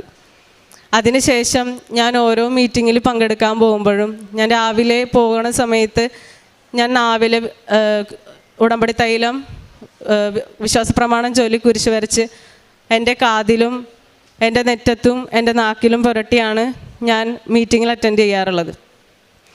അതിനുശേഷം ഒരു ദിവസം എൻ്റെ കൂടെയുള്ളത് പെന്തക്കോസ്ത വിശ്വാസിയാണ്. അപ്പോൾ എനിക്ക് അവളുടെ മുന്നിലിരുന്ന് പ്രാർത്ഥന ചൊല്ലുമ്പോൾ അവൾ ഓരോ ചോദ്യങ്ങൾ ചോദിക്കാൻ തുടങ്ങും. അതെന്താണ് അങ്ങനെ, ഇതെന്താണ് ഇങ്ങനെ, കൃപാസന അവിടെ കപടതയാണ് അവിടെ നടക്കുന്നത്. ഇതിനൊന്നും ഞാൻ റിപ്ലൈ കൊടുക്കൂലായിരുന്നു.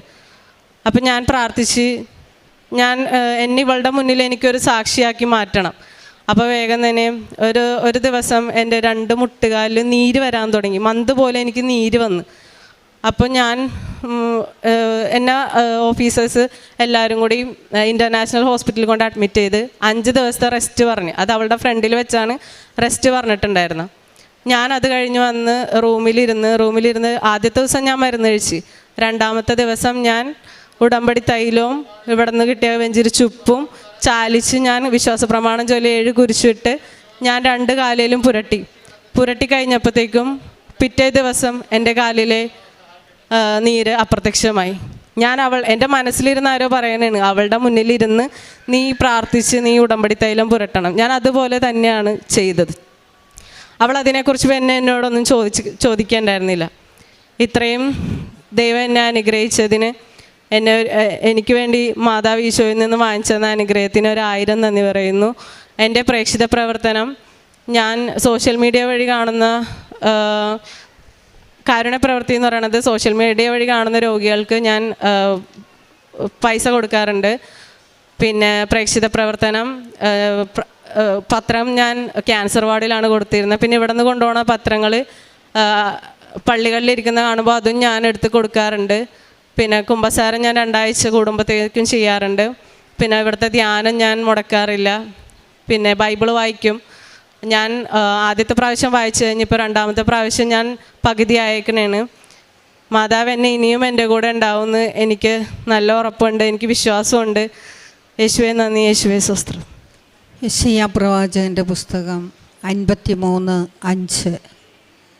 ഞാൻ എൻ്റെ പുത്രരെ പഠിപ്പിക്കും, അവർ ശ്രേയസ്സാർജിക്കും.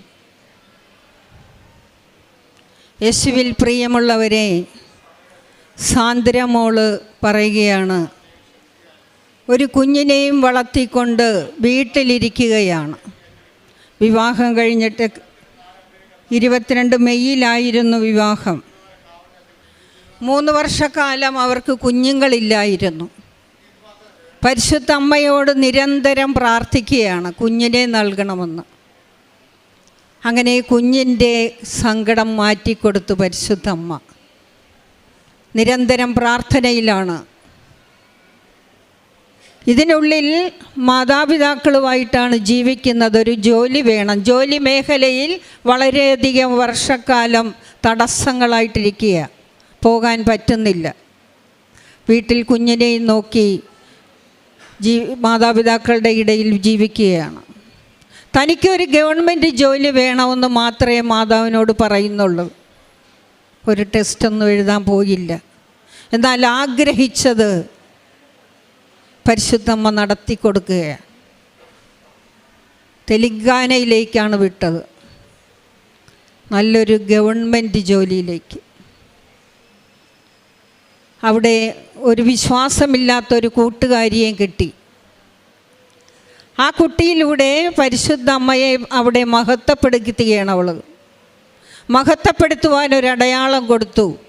ആ ജോലി മേഖലയിലെല്ലാം ടെസ്റ്റിനെല്ലാം പോകുമ്പോൾ ഇവർ ഉടമ്പടി തൈലമെടുത്ത് കുരിശ് വരയ്ക്കുകയും ഉടമ്പടി നേർച്ച വസ്തുക്കളായ കാശുരൂപം കയ്യിൽ പിടിച്ചുകൊണ്ട് ഓഫീസിലെല്ലാം പോകും. ഓഫീസിൽ ചെന്നിട്ട് അവിടെ ഉപ്പ് വിതറി വിശ്വാസ പ്രമാണവും പ്രതിഷ്ഠീകരണ പ്രാർത്ഥനവും ബൈഹാട്ടാക്കിക്കൊണ്ട് അത് പ്രാർത്ഥിക്കുക. അങ്ങനെ പ്രാർത്ഥിച്ച് ആ ടെസ്റ്റിലെല്ലാം ആ മോള് പറഞ്ഞ് സങ്കടപ്പെട്ടത്, ഞാൻ അടുക്കളയിൽ കഴിഞ്ഞിരുന്ന ഞാൻ ഇത്രയും വലിയ ഒരു ഉദ്യോഗസ്ഥരുടെ മുന്നിൽ നിൽക്കാൻ എന്നെ പരിശുദ്ധമ്മ ഉയർത്തിയെന്ന്. അതാണ് ആ മോൾക്ക് സഹിക്കാൻ പറ്റാത്ത സങ്കടമാണ്. അമ്മ കൊടുത്ത കൃപയ്ക്ക് വേണ്ടിയിട്ട് ആ കൃപ കിട്ടിയപ്പോഴാണ് ആ മോൾക്ക് സങ്കടമായത്. ആ മോള് അങ്ങനെ അതിൽ വിജയകരമായി. ഈ മോളുടെ കൂട്ടത്തിലിരിക്കുന്ന കുട്ടിയെ വിശ്വാസത്തിലേക്ക് കൊണ്ടുവരാൻ അമ്മ ഒരു വഴിയൊടുക്കി കൊടുത്തു. ഈ ജോലി മേഖലയിലിടയിൽ അവരുടെ കാലിന് 2നും നീരാക്കി കൊടുത്തു. കാല് മന്ത് പോലെ ഇരിക്കുകയാണെന്ന്. അവർക്ക് എണീറ്റിരുന്ന് ജോലി ചെയ്യാനുള്ള പറ്റുന്നില്ല.